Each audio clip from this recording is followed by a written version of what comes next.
Chapter 188. The Hall of Heroes was silent. You know Thales when Soria died. Thales adjusted his breathing and heartbeat as he stared at King Nuvan. Burglary. Anger, madness, hatred. It drove me to unleash the wrath of the Walton family and Dragon Cloud City at all costs. The old king's eyes were lifeless, as if he was looking at another world through Thales. In comparison, gaining benefits and even conquering Constellation seemed to have become secondary. Thales did not speak. It was inappropriate for him to say anything at that moment. King Nuvan slowly raised his gaze and looked at Merk, who had a mournful expression. Why didn't you protect him and Soria, Merk? The king's expression was very unpleasant. You are a white blade guard. You should have been by his side to protect him. Merk bowed his head deeply. His expression became even more pained. Alex seemed to be very concerned about this topic. She looked at the sorrowful King Nuvan, then at Merk, whose face was contorted. Her breathing quickened, which made little rascal behind her less nervous. Merk, the king's granddaughter whispered pitifully. Not now, my lady. Merk shut his eyes tightly, his breathing rapid as he interrupted Alex. Alex shrank back, her face pale. She curled her lips and trembled slightly. She grabbed little rascal's hand behind her. The latter had a frightened expression on her face. I cannot absolve myself from the blame for Prince Soria's death. Lord Merk clenched his teeth and looked sad. Your Majesty, you were lenient and did not punish me. Nicholas only grounded me for a few days as a token gesture. But after 12 years, that kind of guilt tortures me day and night, all the time. King Nuvan stared at him silently and sighed after a long while. Yes. The old king swirled the wine glass in his hand. I have no reason to blame you. Not only that, I also trusted you more and promoted you to be the king's administrator. Because I know. King Nuvan's expression was gloomy and his tone was gloomy. You are Soria's most trusted person. He unreservedly entrusted his life, safety, and family to you. Administrator Merk shuddered. He placed his right fist on his chest, bowed, and said with a trembling voice, I will devote the rest of my life to serve you, Lady Alex, the Walton family, and Dragon Cloud City. Thales sighed softly. At that moment, many faces appeared before his eyes. King Kessel, Queen Kia, Duke Arund, King Nuvan, Archduke Pofret, Gilbert and Merk, Lady Gines, the Kingdom's Wrath, the Fortress Flower, the veteran Gened, the new recruit Willow, and so on. It seemed that what happened 12 years ago had changed the fates of many people, regardless of whether they were stars or colossal dragons, regardless of whether they were nobles or commoners. King Nuvan sighed softly. Soria, you have been by his side for many years, starting from the White Blade Guards. Merk. Just then Alex's lips trembled. She tugged at the corner of Merk's shirt. I think. Merk tried his best to calm himself down. He turned around and comforted Alex. Don't worry, Miss Alex. Soon, Alex shuddered again. Thales furrowed his brows. In the next second, Alex's eyes rolled back, and her whole body went limp. Thud. Little rascal, who was behind her, was startled and cried out. Merk's expression changed drastically. He knelt beside Alex and helped her up. Lady Alex, what happened to you? However, Alex only stared at the ceiling with lifeless eyes. Her limbs swayed unconsciously, and her body began to twitch. Thales jumped down from the stairs and stared at Alex's strange condition in shock. What happened? Does this young lady have some kind of disease? Epilepsy or something else? Little rascal shuddered in fear. Merk's face was pale. He held Alex in his arms and raised his head to look at the king. He said urgently, Your Majesty. Lady Alex, we have to hurry. Yes. But King Nuvan still seemed to be immersed in the past. His gaze drifted as he pretended not to hear. He continued, I remember that you were the closest of friends and brothers, whether it was on the battlefield or at banquets. Seeing Alex's strange condition, Merk was extremely anxious and could not help but shout, Your Majesty. Alex's face was as white as a sheet. She opened her eyes and looked at Merk with fear in her eyes. She raised her trembling hands and scratched Merk's clothes in agony, like a drowning person grasping at straws. Thales watched all of this in disbelief. A few seconds later he came to his senses in panic.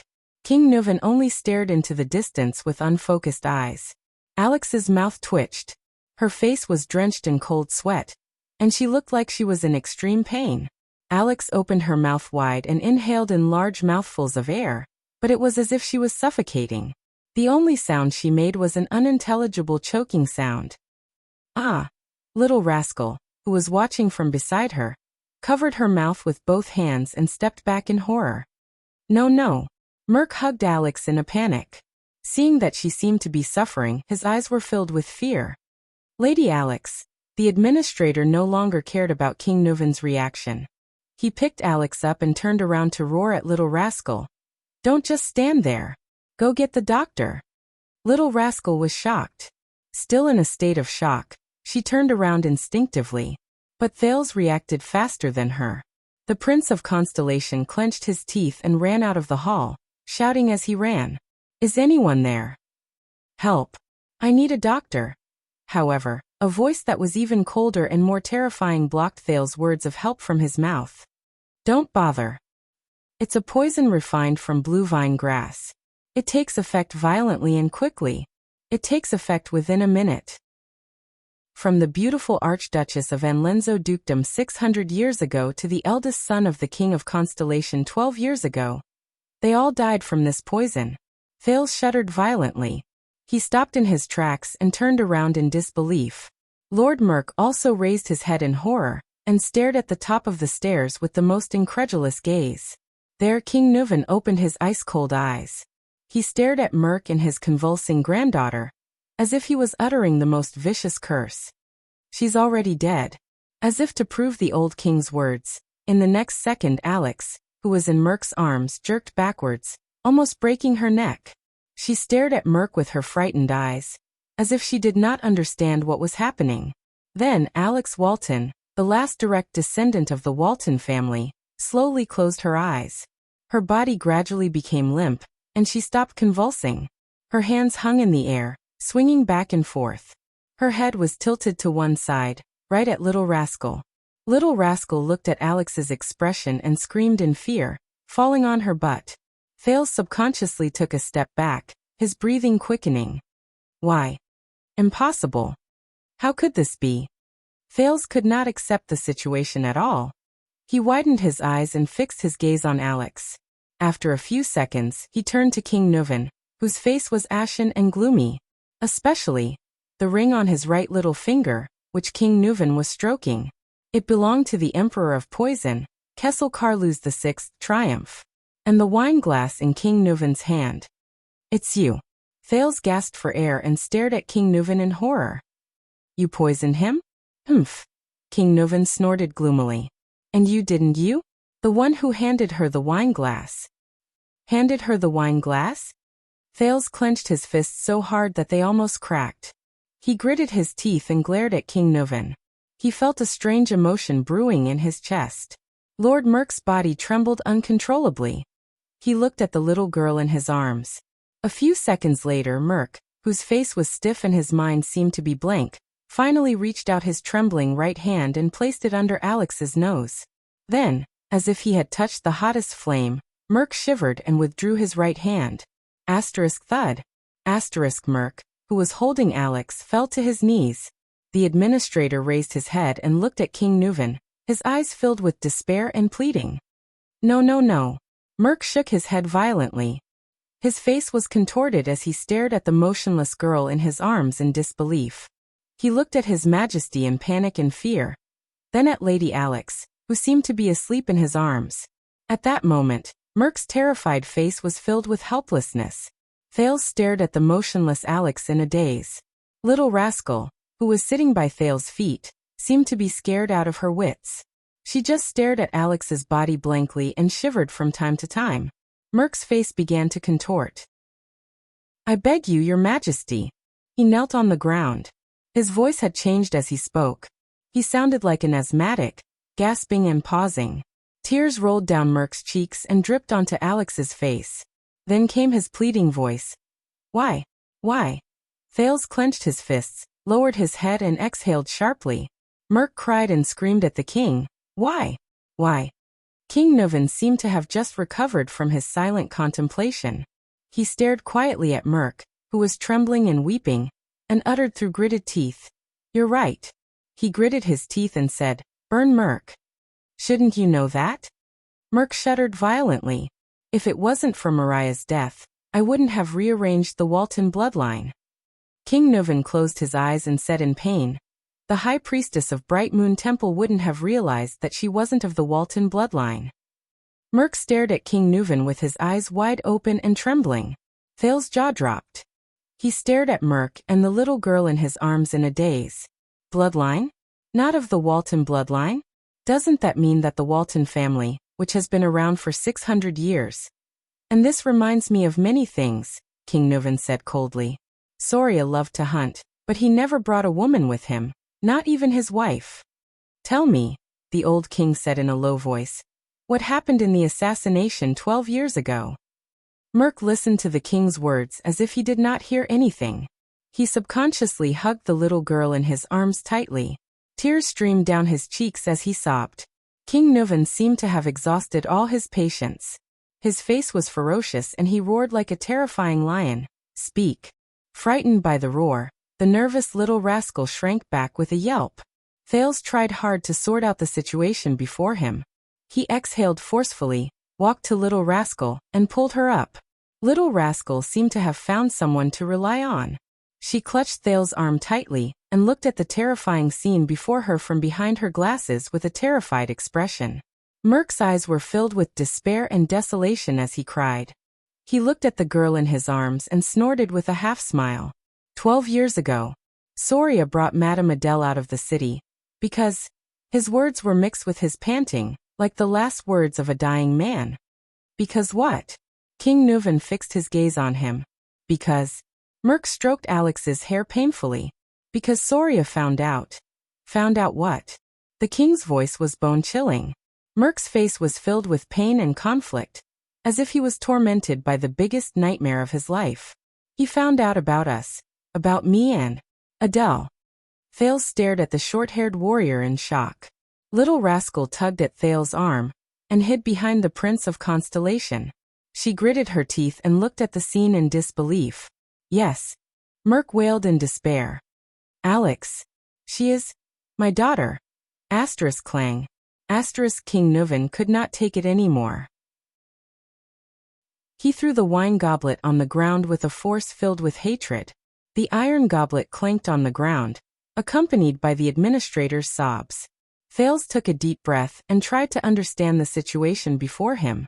Only Merk's sobs and the old king's heavy breathing could be heard in the hall. Ha ha ha ha. King Nuvan's suppressed laughter came from his throat. There was a hint of sadness in it. You?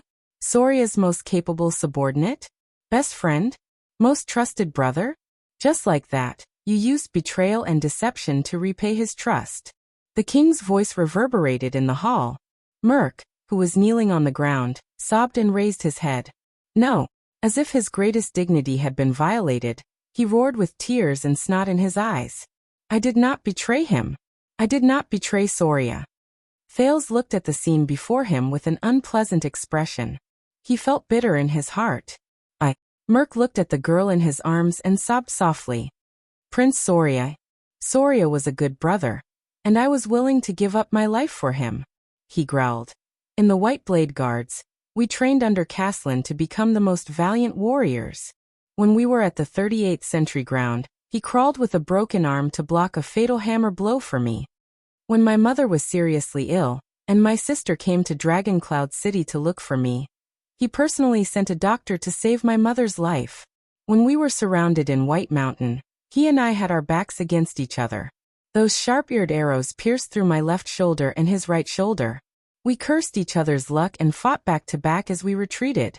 We persevered until Caslin came to help us. I still remember the day I went back to my hometown to get married. That bastard, Merk said with a smile through his tears. Soria brought his brothers from the White Blade Guards and came to our village with a tray full of rye wine and roasted meat. He raised the red dragon flag and the cloud dragon spear flag. The local counts and knights came. The expression on the village chief's face was even more exaggerated than when his son became a tax collector. Mother was very happy. She finally felt that her son had made a name for himself. Soria. I have always treated him as my closest brother, my comrade, Your Highness. Merk roared angrily with tears streaming down his face.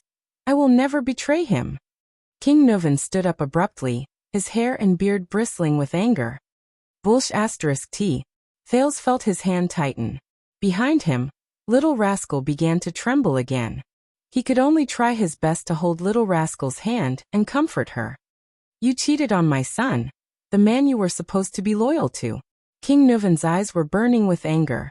He said loudly, You cheated on my son, the man you were supposed to be loyal to, with his wife, and even gave birth to your child. You tarnished the Walton family's dignity and bloodline. Do you think this is not a betrayal? You have never treated him as a brother in your guards, a man you should be loyal to with your life and honor. Traitor! Kneeling on the ground, Merk listened to the king's words and looked at Alex, his daughter, in his arms. With tears streaming down his face, he roared in grief and indignation. Ah! No. He closed his eyes in agony. Thales gritted his teeth and frowned as he watched the confrontation between the king and his vassal. He felt a wave of sorrow in his heart. It's not like this. Adele. She was so good, so gentle, so. Merk lay on the ground.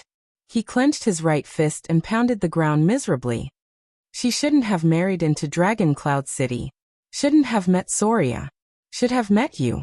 King Nuvan's words were filled with terrifying emotions. Shameless traitor? Adele. Adele. That was a mistake. Merk's teeth trembled as he caressed his daughter's face. His expression changed several times, as if he was looking at another person through her. Whether it was me and her, or Soria and her, it was all a mistake. She shouldn't have left Kemu Union, Vine City, the flowers, and the blue sky that she cherished. She only belonged there. As for Soria, he's a good brother and a good warrior, but he never cared about women. Prostitutes, women he captured after the war, maids in the castle, and ladies of the nobles. None of them made a difference to him. Merk put his face against Alex's and cried, Soria, Soria, Soria. Soria's world was only about wine and battles, politics and victory. The only people he cared about were warriors, friends, and enemies. On the night of their wedding, Soria was dead drunk. I stood guard outside their bedroom. That sound was like sex. I guess Soria thought that it was a celebration after another battle.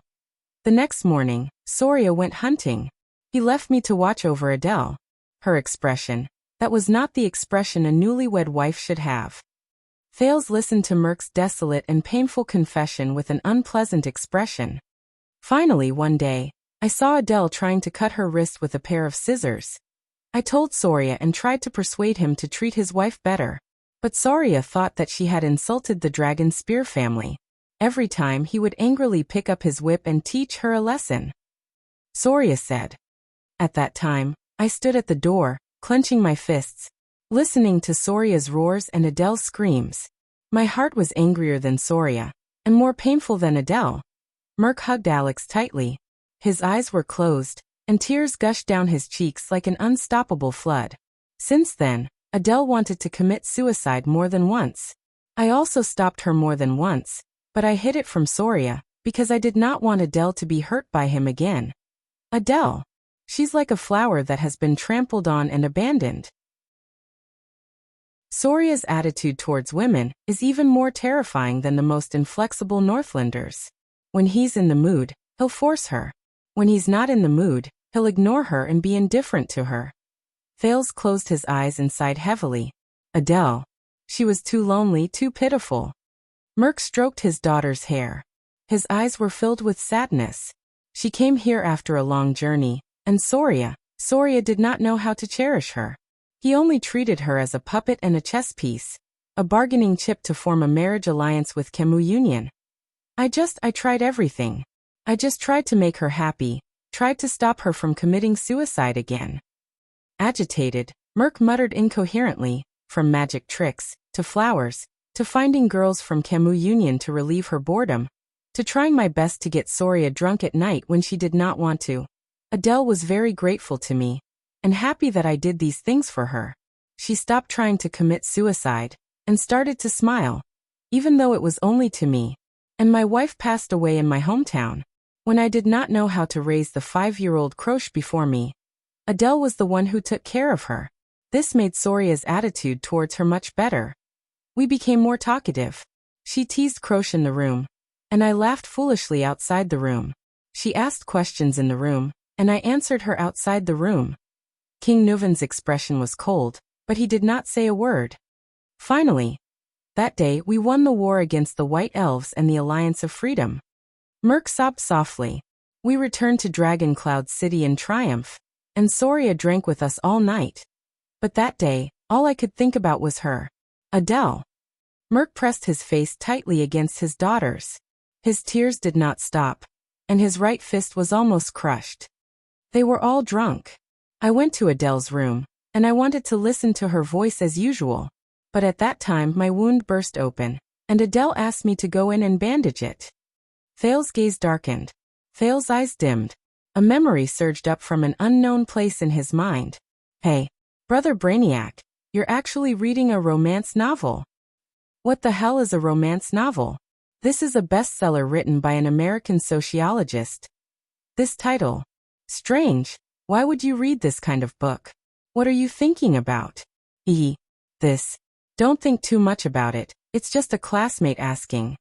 That's not right, could it be? Why are you blushing? The weather is hot. Ha ha ha. Why are you touching my face? I lied to you. Ha ha ha ha. It's so funny. Alright, don't be angry. I'll give you a vitality kiss. Ha ha ha. It's still very funny, what should I do? Hey, don't be stingy, come tell me about it. How am I supposed to explain this? Alright, the above mentioned something interesting. In the Western world, love originates from cheating. What the F***CK? Cheating. That's so cool. For example, in Celtic mythology, the story of Lancelot and Guinevere is like this. The marriage of King Arthur and Queen Guinevere was only a political function, and there was never any love to speak of. True love is the taboo love between a knight and a queen. That is emotional, impulsive, and pure love. Another example is in Don Quixote. One of the dreams of the protagonist is to be a knight and have a true love with the wife of the king he serves, the mistress. This originated from the Middle Ages, especially the Crusades. Alright, you can shut up now. I'm still on the side of the king and Lon as a couple. Coyote, get lost. Queen Lily, get lost. I'm going to see it again. Oh right, so are we having an affair now? Different social situations can't be compared like this, sister. The memory fragment slowly faded away.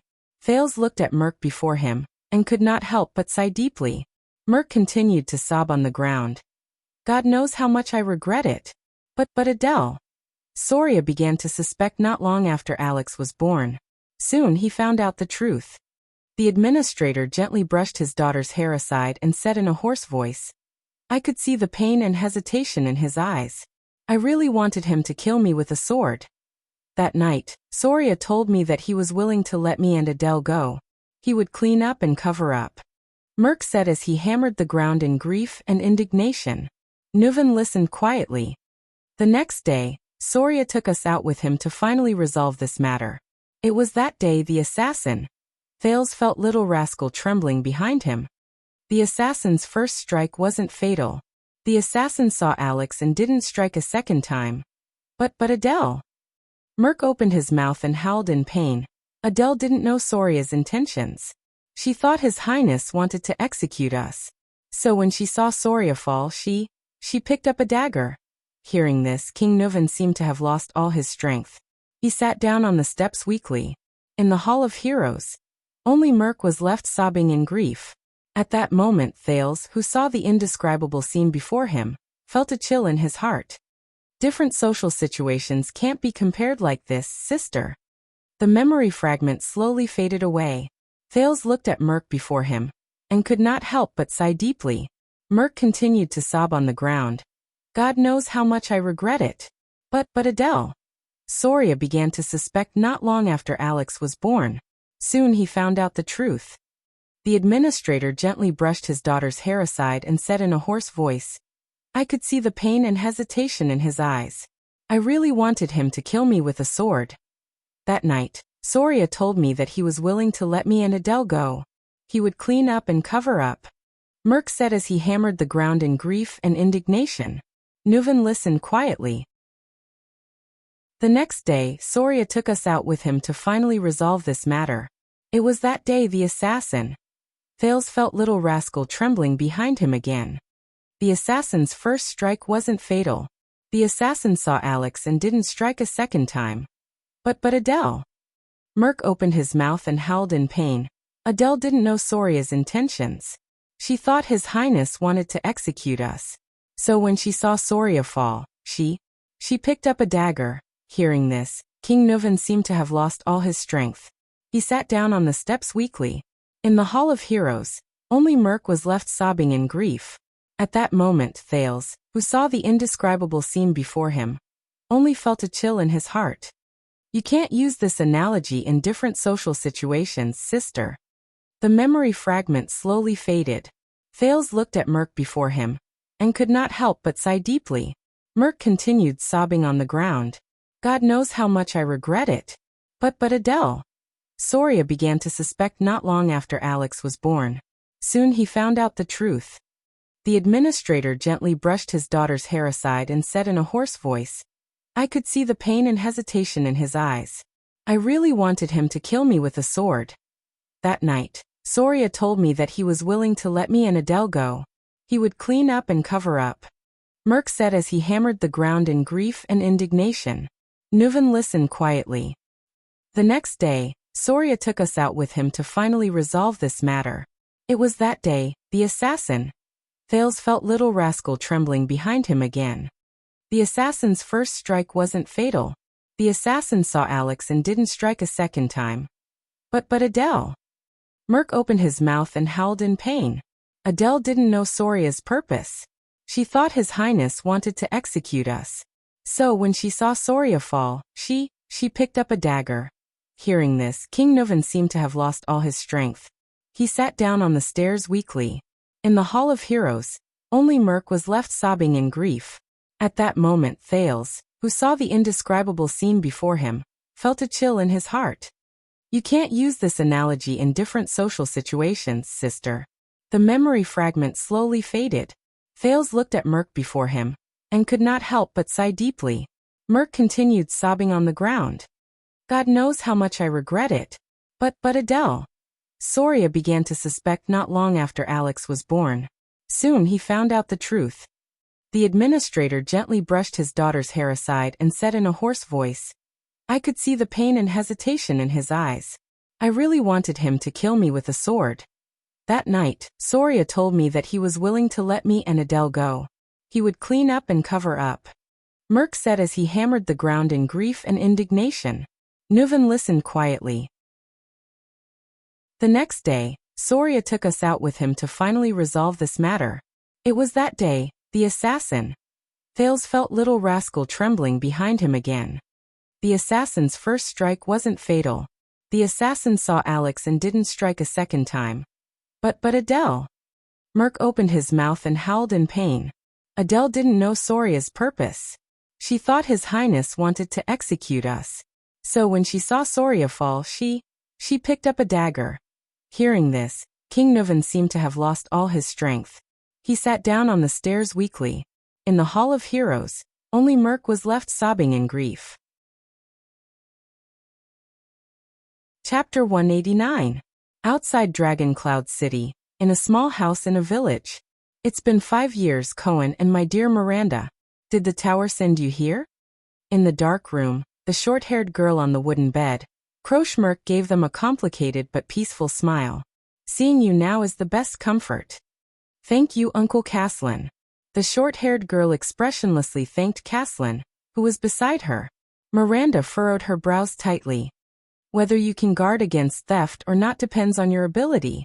Whether you want to guard against theft or not depends on my attitude. I have always despised thieves, whether they steal or enjoy stolen goods.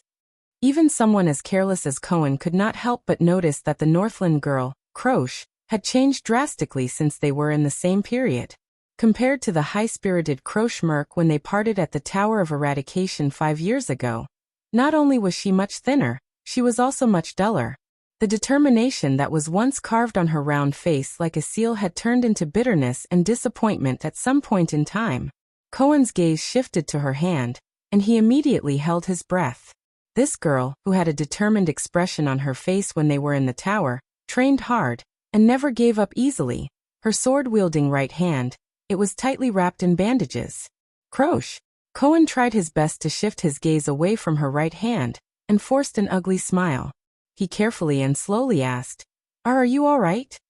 All right. The moment the words left his mouth, Cohen had the urge to slap himself.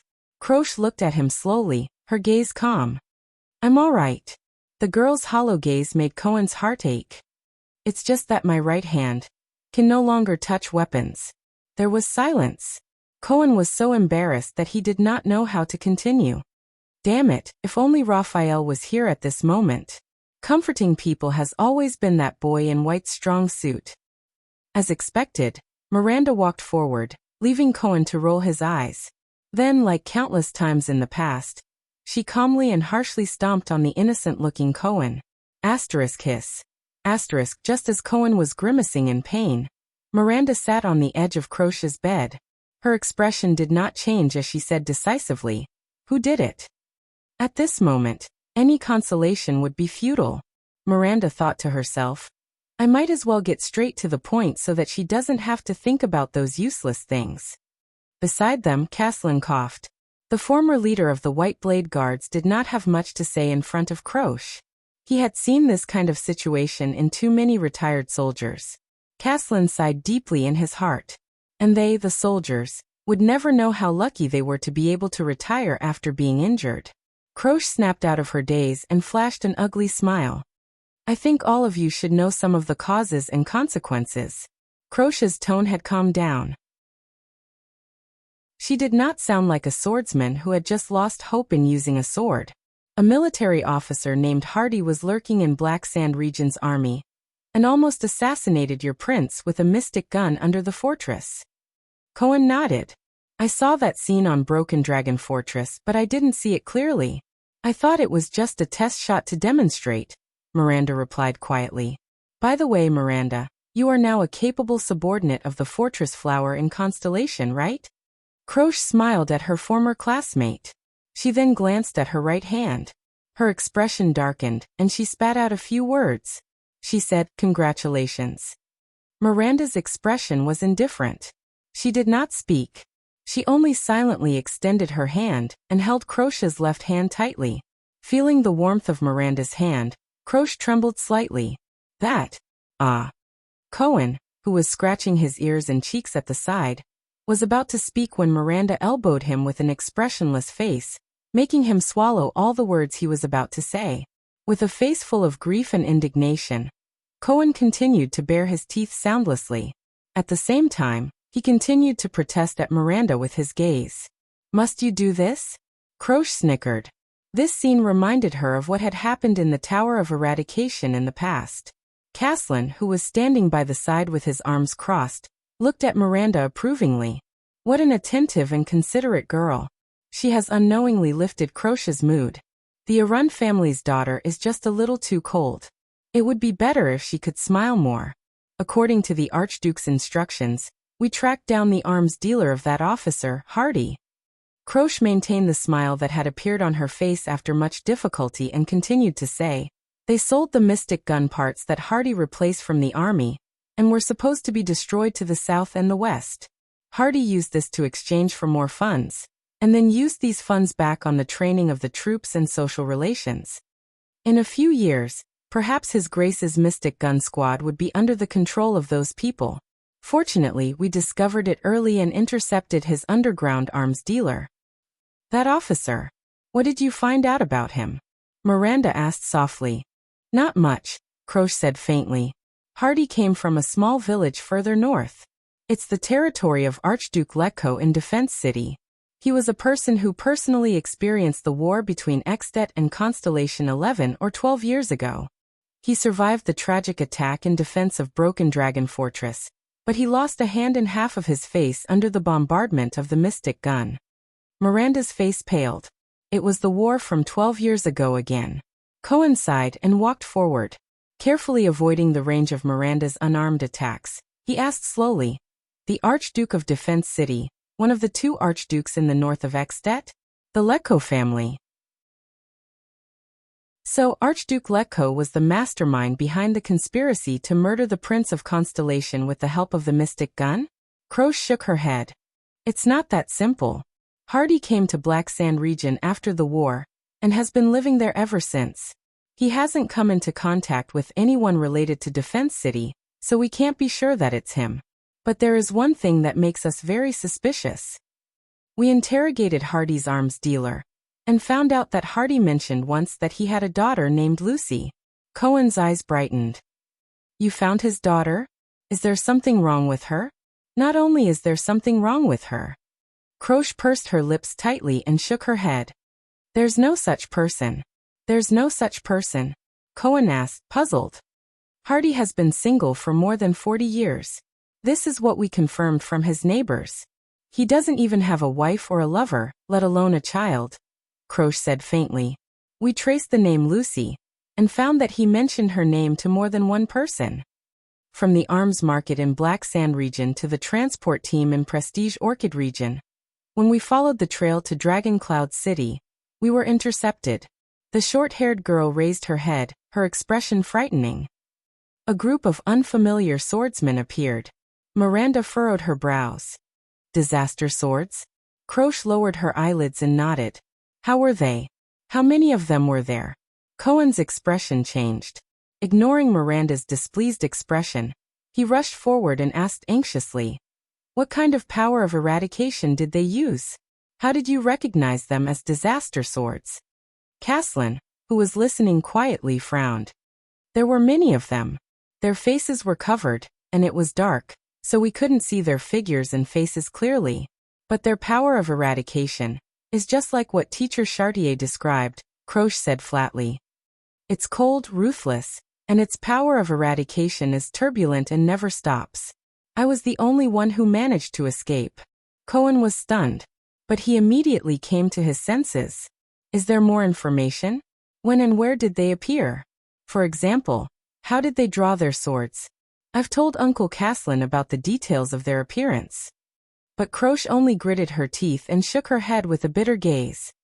Go and complete your mission, whether it's for the Tower of Eradication or for your Prince of Constellation. Cohen wanted to ask again, but Miranda grabbed his arm and shook her head. I'm tired, Croce said slowly. She slowly turned over and faced the wall. I want to rest for a while. Cohen and Miranda looked at each other, then at Croce. Finally, under Caslin's gaze, they bade farewell and left. Cohen. Before leaving, Croce suddenly called out to Constellation's guard. Cohen turned around in shock. She turned her head and raised her eyes. There was an indescribably complicated expression in her eyes. You be careful. Cohen froze for a moment. Then he was pulled out of the room by Caslin. You saw what she looked like. To be honest, based on my observation, I don't think she's really injured to the point where she can no longer wield her sword. It's the barrier in her heart that prevents her from continuing to wield her sword. Caslin said flatly. What do you mean? Barrier in her heart? Miranda asked with a frown. Croce is the daughter of my old subordinate in the White Blade Guards. Following the two young men out of the house, Caslin looked at Dragon Cloud City in the distance and shook his head. You met her in the Tower of Eradication, so you should know that she's very ambitious. I guess it's also because you Constellations indoctrinated her. Hey! Cohen protested. What do you mean by, we Constellations indoctrinated her? Croce has always been. Caslin ignored him and continued to speak to himself. She's always been strong since she was young. She always wanted to become a legendary female knight like Heart of the Rain Lorraine. Heart of the Rain Lorraine. I heard that she was in the same batch as Master Shao? Cohen asked curiously. Is she the flag leader mercenary from the Hanul Succession War in the Eastern Peninsula? Yes. Caslin seemed to have been reminded of the past. He paused for a moment as he reminisced. Then he flashed a smile and said, there are always some women you don't dare to provoke. Immediately the old Caslin sighed. After going through the training in the Tower of Eradication, Croce became even more ambitious. When she came back, she even recommended herself for the White Blade Guards assessment, wanting to join the White Blade Guards. Miranda raised her head, her eyes burning. But she didn't succeed? Caslin raised his eyebrows. The White Blade Guards rejected her. It was a huge blow to her. Miranda looked puzzled. Blow? As far as I know, the White Blade Guards have very high selection standards. What struck her was not the rejection. Caslin interrupted her and turned his head. It was the reason she was rejected. The reason she was rejected? Miranda stared at him. What is it? Caslin took a deep breath and did not answer. I know. Just as Miranda was about to say something, Cohen answered from the side. The police officer side. Because she's a woman, right? Caslin cast Miranda a meaningful glance and nodded. That's right. Because she's a woman. Miranda subconsciously clenched her teeth. Although many people say that we Northlanders are very tough, and when we're fierce, even women and children can pick up weapons, Caslin sneered. But according to my wife, most Northlanders still believe that territories, politics, wars and aristocratic inheritance are all men's matters. Women should stay at home and wait for their husbands to return.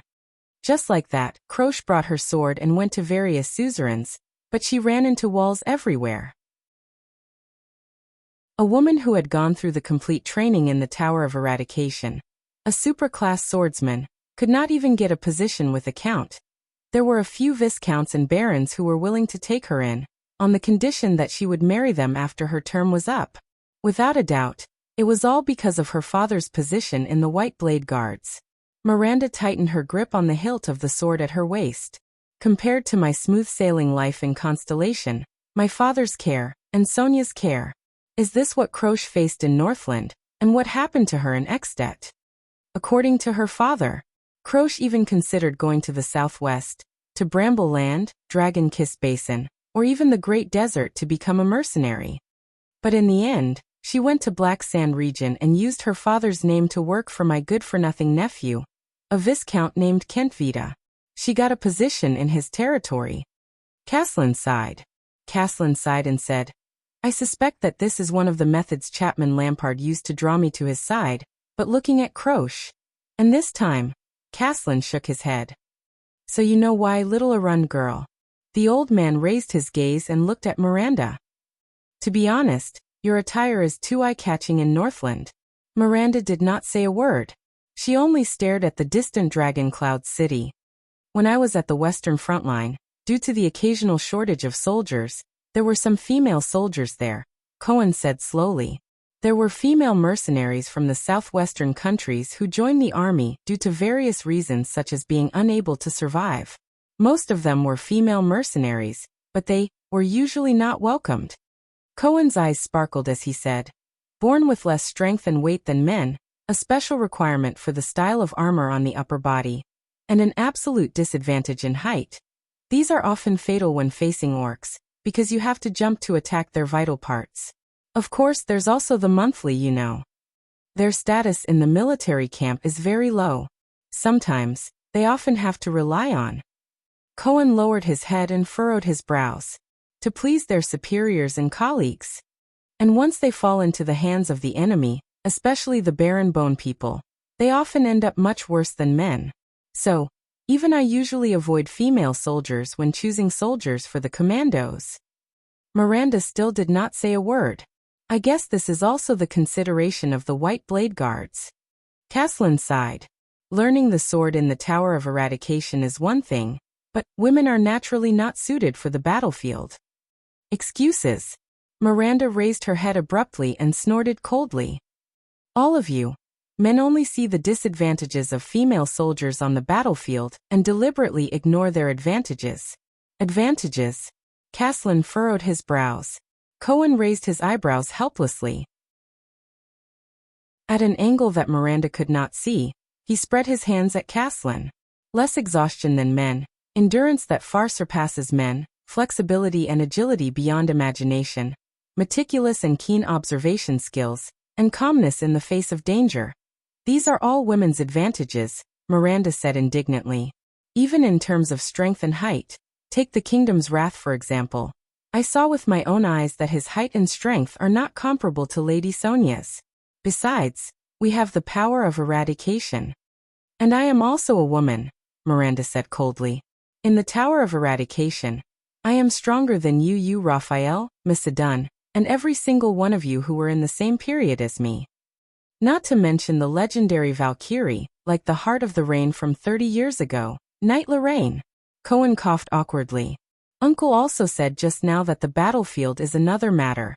And you can't compare it with some special people. The police officer spread his hands helplessly. Heart of the Rain is a special case among special cases. Lady Sonia is also a legendary figure under the Duke of Star Lake. And Miranda, you are the daughter of the Arun family. You were born to be trained as a warrior, suzerain, and commander. As soon as Cohen finished speaking, Miranda's murderous gaze shot straight at him and pierced through his heart. It also cut off the second half of his sentence in his throat.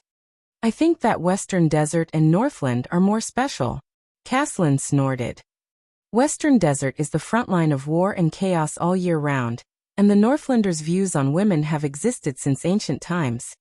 I am also a Northlander, Miranda retorted with a cold expression. The old Caslin led them to the stable. Two people who looked like soldiers bowed to him. You are a Northlander of Constellation, and an Arund. You people even allow women to inherit. As far as I remember, you even had a queen a few hundred years ago. And Northland, Caslin sighed and said, is still very far away from accepting a female knight, a female suzerain, or even a queen. It's still very far away. No, even in Constellation, female suzerains are still looked down upon, Miranda silently said in her heart. A few hundred years ago, the Queen of Constellation didn't end up well either. There will be a day. Miranda raised her head, her gaze firm. On that day, female warriors, female swordsmen, female suzerains, and even queens will no longer be the minority. We will prove to the world that men can do it. Women can do it too. Caslin shrugged and walked into the stable. Cohen stuck out his tongue. He thought of his two devilish sisters at home and sighed helplessly. Miranda. Why would Raphael like her? But when he thought of Raphael, his current position, and the power of eradication in his body, Cohen's heart sank again. The army of Black Sand region is stationed in a village near Dragon Cloud City to escort the prince. They will bring Croche back. Caslin led two horses over and looked at the two young noble swordsmen. I'll leave the next task to you. You're not going. Cohen raised his eyebrows. My appearance is not a good idea. Caslin's expression darkened. It will alarm too many people. Fortunately, I still know some people in Dragon Cloud City, some old acquaintances. They can provide you with information, but when it comes to specific investigations and inquiries, identifying the disaster swords from the Sword of Eradication. Caslin handed the reins to the two men. No one is more experienced in this field than you and the seeds of the Tower of Eradication this time. Whether it is the innate insight of nobles, supra-class combat power that adapts to the battlefield, or the ability to sense the disaster swords. You know some people in Dragon Cloud City? Cohen revealed a doubtful expression. Uncle, haven't you been running a tavern in Black Sand region for 20 years? About that. Caslin touched his white hair awkwardly. At least I lived in Dragon Cloud City for many years. Are the people still usable after 20 years? Cohen furrowed his eyebrows. I've been keeping in touch. Caslin looked around and chuckled. And for a long time, many of the old subordinates of the White Blade Guard stayed in Dragon Cloud City after they retired. When they were trying to make a living, I helped them out a little. Making a living? Help. Cohen's doubts grew stronger. When some of the retired soldiers were having a hard time, I would act as a middleman for them and find them some work. Caslin coughed unnaturally. You know, there are always some jobs that require people who know how to fight to do. You could have just said that you introduced them to the gang. Miranda had a contemptuous look on her face. It'll be easier for us to understand. Caslin coughed loudly and drowned out Miranda's words. For the past 10 years or so, the gang in Constellation, the Brotherhood or whatever it is, has been causing a lot of trouble. They even expanded their business here. Some of my old friends are always short of manpower, and wanted me to introduce them to them, so What? Cohen widened his eyes. After all this time, Uncle, you're actually the contact and introducer for the gang in Dragon Cloud City? Caslin's coughing grew louder. Under the doubtful gazes of the two young men, he raised his head in a righteous manner and patted their shoulders. Anyway, whether it's the mission of the Tower of Eradication, giving Croce an explanation, or the truth behind the assassination of the Prince of Constellation, I'll leave it to you. Miranda and Cohen revealed a contemptuous look, while the other clicked his tongue and shook his head. Remember, your mission is only to investigate, not to throw your lives away for an unverified piece of information. Before they left, Caslin became serious. But all of you have the ability to come into contact with the disaster swords, and even survive their attacks. As long as you don't run into a supreme-class swordsman, I believe in your abilities. The two of them looked at each other and nodded seriously. My people will help you. But if you make a big deal out of this, remember to hide yourself well. Although your prince is currently on a diplomatic mission to Extet, and the tension between the two countries has largely been reduced by his arrival, it is not a good thing for Constellations, especially the family members of Constellation nobles, to recklessly expose their identities here. Also, what you need to pay attention to and worry about is not as simple as the disaster swords on the surface. Caslin narrowed his eyes. The disaster swords may be working with an extension suzerain, such as an archduke. No matter what, to deliberately ally with a suzerain and assassinate the Prince of Constellation, I'm afraid their goal is not simple. I understand. Cohen inhaled and mounted his horse. We'll find out their background and the truth, whether it's a plot to assassinate the prince or an intention to harm the Tower of Eradication.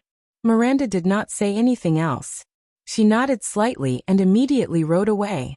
Cohen followed closely behind her. Caslin watched the two of them leave, then looked at Dragon Cloud City in the distance. There was a hint of nostalgia in his eyes. Back then, I also stepped into Dragon Cloud City from here.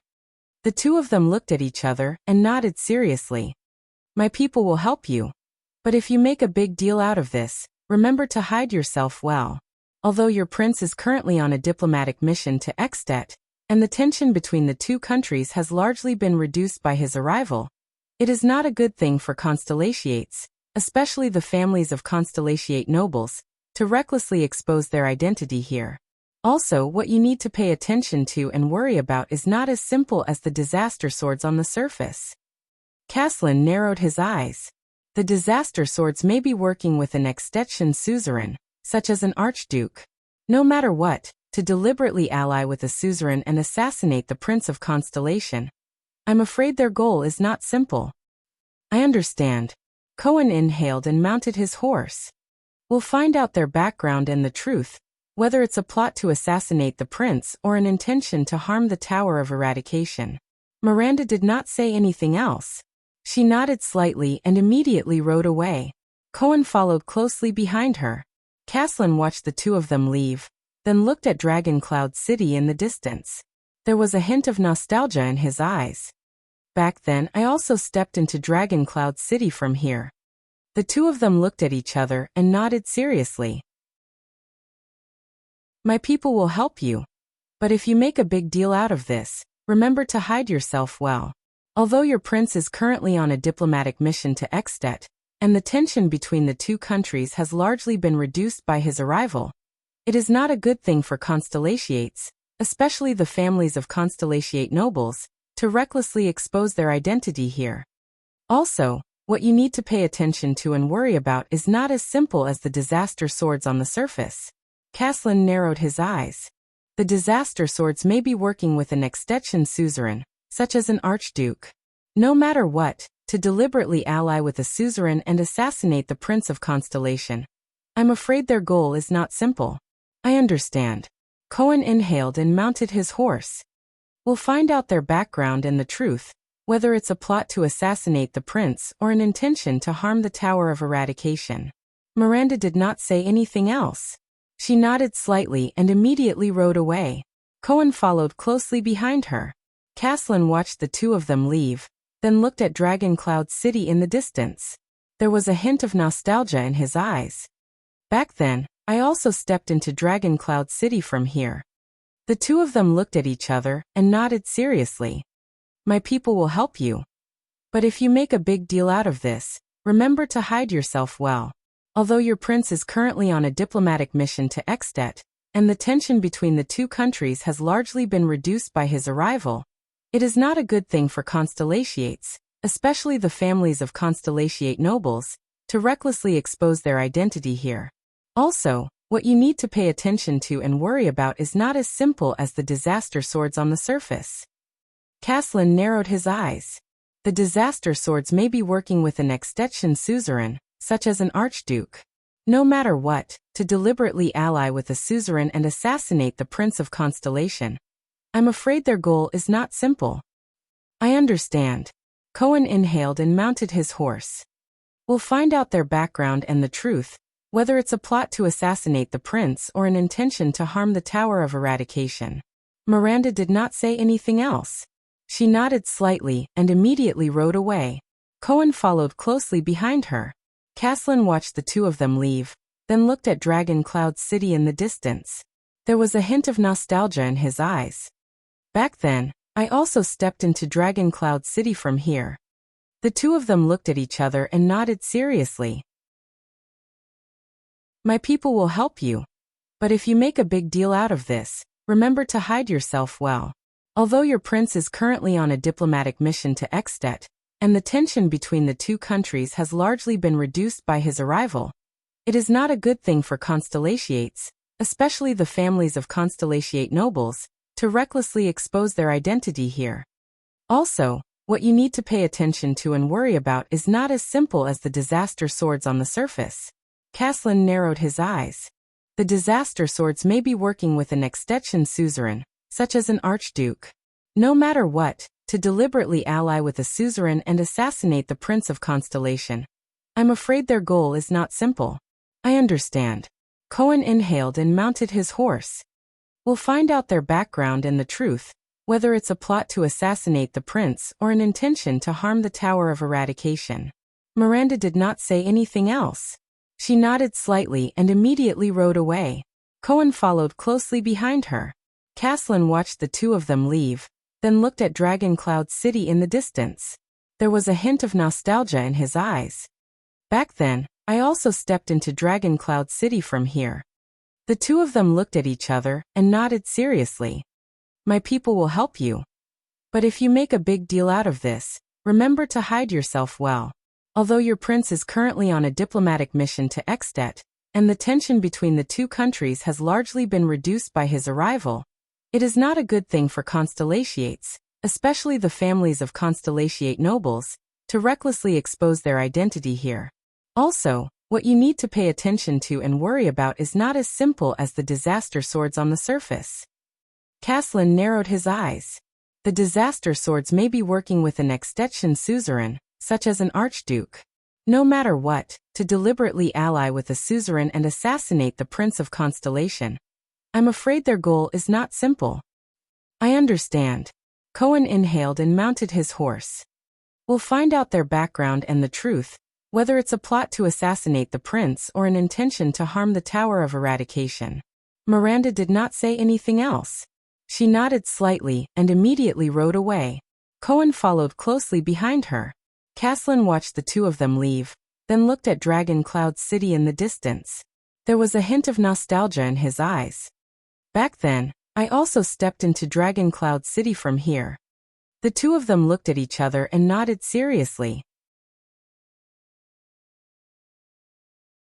Chapter 190.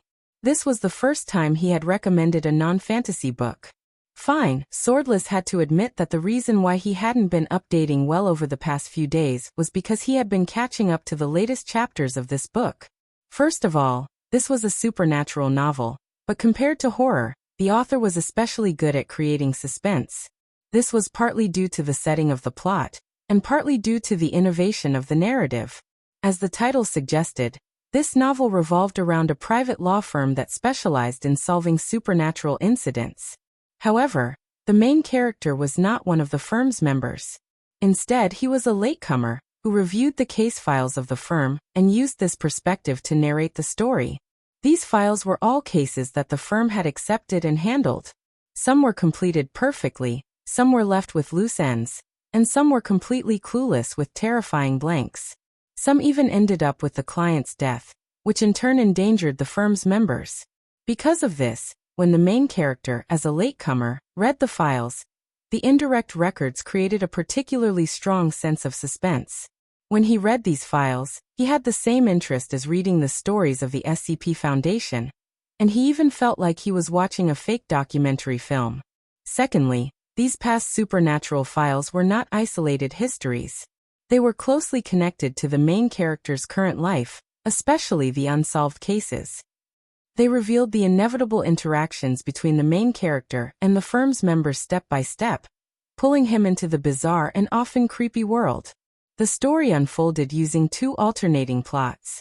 One was the firm's files with serial numbers and time as the axis, giving a glimpse into the suspense adventures of the people before him. The other was the current main character, first-person narration, which was common in supernatural horror novels, and could increase the sense of immersion. Following the clues and instructions given by the firm, he slowly solved the various scary problems that were getting closer and closer to his life. The two lines often intertwined to depict the truth behind the suspense. The plot was very captivating. Every ghost story was an exquisite microcosm of reality. Writing about ghosts is actually writing about people. Every ghost story did not have a perfect ending, and every ghost story had its own sense of helplessness and horror. In terms of writing, the narrative was absolutely smooth. As for the characters' personalities, they were limited by the unique narrative method, so the characters of the main character's team were not very prominent. However, as the story progressed, they would become more and more prominent. As for the book's toxicity, I haven't found any toxicity that would make me give up on the book. Last night, I caught up to the latest chapter, but I had no choice but to put it down. Then I nervously started writing. As I wrote, I looked back to see if there was anyone behind me, in the mirror, in the computer screen, outside the window, at my feet, on the ceiling. Chapter 191. Your Grace. Under the morning glow, the disciplinary officer, Vlad, stared at Nicholas and Gleeward with a stern expression. What are you waiting for? But the Star Killer and the veteran did not move. Then Nicholas pressed down on his severing soul's blade without saying a word. Vlad, I just asked you if His Majesty had ordered for martial law to be lifted. The Star Killer's expression was cold as he said softly, Your answer is a little strange. Gleeward let out a faint, cold laugh. Vlad was slightly startled. But martial law has not been lifted. That's not the point, the Star Killer interrupted the disciplinary officer and said coldly. The point is, you followed up without hesitation, word for word. His Majesty has not ordered for martial law to be lifted. Vlad's expression immediately changed. Nicholas' sharp gaze swept past every patrol member behind Vlad. Seeing their sparkling gazes, he continued speaking solemnly. If it's an order to lift martial law, it would have been issued by Prime Minister Count Leespan and delivered to the Chief Garrison Officer of the capital, Viscount Lysden. The disciplinary hall of each district would only receive a warrant signed by Lysden before arranging for martial law to be lifted. He snorted coldly. A mere disciplinary officer in the capital would only receive specific tasks such as clearing the roadblocks and restoring passage. He would not know if His Majesty had ordered for martial law to be lifted. Vlad furrowed his brows. Nicholas did not stop. His gaze made Vlad feel as if he was suffocating. You were in such a hurry to escort us, to the point that you didn't even hesitate to make up an excuse to go along with my words. Behind Vlad, the patrol members exchanged glances. Their expressions varied. And all of this was seen by the Star Killer. It also caused his heart to sink. It's too suspicious. What happened? It was just a slip of the tongue. Vlad sighed. Besides, in this situation, the first order must have been issued by His Majesty. But Nicholas still did not speak. Gleeward, who was supported by him, spoke in a nonchalant manner. I say, Vlad, since when did you care so much about the kingdom's affairs? The limping Lemaitre exhaled. It's been more than 10 years. From the time you recruited soldiers to the time you cleared the city, your first reaction would be to hide and avoid any trouble in the capital. You're afraid that your interests will be harmed. As he listened to Gleeward's words, Nicholas' expression became more and more terrifying. As for leading troops to rescue the emperor in times of danger? Gleeward arched an eyebrow. The expression on his face was as if he had seen a mouse that could fly. Stop joking. Vlad's expression turned extremely unsightly. Old cripple. He gritted his teeth. I don't want to quarrel with you right now. But at this moment, a clear male voice came from the crowd. Enough. They've already seen through us. Vlad sighed deeply and moved to the side, making room for the man who walked out from the crowd. This time, it was the Star Killer and Gleeward's expressions that changed. The newcomer was tall and straight. His footsteps were heavy, and his aura was oppressive. There was a strong smell of blood and iron from the battlefield on him. A ruthless character. Gleeward exhaled. You know him? Nicholas did not respond to Gleeward. He stared straight at the newcomer. It's you. Nicholas narrowed his eyes and his expression was grave. The Fire Knight. Tolja. The person stopped and stood in front of them. It's an honor to meet you again, Lord Nicholas. Tolja, one of Extet's 5 war generals, said with a cold expression. The knight from Black Sand region had long since taken off his gray helmet, but the gray armor was still on his body. Together with the horse-drawn saber at his waist, he gave off an oppressive aura. Nicholas snorted softly with an unpleasant expression. If the Archduke of Black Sand region wanted to attend the banquet, he could have told us beforehand so that we could send invitations. Tolja met Nicholas' gaze without showing any signs of weakness. Kenfida mentioned to me that you told him in the suburbs yesterday. The Fire Knight's expression did not change. So, in response to your invitation, we brought more than 1,000 people to take a stroll in Dragon Cloud City. Nicholas sized up the patrol team. His pupils slowly narrowed. You are asking for your own deaths, the Star Killer said coldly. The number of soldiers that can be urgently recruited in Dragon Cloud City alone is 7,000 to 8,000. There are also the patrols and the regular guards of the palace, not to mention the vassals in the suburbs. But Tolja cut him off nonchalantly. Yes, Dragon Cloud City is very powerful. The number of soldiers recruited is innumerable, and the combat power of the regular army is astonishing, the Fire Knight said flatly. But who has the right to recruit them? Nicholas' heart sank. A bottomless chill crept into his heart. He remembered what Vlad had said at the beginning. Someone is trying to assassinate His Majesty. What do you mean? He asked solemnly. There was a hint of anxiety in his tone that he did not realize. Impossible. The people guarding His Majesty are the most valiant White Blade Guards. Every one of them has super-class skills and rich experience. They are also willing to sacrifice their lives. Even the kingdom's wrath can't. How dare they bring so few troops? What does Lampard want? Nicholas and Tolja's gazes met in the air, as if sparks were about to fly. What I mean is that you don't have to worry about this problem. The knight from Black Sand region was expressionless. Extet will soon welcome a new life. Nicholas forced himself to calm down. Molright. The Star Killer tightened his grip on his blade. He said coldly, How long have you been planning this? To be able to bring 2,000 people into Dragon Cloud City, be it the chaos caused by the calamities or a mere gang leader, they are far from being able to do this. Who else did you bribe? Chief Garrison Officer Lysden? Even Prime Minister Leespan? But Tolja did not answer his question. Sir Gleeward. The Fire Knight turned to the lame veteran with a respectful expression. I have heard of your name, and I know that you have always been dissatisfied with the Walton family's rule. Nicholas furrowed his brows slightly. But Gleeward's reaction was faster than he thought. There's no need to say anything else. Gleeward exhaled and said in a relaxed manner. I really don't like that Nuven. And our king is indeed a bastard. Tolja's eyes brightened. Then you. But Chapman Lampard? Gleeward did not give him a chance to interrupt. The veteran flashed his yellow teeth and chuckled like a street ruffian. I may be poor and illiterate, but I am still a Northlander. No matter how dissatisfied I am with my king, I will not lead an army into the capital. Gleeward's tone grew colder.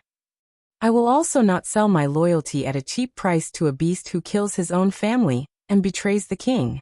The Fire Knight revealed a regretful expression. He lowered his head and sighed. Very few people can understand His Grace's painstaking efforts and persistence. Tolja raised his head and said sternly, as if he did not hear Gleeward's sarcasm.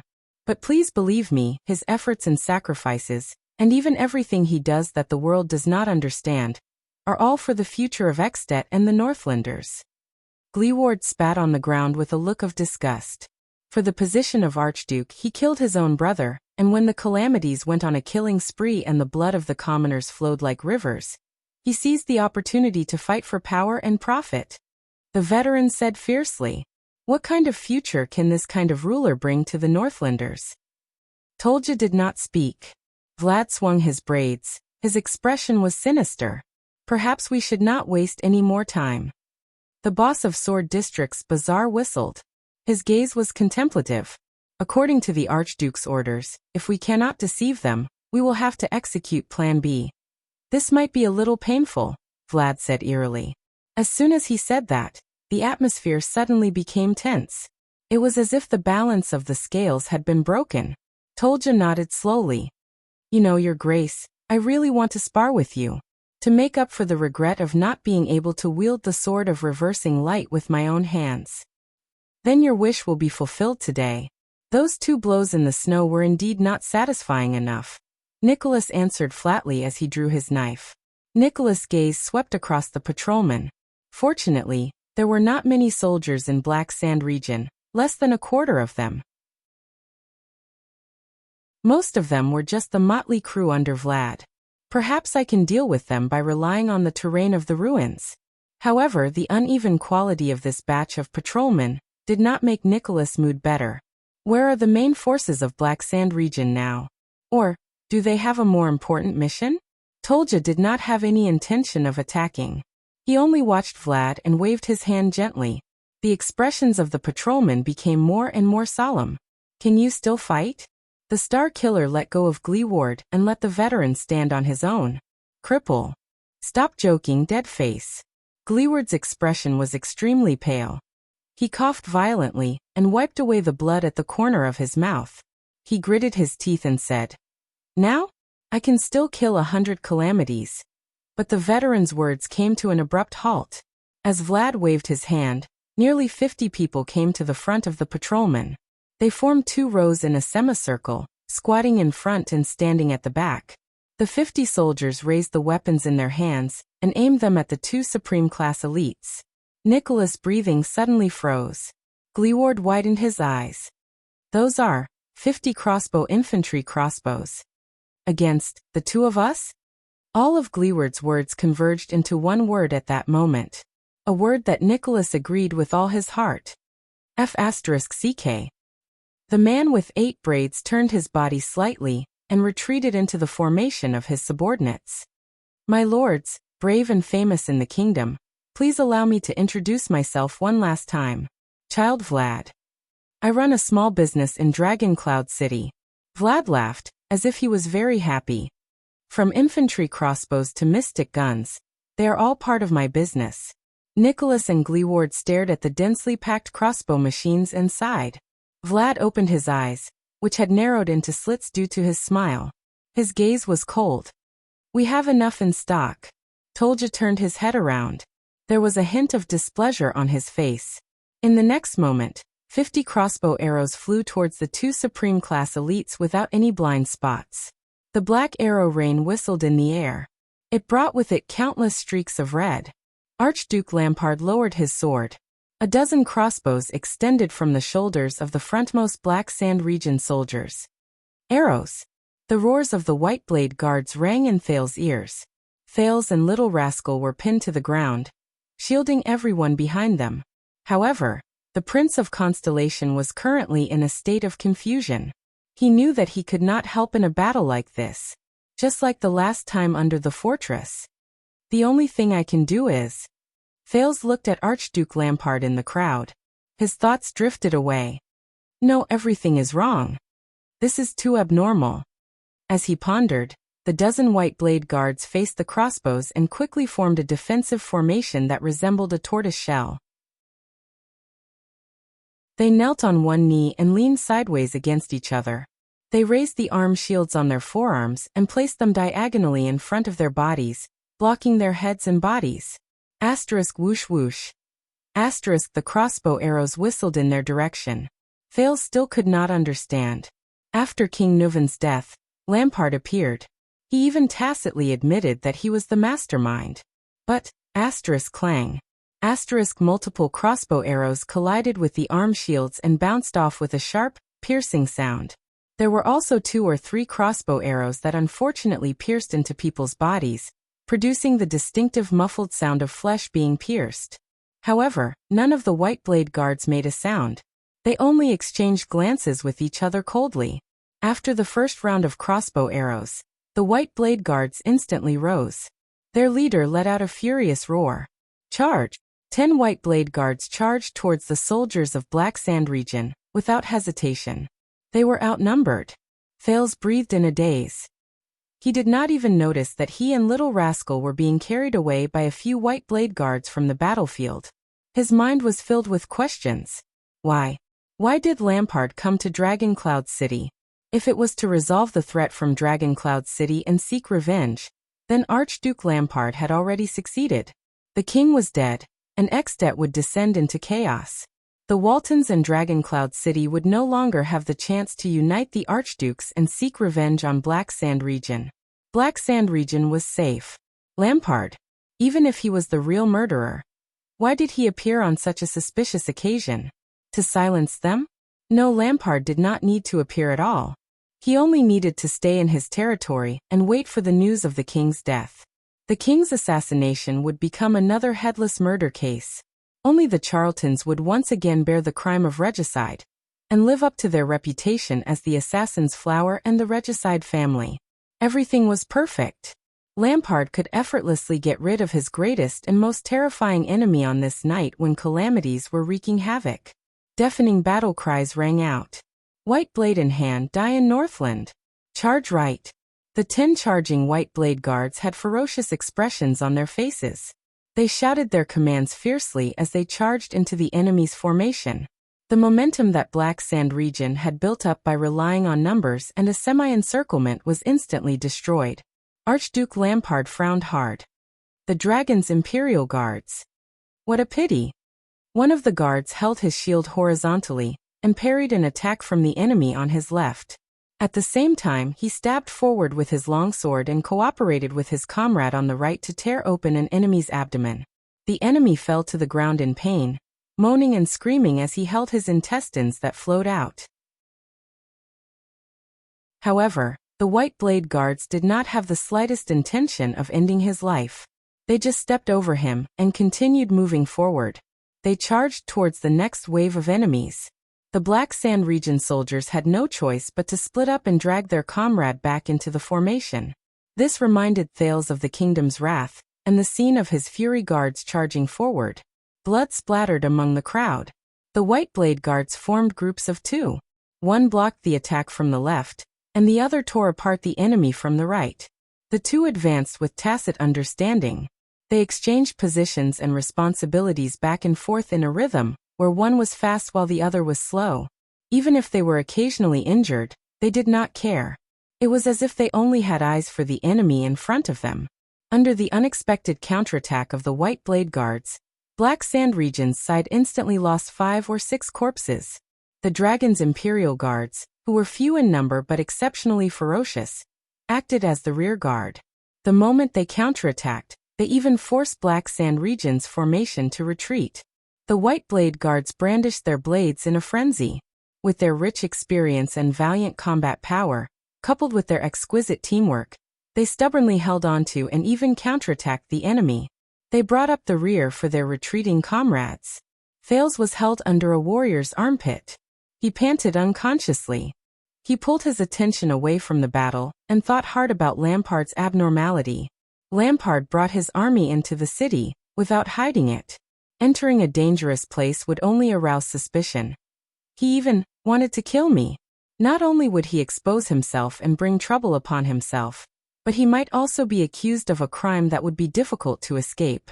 Everyone in Extet would not let go of the murderer of the common elected king. The breathing space that Black Sand region had painstakingly earned would only disappear. This was not in Lampard's interest at all. Thales really did not understand. He did not understand why Lampard would make such an unwise choice. It was just like the ambush at Broken Dragon Fortress when they were caught off guard. Compared to King Nuven, who was unfathomable, this Archduke Lampard gave him a feeling that he could not fathom and understand. Thales could not help but wonder again. Is Lampard crazy? But then he remembered Putre's words. Lampard is not crazy. Chapman Lampard. What do you want? The White Blade guards who brought him and Little Rascal to retreat suddenly stopped when they crossed an abandoned roof. Thales looked up and his hair immediately stood on end. In front of them stood Black Sand region's vassal, the Viscount of the city of Halting Light, the tall Alasa Kentvita, whom he had met once before. There was also a row of soldiers beside him. They raised the crossbows in their hands at Thales, Little Rascal, and the 4 White Blade guards present. Thales sighed. Crossbows again. The scene of Yodel facing the Duke of the Northern Territories' assassin, and being shot by a crossbow appeared before his eyes. What a detestable weapon! Thales thought in despair. He turned his head to look at Little Rascal. Her eyes were also filled with fear. Archduke Lampard's strategist, Viscount Kentvita smiled and said, "As the Archduke said, Your Highness, please choose your enemies and friends carefully. It is a great taboo for a king to fail to see the situation clearly." In the next second, the Viscount waved his arm. Chapter 192. Under the morning glow, the densely packed army stood in the ruins, surrounding the 3 people in the middle so tightly that not even a drop of water could trickle through. Full of shock and disbelief, Cohen stared at the most unexpected girl in front of him. Why, Croche? The short-haired girl only stared at him indifferently, not saying a word. Cohen suddenly felt that a part of the girl in front of him had died a long time ago. She was no longer the cheerful, tough, carefree Croche who always liked to tease him with Miranda. At that moment, Cohen felt a little heartache. Don't ask any more, Cohen. Beside the police officer, Miranda looked at the soldiers who were slowly closing in around them and exhaled. Remember the disaster swords we met? Cohen stared at Croche, who was opposite him. When he heard that, he was slightly startled. Even if they are the Tower of Eradication's mortal enemies, they still retain their dignity and pride as swordsmen, Miranda said flatly. Her hands, which were wrapped in black gloves, covered the hilt of her sword and slowly lifted the blade. But Croche said that a group of masked disaster swords ambushed her one night, and even crippled her right hand? Cohen frowned. Gu said that he didn't know that such a battle took place in Armor District. Miranda nodded and stared at Croche, who did not move in the crowd and allowed the warriors on both sides to pass her. Also, although they are hiding here, the disaster swords do not care about politics at all. They also despise the mystic guns, the daughter of the Arun family said calmly. They are even used to assassinate the prince. Cohen took a deep breath. In other words, Miranda continued his sentence without hesitation. Yes, the disaster sword did not conspire with an archduke, nor did they assassinate a prince. They were just targets who were framed. The so-called disaster swords are just a pretense, a trap set up by Black Sand region in the name of the Tower of Eradication, to lure us from Constellation to Extet. And the origin of all this? Miranda narrowed her eyes and stared at Croche, who still had an indifferent expression. She said loudly, "It's your lie, Croche." In the crowd, a faint, cold sneer appeared on Croche's face. The emotions in her eyes were unclear. "One last chance, surrender, and you'll be spared from death." Maybe I shouldn't have interrupted you." Waya had unknowingly formed a triangle with the 2 seeds of the Tower of Eradication. He faced Croche, with Cohen on his left and Miranda on his right. Waya, on the other hand, was facing the soldiers who were closing in on him. He said nervously, "But maybe we need to solve the problem at hand first?" The surrounding soldiers in patrol uniforms were getting closer and closer, their eyes fierce and fierce. "Put down your weapons," one of the veterans at the front said fiercely, "or wait for us to unload them." Have you fought before, boy from the disaster swords? Cohen leaned against Waya's back, his eyes very serious. He said softly, I'm talking about the kind of battle where you have to face hundreds and thousands of enemies, where you're surrounded by opponents from all directions. I'm not talking about a boring sword duel. Yes, once, Waya said with a pale face. He immediately came to his senses. Also, I'm not a disaster sword. Once is enough. We'll open a path later. Cohen quickly observed the 100 or so enemies in front of him. He directly ignored Waya's second sentence. Guard the rear, and keep up with us. Waya cast a glance at the unconscious Ralph in the ruins and sighed. How do we guard them? They're everywhere. Use your brain, Miranda interrupted him coldly. Use your sword and aim at their legs. Turn them into a burden on the battlefield. Before the swordswoman could finish speaking, Croce roared in a clear and high-pitched voice. Kill! Thud. Thud. Thud. The sound of hurried footsteps rang in the air. They approached at an extremely fast speed. Countless shadows of blades and swords flashed in the ruins. One by one, the soldiers fiercely pounced on the three of them. The tips of their swords were pointed forward, and they attacked in a row. They imitated the formation of the cavalry and charged forward in a standard way. At that moment, Miranda recognized these people's movements. They were not the patrols of Dragon Cloud City. Instead, they were the opponents she had been dealing with at the borders for the past 3 years. Even though they did not have lethal weapons like spiked hammers or triangular spears. Of course, it might be for the sake of better disguise. Asterisk bang. Asterisk clang. Asterisk Cohen, who was on the right, lowered his body in a very experienced manner. He held his sword horizontally and parried 2 incoming blades. Instead of retreating, the police officer charged forward. He exerted force in his feet and kicked one of the enemy's kneecaps. With the clear sound of bones breaking, he turned sideways and hit another enemy's abdomen with his elbow. As his opponent grunted in pain, Cohen was about to stab him again when he retreated. However, the groaning enemy did not care. As if his feet were rooted to the ground, he did not take a step back and raised his sword to strike again. Asterisk clang. Asterisk a dull metallic sound rang. Cohen blocked the enemy's slash with all his might. The police officer parried the enemy's blade and felt a chill in his heart. Oh no, with this strength and quality, he's at least a heavy infantry. I wonder if he's a heavy swordsman or a heavy axeman. Fortunately, their weapons are only the patrol team swords, which are not suitable for their hands, or else. Behind him, Waya activated the edge of no return and cut open the wrists of the 2 people behind him in an instant. The sound of 2 weapons falling to the ground could be heard. Damn it, save some strength. Cohen carefully parried the longsword that slashed at him again and cursed rudely. Using the power of eradication like this will only result in death from exhaustion. On the other side, Miranda was also faced with 2 enemies. One of them was even brandishing 2 swords. However, Miranda was more skillful than her companions. The edge of her sword magically knocked on the wrist of one of the enemies. The opponent's sword trembled, and the edge of the sword actually tilted downwards, stabbing towards his companion's arm. The enemy who was wielding 2 swords looked at his companion's blade in shock. He could not help but deflect his right sword to block his companion's attack. However, before he could react, Miranda's blade took advantage of the momentum and pierced through his left palm. Then, she twisted her sword violently. As the enemy screamed in pain, Cohen moved to the right, risking his back to be slashed by the blade, and swapped places with Miranda. With inertia, his tall figure knocked the dual-wielding enemy back a meter, causing him to fall into the arms of his companion behind him. Miranda calmly lowered her head and brushed past Cohen's chest, then turned to the left. Taking advantage of the moment when her opponent had switched enemies and the blade lost its target, she swiftly thrust her sword forward, stabbing a deep wound in the enemy's abdomen.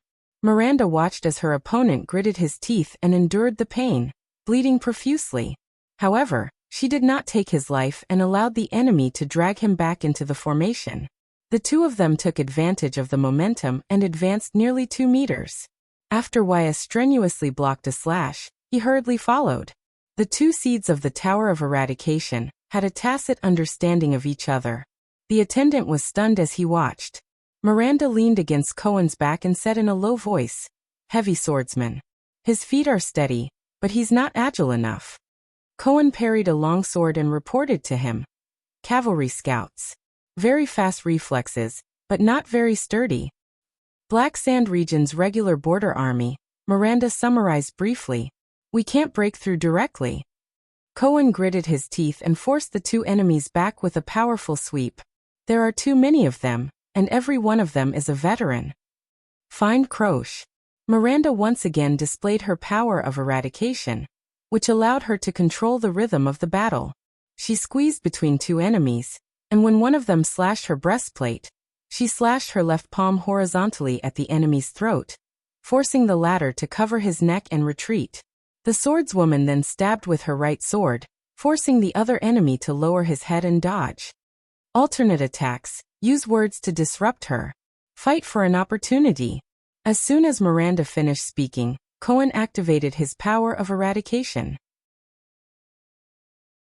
The endless glory of the stars spread over his entire body, allowing the police officer to attack with all his might without stopping for more than 10 times. Asterisk clang. Asterisk the continuous sound of metal clashing rang. In an instant, the soldiers of Black Sand Region were forced to take a few steps back by Cohen. Croce. Cohen attacked with all his might. His attack did not decrease, but he was surprisingly full of energy. He roared at the enemy commander in the crowd. "You betrayed us for Lampard's coup? You betrayed the Tower of Eradication?" Waya hurriedly followed behind Cohen. He was already injured in 2 places, but he still stubbornly swung his single-edged sword, blocking 2 swords that were aimed at Cohen's back. "What are you trying to say, Cohen?" In the crowd, Croce's eyes were filled with a complicated light. She replied to him in a calm and composed manner. "Are you accusing me of using the Tower of Eradication's name to involve all of you in politics with ulterior motives?" Cohen gritted his teeth. The glory of the stars, which was flashing with a blue light, continued to increase in power. Even if he was injured, he still had to advance. Slashing, slicing, and stabbing, the police officer only attacked 3 enemies in a row without defending himself. Miranda, on the other hand, guarded his back tightly. Her longsword was always able to strike at the crucial moment to neutralize the most fatal attacks. "Continue to disturb her," Miranda said in a low voice. "Force her to come up and fight you." "How?" Cohen gritted his teeth and swept away an enemy, but a bloody gash appeared on his arm. "I've never been able to win against that tomboy." But at this moment, Miranda suddenly shouted, "Give up, Cohen! Croce, whom you once had a crush on, betrayed you without hesitation at this moment. It's impossible between you and her." Cohen, who was attacking the group of enemies, was stunned. "What? That tomboy? When did I ever have a crush on her?" As soon as he finished speaking, Croce, who was still 2 meters away, suddenly contorted her face. She gritted her teeth and stared at Cohen, who was in front of her. There was only one emotion in her eyes: hatred. Cohen suddenly felt a chill in his heart. The next moment, Croce suddenly charged forward. She moved past the layers of subordinates and instantly thrust her longsword forward. She struck Cohen's blade. Asterisk clang. Asterisk Cohen's entire body trembled. He felt that he could no longer launch his next attack. "Immediately lay down your arms and surrender. For the sake of the past." Croce rushed in front of Cohen. Her emotions seemed to be very abnormal. She gritted her teeth and said in pain, "I won't hurt all of you." Cohen was stunned. He blocked the sword from his right. "For the sake of the past? You still remember the past?" A thought came to Cohen's mind. He growled in a low voice, "No matter how much it's for our respective standpoints and interests, we shouldn't have dragged the Tower of Eradication into this." But Cohen's attack immediately froze. Croce's sword hit the side of his blade again. "Don't be naive, Your Excellency Caribbean," Croce said hatefully. Her sword seemed to have a strange aura. She swung her sword and instantly interrupted Cohen's attack rhythm. Damn it. Based on swordsmanship alone, Croce could be ranked in the top 4 among the 8 seeds. She was second only to Miranda, Eklund, and that Nidarian from the Eastern Peninsula. Cohen gritted his teeth and sheathed his sword. He turned around to block another person's attack. At the same time, a wound appeared on his right shoulder. However, Croce's longsword followed him like a shadow. The moment Cohen's attack paused, she chased after him. Clang. Cohen pulled his longsword back to defend himself. He strenuously blocked the attack. The Tower of Eradication is detached from politics? The short-haired swordswoman gritted her teeth. Her longsword did not stop. She swung it along Cohen's blade, and the rhythm of her attacks was like a violent storm. You should have abandoned such childish fantasies on the first day you left the tower. Cohen twisted his body with all his might and broke free from Croce's blade. He felt that his attack was completely disrupted. At least, isn't the time we fought side by side in the tower a memory that we cherish? Shouldn't it be noble and untouchable? Cohen waved his left hand and used his thick robe to block a soldier's thrust. But you... At this moment, Croce's eyes were cold. She suddenly activated her power of eradication and attacked 3 times in an instant. Cherished memory? Ha ha. Croce's words seemed to be filled with endless sorrow and madness. The first attack was a surprise stab that forced Cohen to dodge to the left. I can't believe that I actually liked you, adorable, pitiful, childish Cohen. Cohen was slightly stunned. The second attack was a slash that did not stop. Cohen had no choice but to raise his longsword to block the other party's horizontal slash. The short-haired Northland swordswoman said shrilly, "From the moment we were born, we were branded by the country and politics. We were stamped with the stamp of our birth and bloodline. It's impossible to escape for eternity. We have no choice at all." The third attack was a bold and unconstrained style. You won't become spotless and untainted by dust just because you entered a tower that prides itself on being noble and otherworldly. You'll become a free man. Croce's words were cold and threatening. She held her sword with both hands. With the spot where Cohen had blocked as the center, she moved the tip of the sword in an arc, past Cohen's block, and pointed it at the police officer's face. "Cohen Caribbean. You damned idiot!" she roared shrilly in anger. The friction between her weapon and Cohen's blade produced a sharp, violent sound. Hiss. The tip of the sword went straight for the police officer's face. Cohen, who was already leaning to the left and was in an unstable position, felt that he could not exert force on the longsword in his hand. His breathing became uneven, and he could not continue breathing. The other party's 3 attacks were like an impassioned and complete movement. The beginning, the turning, and the end trapped him in a predetermined, fatal rhythm. He could not escape. This was a movement that belonged solely to Croce and was completely different from Miranda's. Pegasus music. At this moment, Miranda's longsword was like a heavy note that destroyed the movement.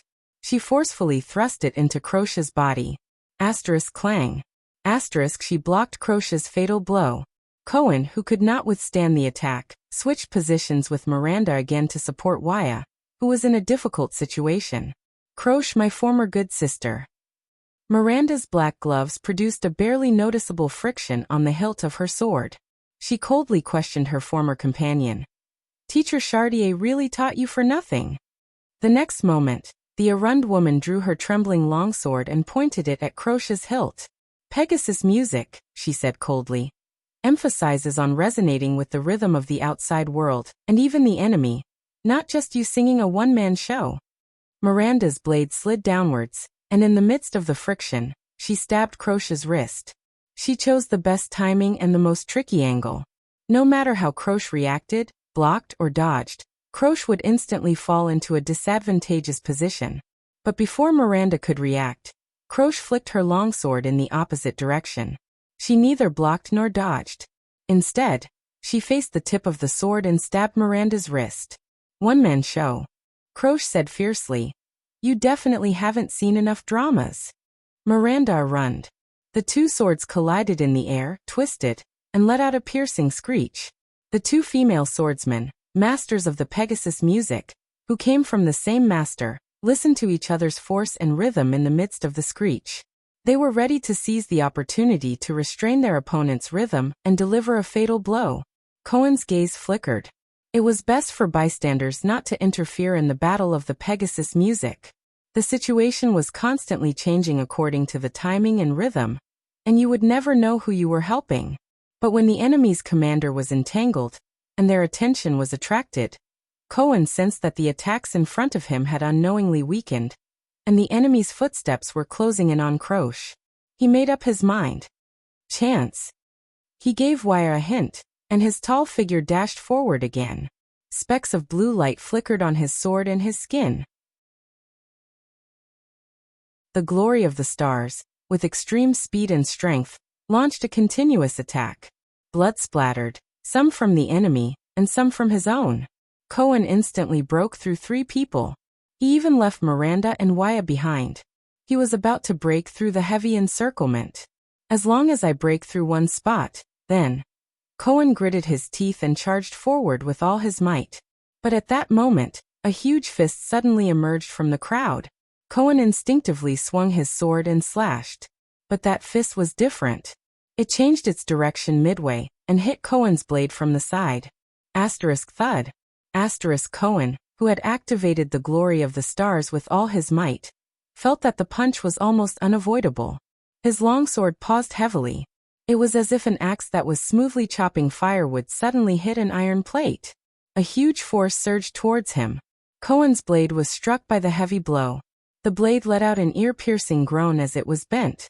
The blade bent backwards, and together with the heavy fist in front of it, it struck Cohen's left cheek. At that moment Cohen, who was hit by the heavy fist, only felt a roar in his ears. The entire world before his eyes swayed for a moment. Blood splattered from his face, and his vision turned bright red. In a daze Cohen fell backwards. But he had no time to think about it anymore. That punch, that was no. Cohen fell to the ground, feeling only despair in his heart. He instinctively raised his sword-wielding right hand. But an even more powerful arm pressed down on his hand. The enemy's other arm pressed down on his shoulder, and his fingers twisted and twisted. Crack. Cohen grunted in pain. His right arm had been dislocated. Clang. Cohen's family heirloom sword fell to the ground. Waya looked at the scene before him in shock. Cohen was completely defeated by the new enemy in the blink of an eye. The power of eradication surged in Cohen's body, and he wanted to make a final struggle. But the enemy's elbow was like the most terrifying weapon, and it struck his left back. Thud. A muffled sound came. The glory of the stars, which had gathered, was dispersed. Cohen's expression froze. His entire body trembled, and he coughed out a mouthful of blood in pain. "No, don't move, boy," the newcomer said coldly with a heavy accent. "The glory of the stars originates from the heart. I don't want to shatter your heart with my next strike." Waya stared at him in shock. Then, he was drowned by enemies who surged towards him from both sides. Cohen felt dizzy. He felt his body lighten. He was carried by the enemy on his shoulder. No, his vision swayed continuously. No, the figure slowly walked into the battlefield. He came to the place where Miranda and Croce were dueling. Miranda. Cohen coughed out blood and pain, but his entire body lacked strength. "Hurry!" In a daze Cohen struggled and moaned. "Run!" Miranda turned around from the corner of her eye and saw Cohen, who was being carried on a shoulder. She also saw the figure. She shuddered. Croce, who was facing her sword, instantly seized the opportunity and swung her longsword. Clang. A sharp metallic sound rang. The balance of power in the Pegasus music ended there. Both sides attacked in an instant. Shick. Miranda's expression changed. She seized the opportunity when her opponent could not dodge the attack and stabbed Croce's left wrist. Thud. The hilt of Croce's sword spun around and hit Miranda's abdomen. Croce gritted her teeth. Miranda swayed a little, and was about to counterattack. But at that moment, a sword was already pressed down without a sound or a trace. The blade was pressed against Miranda's shoulder. It was Cohen's longsword. At that moment, it was held in a huge palm. Miranda could only feel an unparalleled force surging from the sword. "This is an inescapable clamp," Miranda thought. Bang. In the next moment, the swordswoman was forced to kneel on the ground by the great force. She felt the power of eradication in her body become chaotic. The Pegasus music was broken. Croche walked forward with a cold expression. He kicked away her sword with one foot. Asterisk clang. Asterisk Miranda's long sword rolled to the ground. Why? Miranda could no longer withstand the great force. She was pressed to the ground and spat out a mouthful of blood, but she still stubbornly raised her head and looked at the newcomer. Why is it you? She stared at the strong and tall figure, and his head full of white hair. She roared in indignation. Caslin Lampard. In front of Miranda was the pride of the Tower of Eradication, the legendary commander of the White Blade Guards, the owner of Hero Tavern, and the old man nicknamed Earthshaker. He was silent and did not speak. His face was expressionless. He only continued to press down on his longsword and carry Cohen on his back. Then, the soldiers of Black Sand region came forward and escorted the furious Miranda and the unconscious Cohen away. Waya's angry roar rang in the distance. Without batting an eyelid, Croche sheathed her longsword. The Archduke has just sent an order, the swordswoman said coldly.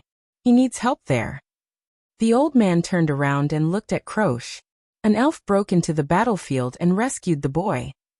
Croche tidied up her clothes, which were slightly disheveled due to the battle. Don't hurt them, Caslin said flatly.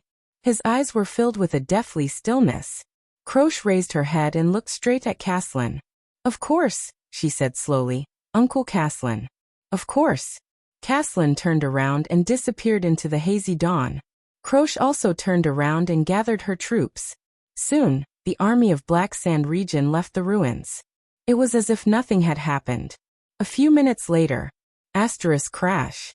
Asterisk the sound of a pile of rubble falling to the ground could be heard. As the sound grew louder, a hand finally reached out of the ruins.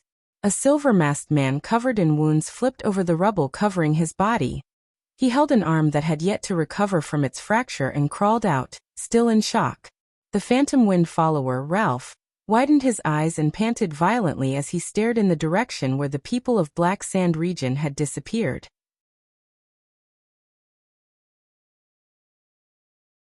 Chapter 193. Kid, I know what you're thinking. But if you continue to look at me with that strange gaze. Ida rode beside Thale's mount. She clenched her fists, the knuckle of her index finger sticking out. Her tone was extremely impatient. You know what will happen. All right. Thales, who was bursting with curiosity, stuck out his tongue and turned his head. Forget it if you don't want to answer. Anti-theft. At the same time, you might as well read this chapter. The prince sighed softly in his heart. Ida exhaled softly and sealed the memories of the past in her heart again. Jadestar. Damn Jadestar. Speaking of which, Ida, how did you become a secret protector of the Jadestar royal family?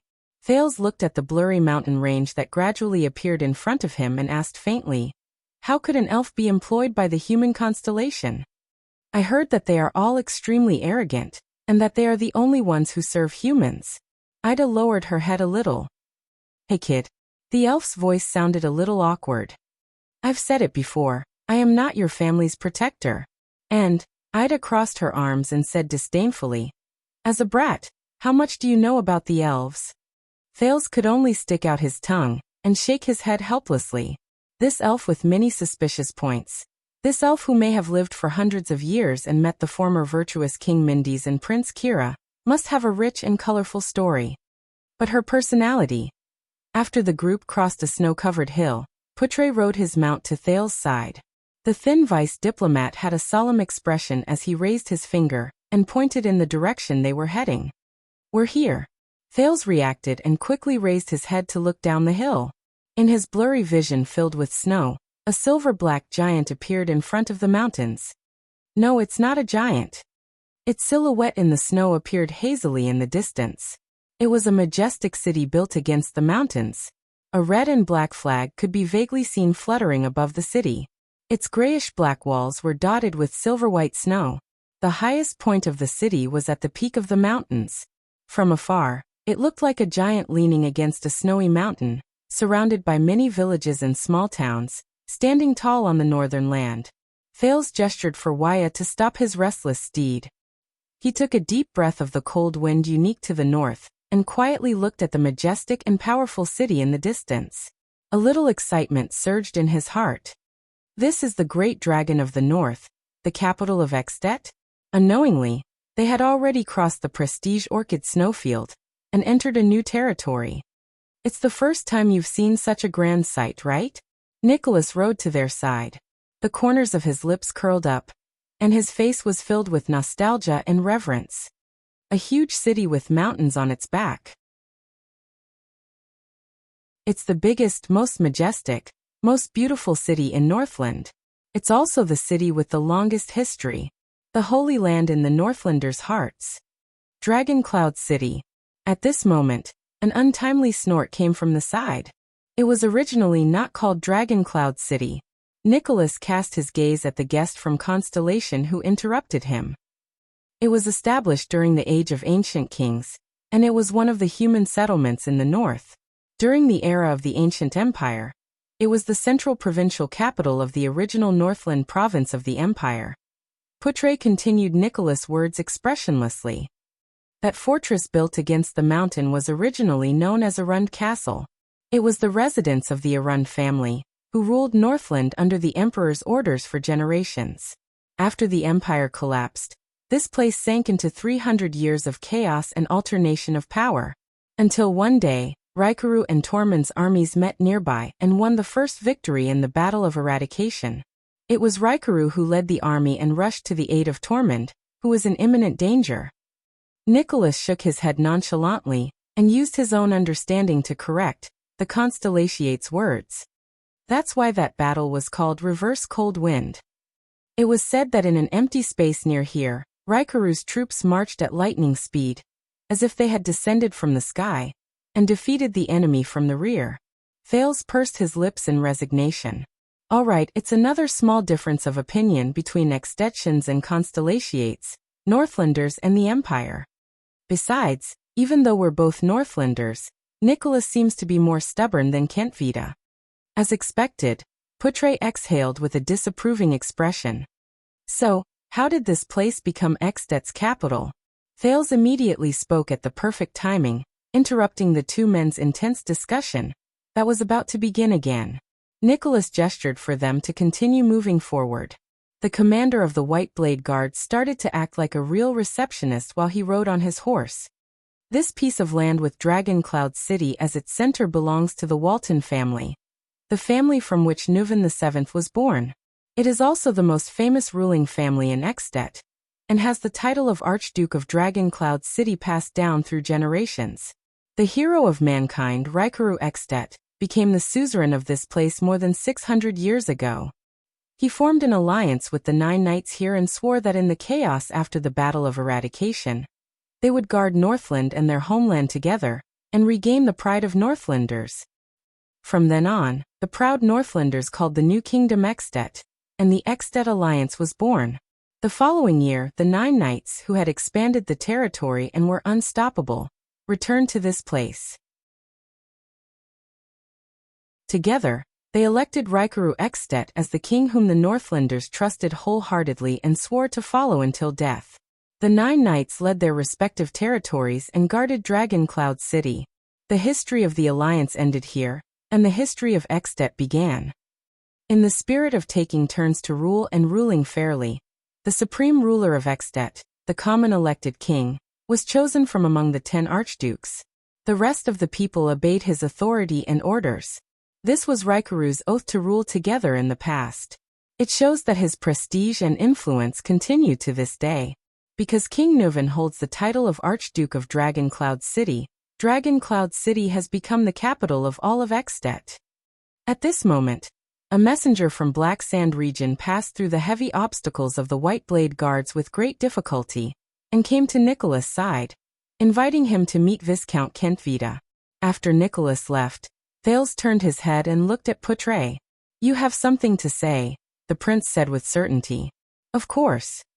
The vice diplomat shook his head in disdain. Don't believe our hot-blooded Northlander friend. His nonsense about taking turns to rule and ruling fairly can only be used to deceive the Northlanders. In fact, in Northland or anywhere else in the world, it has always been power that speaks and strength that rules. Oh. Thales chuckled softly.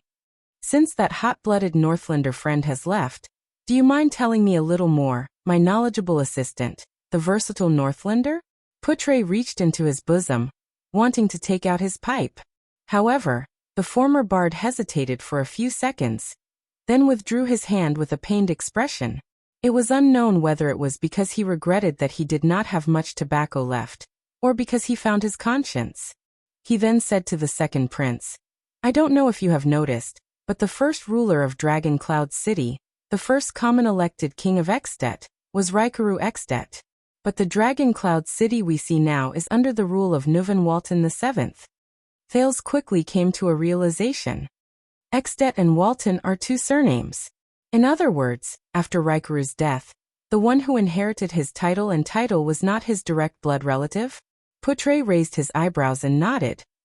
The real history, or rather, the history recorded in the records that Constellation can find, is that Raikaru died young and did not give birth to any children.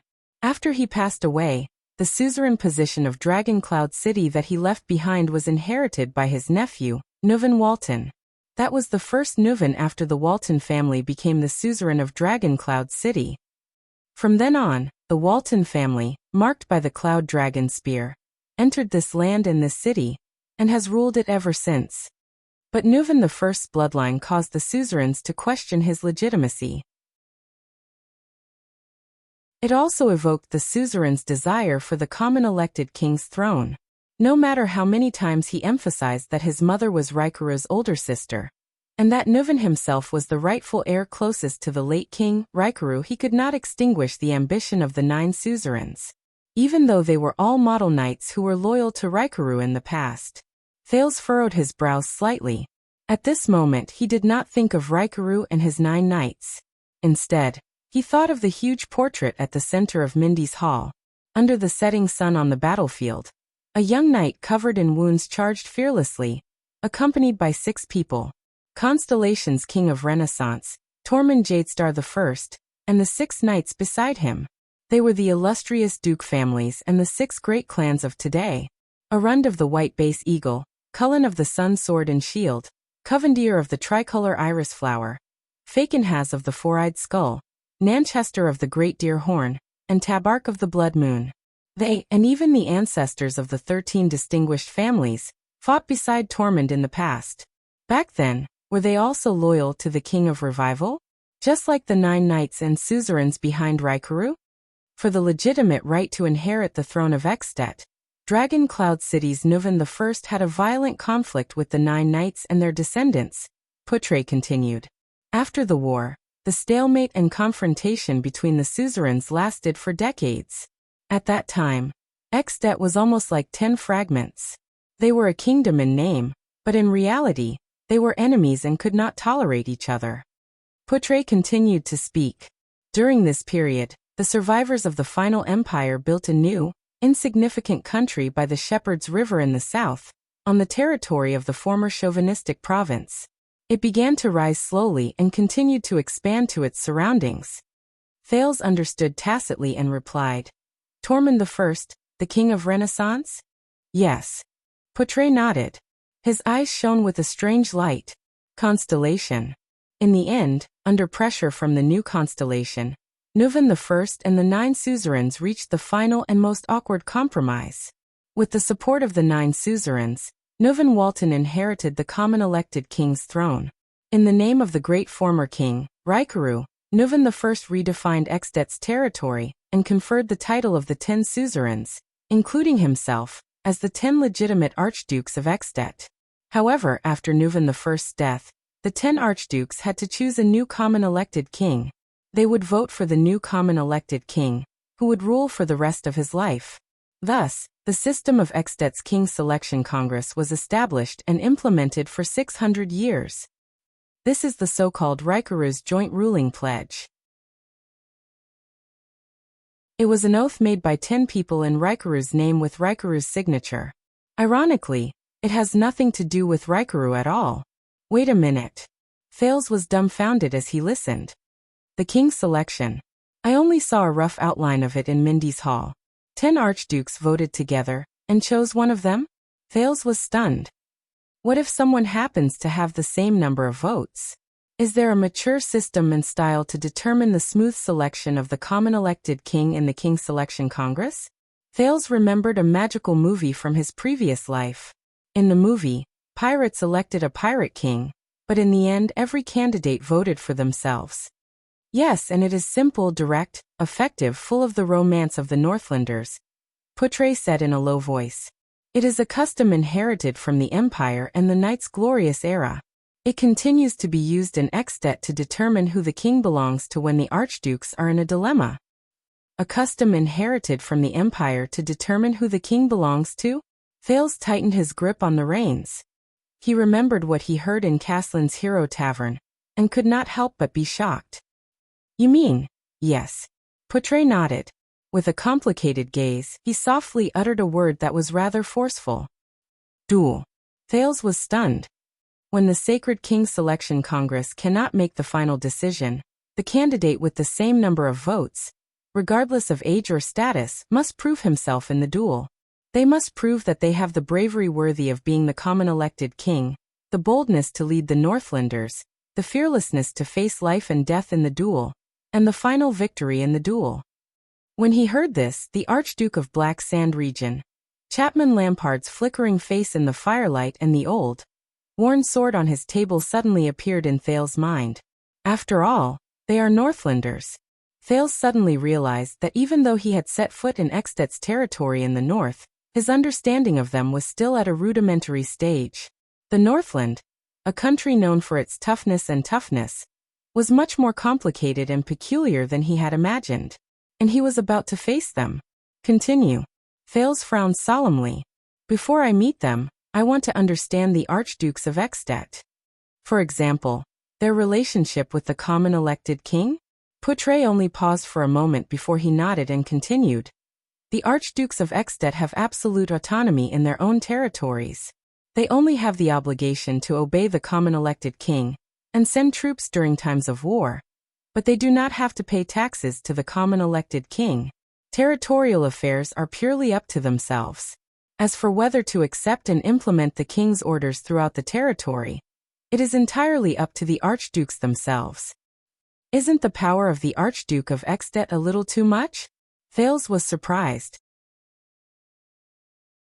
He inhaled slightly as he walked. Can it be said that it is a miracle that Extet has not been divided until now? Yes, this is why they are called archdukes and not dukes, as they were during the age of the Empire. Poutre sighed. To a certain extent, Extet, which was born from compromise, is even more divided than Constellation. Poutre sighed. They have much more autonomy in their own territories than the Dukes of Constellation. At least, no matter how stingy and unwilling Duke Cullen is, he must allocate a sum of money from Eastern Sea Hill every year to pay a sufficient amount of taxes to Eternal Star City and His Majesty. The appointment and dismissal of Constellation's important officials and the demotion and demotion of nobles must comply with the Holy Constellation Covenant. They must even be reviewed by the Supreme King's warrant.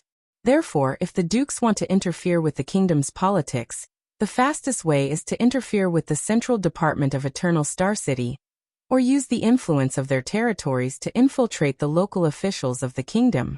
Thales shook his head. Then what is the meaning of the common elected king's existence? If he cannot even restrain the archdukes under him, why does he still want to become the common elected king? Poutre thought for a moment and answered him seriously. For the sake of high prestige, the suzerain's obedience, and the name of orthodoxy. Thales frowned again. This stuff is much more useful in Northland than in Constellation.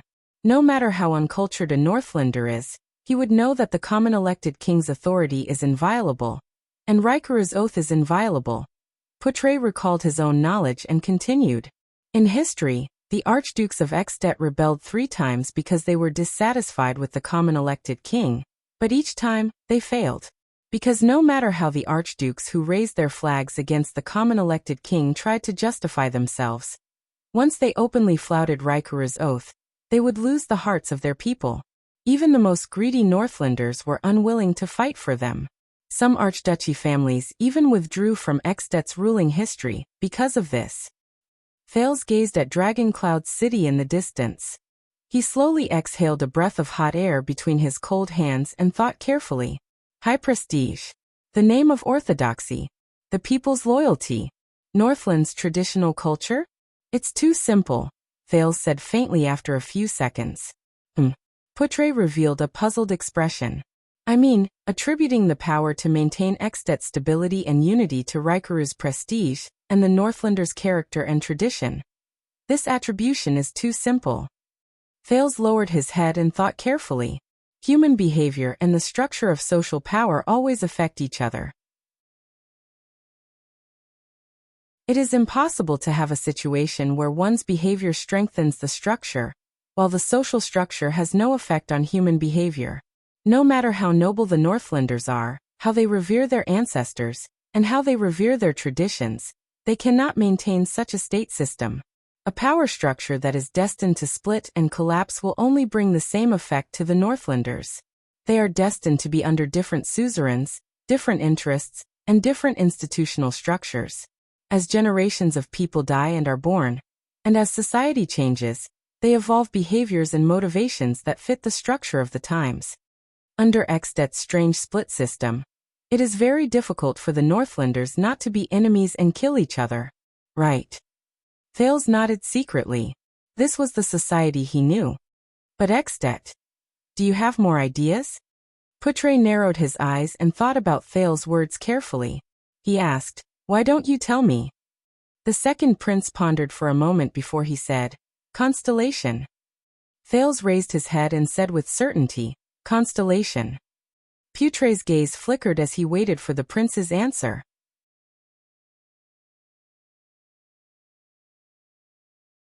Chapter 194. Early in the morning on the deserted street, Thales panted heavily as he passed through an alley and arrived at a larger road. Ida should be fine. Even though she looks unreliable, she single-handedly captured a supreme-class blood clansman in the birch tree forest. I can't be distracted. There's no point in thinking too much, and I can't help either. Thales desperately shook off the worry in his heart. He suddenly felt a little thirsty. Thales grabbed a handful of snow, rubbed it, and stuffed it into his mouth, just like how child beggars used to spend the winter on the streets. The prince, who was grimacing from the cold, trembled his chin in pain. He raised his head and asked Little Rascal, Is this West Express Avenue? However, the latter only lowered her head gloomily and did not say a word. Thales finally melted that mouthful of snow into water and swallowed it. He stared at the dazed Little Rascal, feeling extremely worried. From the tragedy in the palace to the calamity of the calamities, to the assassination of the king and the blood spilled right before her eyes. This terrifying night had frightened the poor child.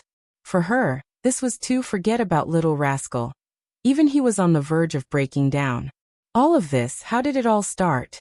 Did Lampard plan everything from the moment he sent his troops to escort me north to Dragon Cloud City? Was his goal to assassinate the king and start a coup? How did he do it? An army of 2,000 people. If they set off in the name of escorting me, so they were not noticed. Then when he led the army into the city, would the vassals, nobles, civilians, soldiers, and bureaucrats inside and outside the city not notice? King Nuvan seems like a very shrewd king. That unsettling old lady Kalshan does not seem to be a simple character either. How could she allow such a fatal flaw in the security of their capital city? Unless, Thales thought of that terrifying answer. It can't be. He gulped slowly and continued walking with Little Rascal. At the same time, he decided to think from a different perspective. I lured the mystics here, didn't I? The accident caused by Giza and Asda directly destroyed the entire Shield district, and took away most of Dragon Cloud City's energy. Yes, that's why King Nuvan left Heroic Spirit Palace and came to Shield District. So, the one who has to take the blame for the king's assassination is me? Thales was shocked by his own thoughts. If it's really because of me and Giza, then Lampard is really lucky. The second prince looked at his pathetic appearance as he fled for his life and sighed. Is this what they mean by, the evils we bring upon ourselves are the hardest to bear? Thales rubbed his forehead fiercely. Even his brain, which was usually super efficient, felt a little uncomfortable at that moment. He sighed and had no choice but to put these things aside for the time being. Despite his extreme fatigue, he forced himself to stay awake and explore the path forward. This should be the West Express Avenue. If he remembered correctly, this winding and empty street was the Armor District. Ida said that as long as they passed through it, they would reach the blockade set up for the calamities. They should be able to meet the people from the capital there. Thales hesitated for a moment when he thought of this. But she also said that the patrols, or the guys wearing the patrol uniforms, were all very suspicious. She didn't know how many of them were loyal to Lampard. Best not to believe it. Even those who were loyal to the Waltons could easily expose their information to Lampard. The once majestic King Nuvan could no longer protect them. Sigh. How ironic. He had the granddaughter of the King of Extet with him, but he had to struggle to escape from the capital in Northland. He could not even find anyone he could trust. The most important thing now was to find someone he could trust, ask for help, return to Heroic Spirit Palace, return to Putre's side, and inform the people in Dragoncloud City who were still loyal to the Waltons. Thales stopped in his tracks. He looked at a signboard at the corner of the street not far ahead. His expression changed as he remembered something. When King Nuvan can no longer protect us. The signboard in front of him was painted with a black dagger with a short handle. Under the signboard was a large wooden window that was tightly shut, and on one side was an extremely narrow door. Thales narrowed his eyes. A conversation from the past floated into his mind. If you run into an irreversible crisis in Extet, when even King Nuvan can't save you, Thales' eyes brightened. It's here. The next moment, he pulled Little Rascal towards the signboard. Asterisk bang. Bang. Bang. Asterisk Thales knocked hard on the large wooden window under the dagger signboard. Although the residents had been evacuated due to martial law, if the owner of this place was really like what he heard, a person who often violated the law, no response. Asterisk bang. Bang. Bang.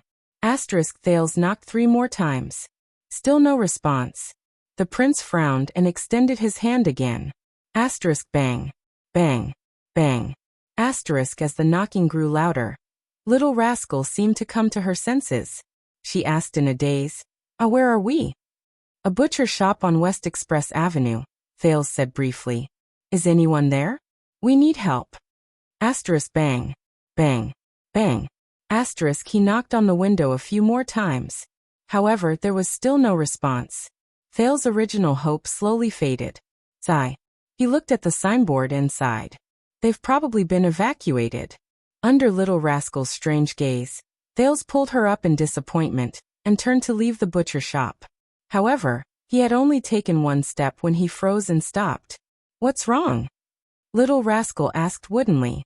Thales spun around abruptly and yelled at the dagger signboard. $6.50. No response. Thales gritted his teeth and yelled again. Hey, $6.50. $6.50. Perhaps because he yelled a little too loudly, Thales panted and patted his own chest. However, there was still no response. There were only the 2 of them on the empty street. Thales lowered his head in disappointment. Forget it. Perhaps he. At this moment, the sound of wooden boards scraping against each other was heard, followed by the sound of a door bolt being unlatched. Asterisk clack. Asterisk Little Rascal instinctively hid behind him. Thales looked up in shock. The wooden window was opened. Someone's there? Through the window, a man with black hair, black eyes, and a flat face stared at them with an unfriendly expression. It made Thales' skin crawl. Wait a minute. This is a Far Easterner? Who are you people? How do you know this? The Far Easterner's words carried an obvious Northland accent. His tone was slightly impatient, as if he was facing a huge problem. $6.50? Thales was slightly stunned. Someone. He stared blankly at the Far Easterner.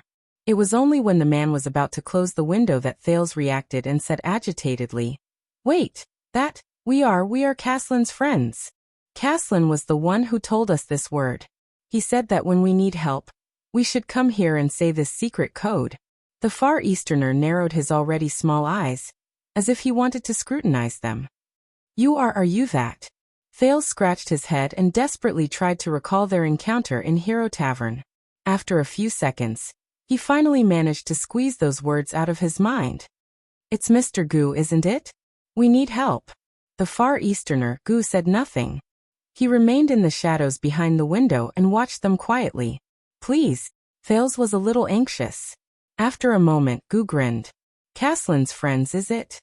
The Far Easterner snorted softly and said slowly, come in. At the border between the Armor District and the Shield District, a thrilling battle between two Lemeters had already begun. Asterisk whoosh. Asterisk the wind from the blade was fierce. Ida leaped into the air and pounced at Caslin. Her scimitar drew an arc and swept past the tip of his nose. The former commander of the White Blade Guards leaned back steadily. The expressionless Caslin calmly dodged the blade that was aimed at his head, even though the blade was only an inch away from his nose. Jumping up in battle is suicide, Caslin said flatly. He instantly brandished the 2-meter-long Soul Slayer pike, but it did not feel clumsy or sluggish at all. The pike even bent from his swing. The wind howled, as if it had a life of its own. The tip of the pike swung horizontally at the elf. Just like many battles between Supreme Class fighters, in just a few seconds, the offensive and defensive positions switched. That's for humans, Ida said disdainfully in the air.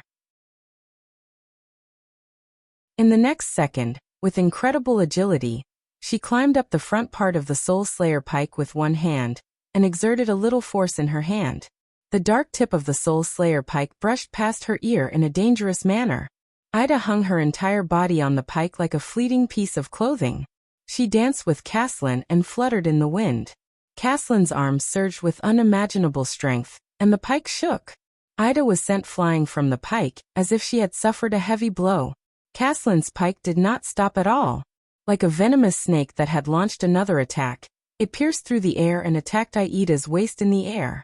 But Ida once again displayed the agility of a bat.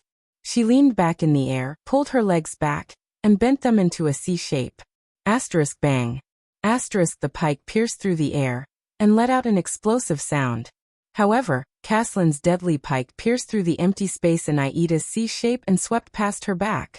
But the sword missed its target. Caslin furrowed his brows and shook the pike again. Ida stretched her left hand backward again, and placed it on the Soul Slayer pike's handle. She swung her supple body like a slingshot in the direction where Caslin had shaken the pike. With her left hand as the center, she swung around the Soul Slayer pike like a swing. Then using the centrifugal force, she floated backwards. If Thales were here, he would probably be dumbfounded and shout, "You know how to swing on the horizontal bar." The elf somersaulted in the air and landed steadily. Asterisk bang. Asterisk only then did Caslin's pike tip land on the ground and plunge into the stone bricks. This thrilling round ended. Ida raised her machete and stood up. Her cloak had fallen to the nape of her neck during the violent maneuver just now, revealing her braided, silky, bright white hair. Caslin spun his pike. His expression did not change. He was calm and unruffled. "I've fought against the enemies of White Mountain and met the envoys from late Twilight Kingdom," the old man in the tavern said slowly. "But your skin color is neither that of a white elf nor that of a nightmare elf." Ida raised her head, revealing her delicate girlish face and a pair of beautifully curved pointy ears. "You're a sacred elf, aren't you?" Caslin exhaled softly and adjusted the posture of his spear. "Of course, I've never seen the high elves and gray elves in the Eastern Peninsula. But I think that you're probably from the Sacred Tree Kingdom. That's why you're protecting the Prince of Constellation." "Good guess." Ida sneered. She looked at the Soul Slayer pike with fear in her eyes. "Northland brat." Caslin nodded and flashed a smile. "The Sacred Tree Kingdom is indeed Constellation's ally and royal in-law," the old man said with a sigh. "They even provide Supreme Class guards for them?" Aida's expression changed. "Ba ba ba." The elf waved her machete in annoyance. "What guard?" "I'm a Supreme Class elite that bunch of brats begged their grandfather, grandmother, father, and mother to hire. They paid a lot of money to hire me." Caslin's eyebrows twitched. "The lifelong honorary instructor of the Royal Guards of Constellation." The elf pointed her machete at herself and said loudly and arrogantly, "Ida Rorikit Giselle Doritos." But Aida's words seemed to be stuck and she stopped midway. Her silver eyes darted around, but in the end, she lowered her head dejectedly. I can't remember my name. Just call me whatever you want." But Caslin's expression became solemn. "I see. You're the instructor of the royal guards." The old man raised his pike. The way he looked at Ida was different now. The White Blade Guards used to say that other than the Glacier Sentries, if there was any other troop in the world that could fight against the elite White Blade Guards and the Dragon's Imperial Guards head-on, Caslin sighed. His eyes were filled with nostalgia. "Then there's only you, who are commonly known as the Emperor's Praetorian Guards, the Royal Guards of Constellation." "Iya." Ida waved her hand, seemingly disdainful. "So you still remember that you're a member of the White Blade Guards. Just now, when your people fell one by one. Did you see it?" Hearing that, a pained expression appeared on Caslin's face. He furrowed his brows tightly. "They're all competent warriors, good children," the old man said sorrowfully. "They just encountered the worst era, the worst fate." Ida snorted coldly. "You really dare to say that? It seems like the famous ground shaker is just a traitor." Caslin shut his eyes tightly. "Let us finish this battle. If we drag it out for too long, our people will arrive. By then, there won't be a chance for a fair fight." His voice was extremely tired. Ida did not say a word. She only stared at him coldly. The Dragon Guards and the Imperial Guards have not met many times in history. When I was young, I fought against your Zacriel once, so I was very honored. Caslin opened his eyes and said solemnly. His white hair shone under the faint light of dawn. "Instructor Ida." "Zacriel?" Aida's expression changed. She seemed to be recalling something. Was he a snot-nosed, donkey-faced brat who slacked off on the training field every day? Speaking of which, I used to punish him often. He was Constellation's famous Knight of Judgment. Caslin revealed a nostalgic smile. "I haven't heard any news about him since 12 years ago." Aida's expression darkened. "That fellow is in the Western Desert's prison of bones."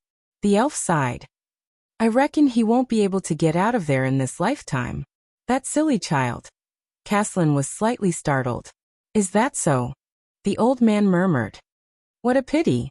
Caslin closed his eyes regretfully. He was really a good opponent. The next moment the battle resumed. Caslin's spear moved without warning. He thrust it 3 times in an instant.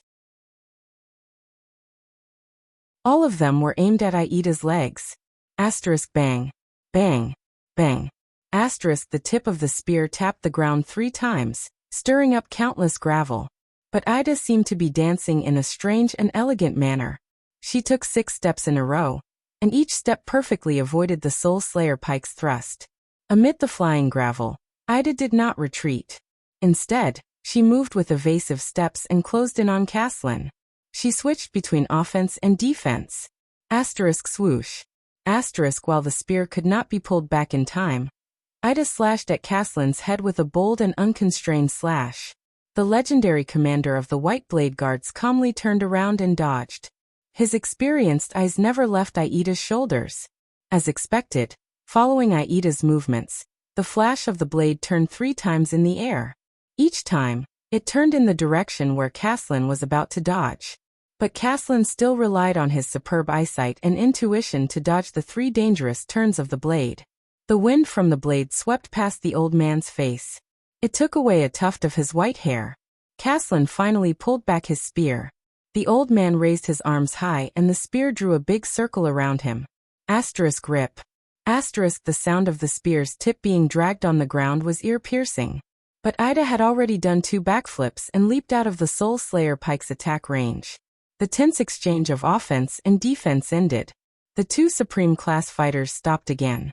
Good flexibility and agility. Caslin sighed. Good battle awareness. Steady swing of the blade and light footing. You've really brought out the dual advantages of being an elf and a woman to the fullest. Ida chuckled and carefully observed her opponent's face.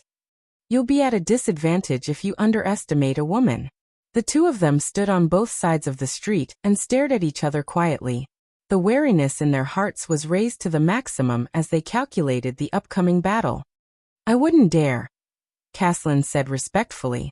"After all, I'm also someone who lived in the same era as Heart of the Rain. But these are all qualities that an elf should have. It's not surprising, the old man said flatly. Aida's pupils constricted slightly.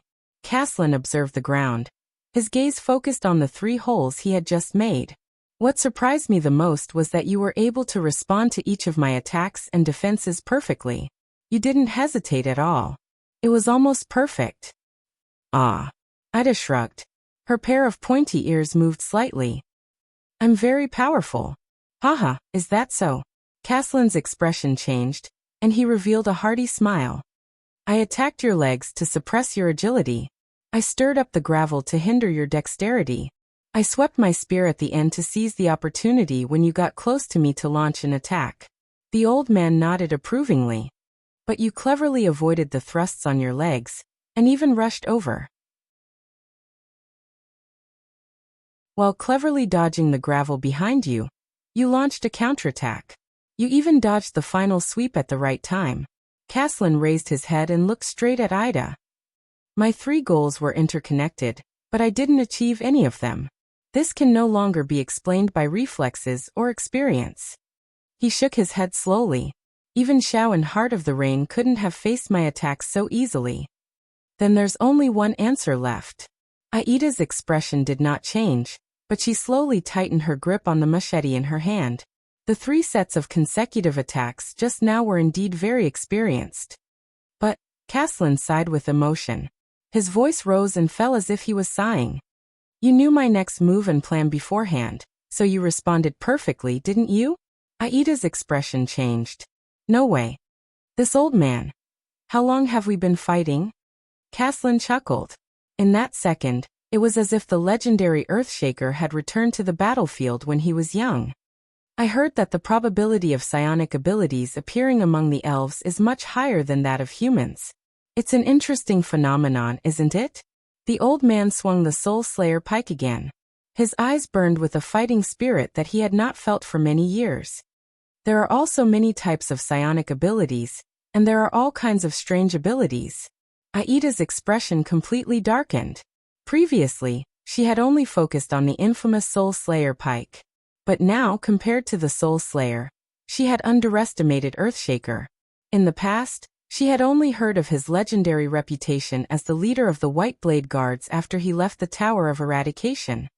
But, Caslin's eyes sparkled, but he said calmly, but I really didn't expect that there would be such a magical psionic ability. Ida sighed. Instructor Ida, you are a psionic. No, you are in supreme class, so I must address you as a psionic warrior. Caslin stared at Aida's silver eyes and spoke with certainty in an unquestionable tone.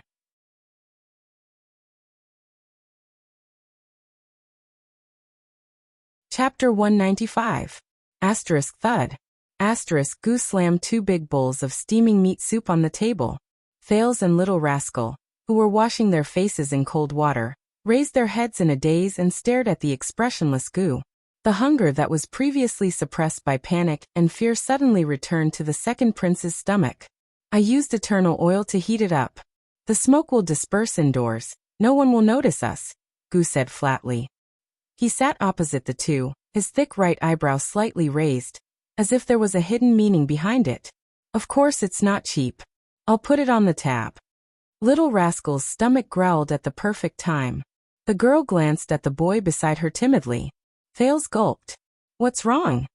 Goo looked at the 2 dazed children, frowned, and said impatiently, Are you waiting for me to respectfully offer napkins and wine, my esteemed young master and young lady? As soon as he finished speaking, Thales and Little Rascal exchanged glances and winked at each other. In the next second, like horses released from their reins, the 2 of them pounced on the chairs, picked up their respective bowls of meat soup, and gulped it down.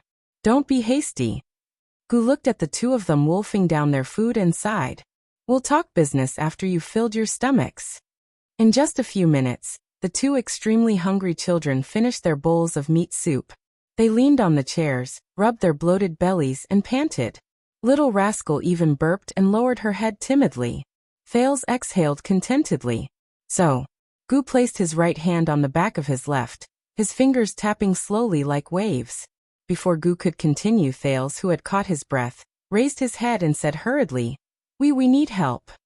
Yes, I can see that. Gu sized him up, his eyes showing disdain. Tell me something I don't know.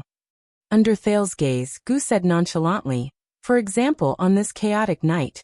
It's midnight now, why are the two children wandering aimlessly in the armor district, which should have been evacuated a long time ago? More pathetic than stray dogs?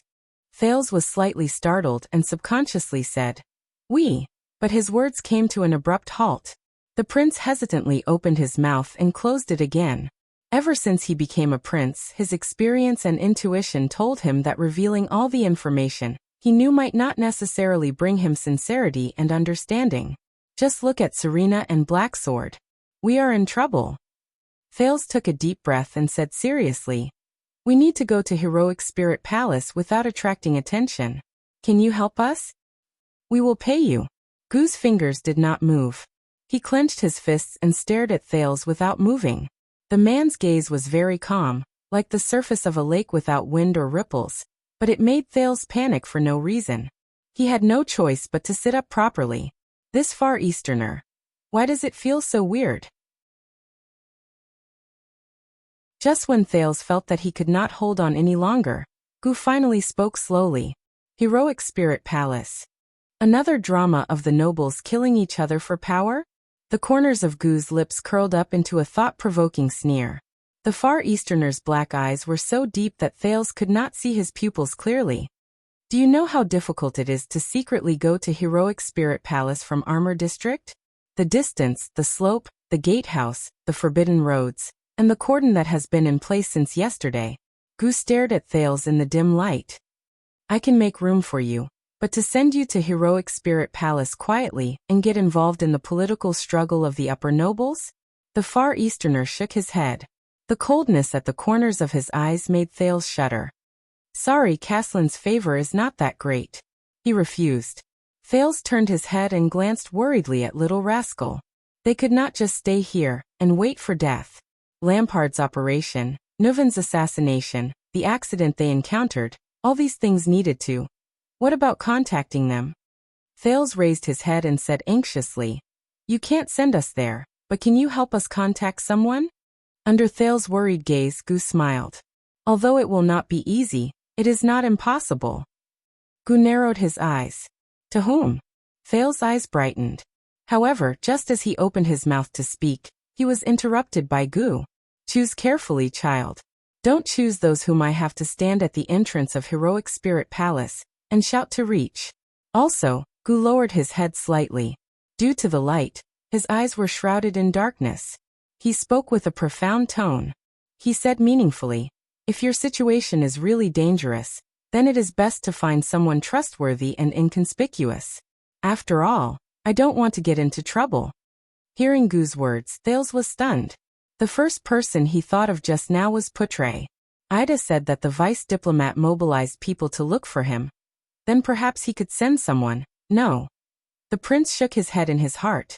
Thales did not know how strict Lampard's control in Dragon Cloud City was, but if the situation was as bad as he expected, then the Constellation Diplomat Group, led by Putre, would definitely become Lampard's main focus. Especially after the calamity wreaked havoc, and now that all districts were under martial law, they would be very conspicuous. Even if they found this place, there was a high chance that they would be intercepted by the enemy halfway. Similarly, the people loyal to King Nuven, such as Nicholas, were the same. He needed another candidate. Thales frowned. A person I can trust, a suitable candidate who has a secret agreement with me and King Nuven, but is neutral on the surface, so he will not attract attention. It would be best if he had some means and connections, so that he would not be powerless after receiving the news. Thales' pupils gradually focused. In fact, Thales took a deep breath and met Gu's gaze. I happen to have such a candidate. His information network is also very wide. You definitely have a way to contact him. Gu's gaze stopped on him. After a full 5 seconds, the Far Easterner nodded slowly. Thales breathed a sigh of relief. A few minutes later, Gu changed into a cloak and stood at the door. I don't know how long I will be gone. After all, it takes time to find a way, maybe tens of minutes, maybe even longer. The the Far Easterner said sternly. Before that, stay here and don't touch anything in my shop. Thales could only nod to show that he understood. Gu observed for a few minutes by the wooden window. After confirming the situation, he held the doorknob. Mr. Gu. Light flooded into the butcher's shop. Just as he was about to leave, Thales suddenly said, "Thank you." Gu revealed a strange expression and turned to look at him. The Far Easterner nodded with a faint smile. But Gu's last words before he left made Thales pale with fright. "Please wait patiently." Gu turned around and said faintly, "Your Royal Highness." As soon as he finished speaking, Gu closed the small door, leaving the butcher's shop in darkness again.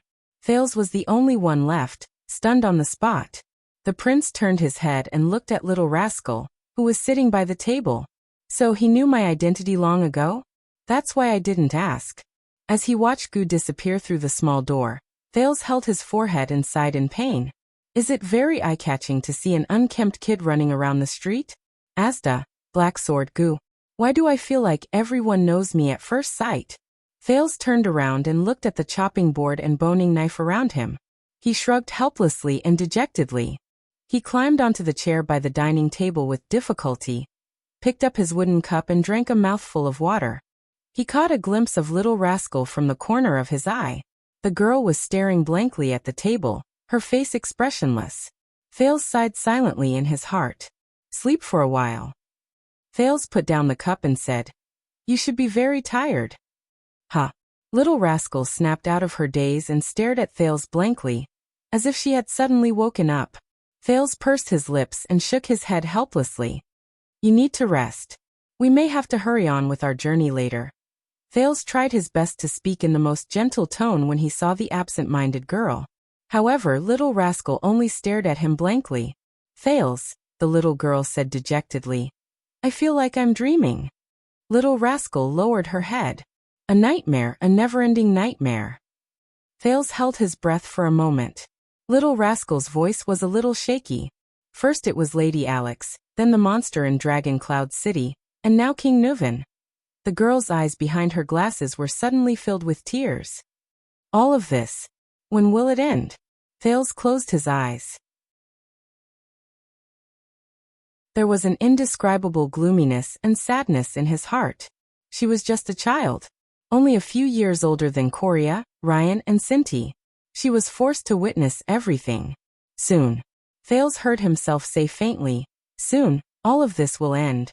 Everything will get better." However, in his heart, a dark voice spoke another sentence for him. "No, from the moment you become a Walton, all of this will never end." He heard himself saying against his will, "When we return to the Walton family and those loyal to the Waltons, we will be safe. Regardless of their motives, they will definitely protect the bloodline of the Dragon Spear family." Little Rascal trembled when she heard that. Her sobbing became more obvious. "Thales, I don't want to become Saroma. I'm not a Walton. I can't do what King Nuven said." Thales did not speak. He only clenched his fists and stared at the ground. "Really?" Little Rascal sniffled. Her eyes were red. "I'm just a little servant girl picked up from a pile of orphans. I'm not Lady Walton." Thales still did not say a word. "Also, I'm a girl. This is Northland. Never in history. Neither the nobles nor the commoners will allow me, a girl, to become an archduchess." Little Rascal took off her glasses and shook her head in pain. "Let me go. I can't do what His Majesty said. With you, I'll mess it up. I don't know anything." Watching Little Rascal sob incessantly, Thales slowly raised his head. "All right." Little Rascal's sob stopped abruptly. "What?" She raised her head and asked in confusion, her sobbing voice still lingering. Thales said flatly, "You can go." Little Rascal was stunned. "King Nuven has passed away. We don't know if Nicholas is dead or alive. As for Merc." Thales looked at her calmly. He jumped off the chair and strode forward. "Now no one will force you to become Saroma Walton." Thales approached her slowly. Little Rascal shrank against the back of the chair in slight surprise. "You still have a chance to stay away from all of this. Dragon Cloud City is in chaos. A missing maid will not attract attention." Thales continued under Little Rascal's bewildered gaze. Not to mention, so many things have happened in Heroic Spirit Palace. Little rascal sniffed sharply. Really? There was a hint of bewilderment in the girl's voice, but this bewilderment soon turned into panic and timidity. But, why are you? Thales stopped and stood a few steps away from her chair. He unclenched his fists and stared straight into the girl's green eyes. The corners of his lips curled up. Because you are you. Perhaps there are times when the margin is very small, but everyone can and should choose who they are. Thales gently closed his eyes and quickly opened them again.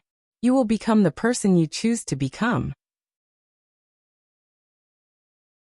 At that moment, Asda's questioning words, the story Lady Gines told him, Yodel's confession in the Shadow Realm, Gilbert's agitated expression when he stood in front of the portraits of the three kings, and Kessel's lonely figure in the Jadestar family tomb flashed past his mind. With a myriad of thoughts in his mind, he continued, somewhat subconsciously. Although we are always forced by life, others, society, and omnipresent power to become what they want us to become. Little rascal stared at Thales in a daze. She stared at the strange boy with a bitter smile.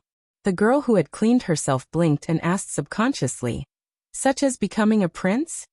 Thales' gaze froze. He stared at little rascal quietly and sighed. Yes. Such as a prince. So if you want to escape, give up, and leave, I will not stop you. I will even help you. Little rascal seemed to be scared out of her wits. She stared at Thales without moving. The second prince sighed. Kessel's words rang in his ears. From the moment you were crowned with the Jadestar name, you fought for Constellation, died for Constellation, and lived for Constellation. He refocused his gaze and stared straight into little rascal's eyes. But before that, have you thought about who you really are and who you want to become? Little rascal's eyes widened slightly. What? Thales shook his head and ignored her puzzlement.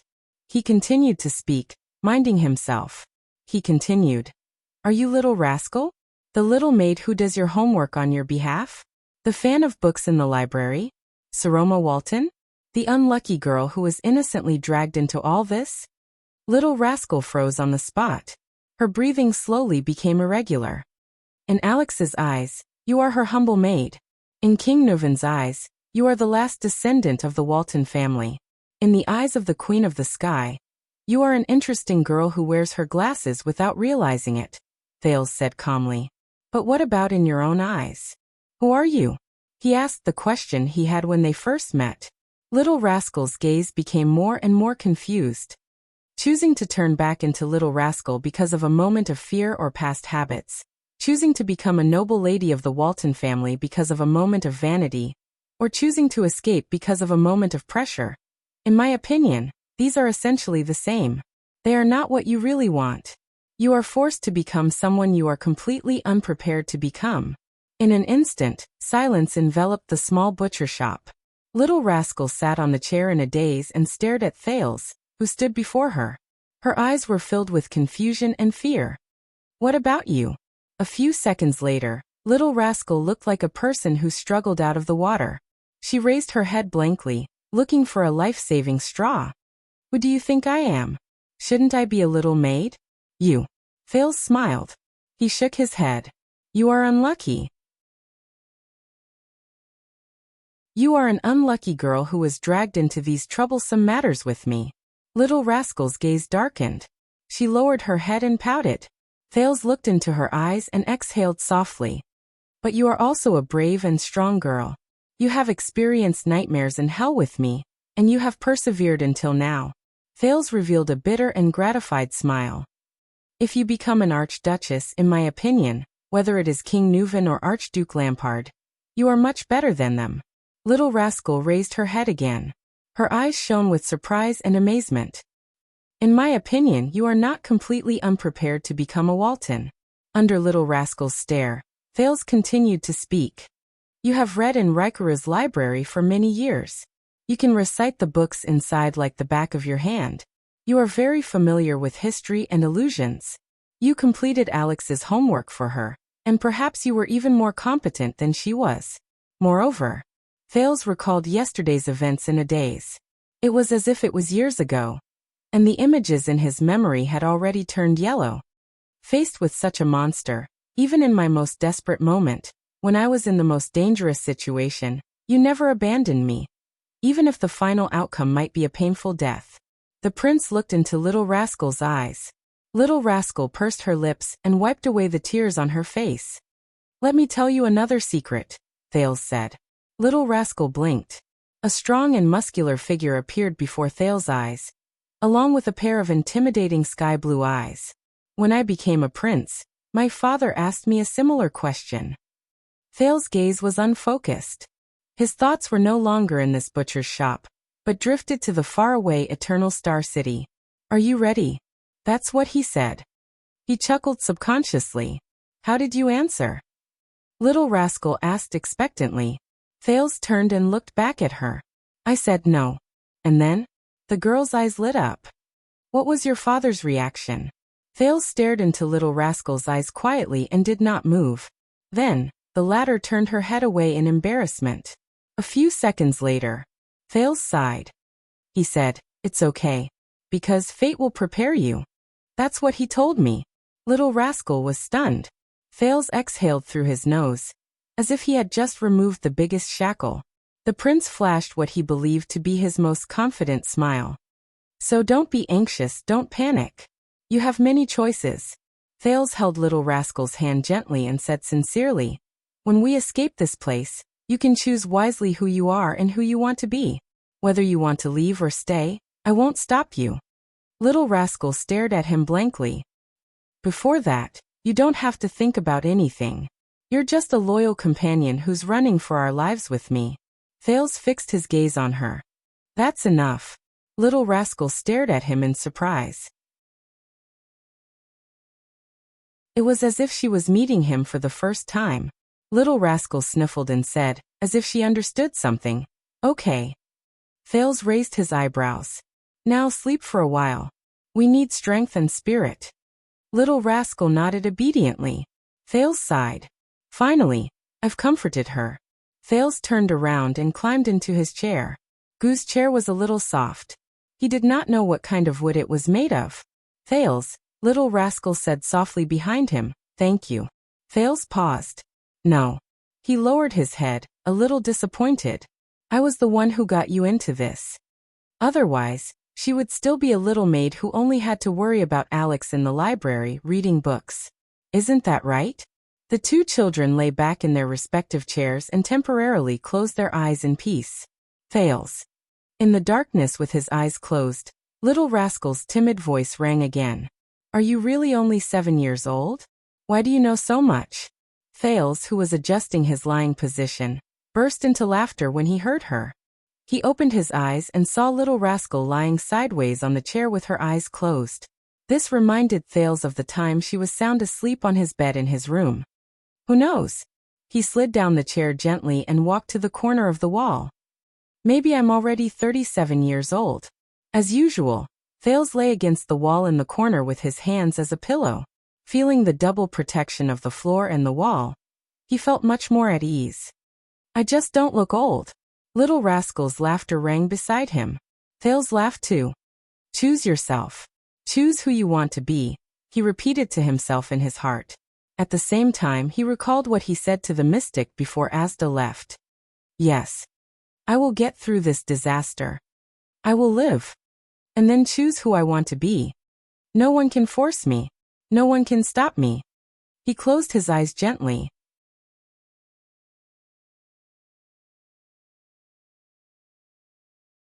Chapter 196.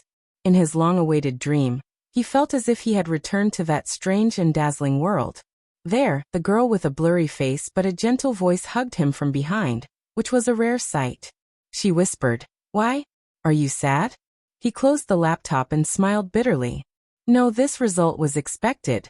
Maybe I'm not good enough. He lowered his head, feeling a little dejected. You know, they have high expectations. It's okay. The gentle voice breathed into his ear. I have a way to make this less sad. He raised his eyebrows and shrugged. Oh, because there's something even sadder waiting for you. He blinked, feeling a little confused. She said gently, let's break up. He shuddered. The girl behind him did not say anything. He turned his head stiffly. What? Yes, you heard me right. Because you're a failure now, she said flatly. So, I want to break up with you. His brain stopped working. He just stared blankly at her blurry face, feeling lost. Why? The voice behind him sighed. All right, it's a deal. He breathed absent-mindedly. He could not accept it. He wanted to explain, but he felt that it was unnecessary. At this moment, okay. The voice snickered and rang happily. Now, 10 seconds after we broke up, I announced that we're back together. Ta-da. Let me introduce you to my new boyfriend, Wu Qiren. He could not think straight. What? But a few seconds later, his heart started beating again. He panted and looked at her in surprise. You. How is it? Compared to the pain of being dumped just now. Is it less sad now? When you encounter a setback, you have to cherish your crotch. The voice giggled and blew into his ear, making him feel a little itchy. My name is Lei Feng. You don't have to thank me. He was a little speechless. The voice said happily, very good. If you're a tragedy again in the future, I'll continue to comfort you like this. He took a deep breath and shouted angrily, Damn woman! Can you not break up and get back together in such a serious manner? Are you joking about breaking up and getting back together? I'll take it seriously, okay? He felt as if someone's chin was smashing into his back. Oh, this is nothing. The owner of the voice poked Zhang Heng's back with his chin and said loudly, You don't know this, but there's a serial author on the internet. Every time the plot reaches its climax, he would write the book is over, and say that he's done with the book. Then he would update the next chapter without saying a word, insisting that he's writing a new book. That's the peak of perfection. Then don't learn from him, okay? In his memory, that voice laughed happily. His voice was full of exasperation and relief. Finally, the noise stopped. She lay lazily on his back and wrapped her arms around his chest. Hey, Qiren, don't be afraid, she said in a low voice. No matter what happens. I'm here for you. He bowed his head and closed his eyes. I know. I have you to protect me. The voice did not speak, but the arms around him tightened. But in the next second, everything in the dream was shattered by a sudden wave, like a reflection on the water's surface. The girl disappeared before his eyes. While he was puzzled, he heard a cold and unhappy female voice. The tone was low and contained an inexplicable emotion, making his hair stand on end. I'm watching you. I warned you. The next moment, Thales woke up with a start. He gasped for air. That voice. That voice. At this moment, a hand was placed on his shoulder. Thales turned his head, still in shock. It was Gu, the man who had just shaken him up from his sleep. The Far Easterner squatted beside him and looked at him with a displeased expression. Little Rascal stood beside him with a sleepy face. Wake up, Prince of Constellation, the butcher said flatly. The person you're looking for is here. So fast. Thales forced himself to stay awake and temporarily suppressed the scenes in his dream. He rubbed his eyes and got up from the cold ground. He has a lot of connections, so it didn't take much time. Gu stood up and shook his head. Besides, he's here to pick you up. Thales was stunned. He shook his head and woke up from his sleepiness. He's here to pick me up? Thales and Little Rascal followed Gu out of the butcher's shop after he gestured. A two-wheeled carriage with a carriage was parked on the empty street. The carriage was made of cheap transparent glass.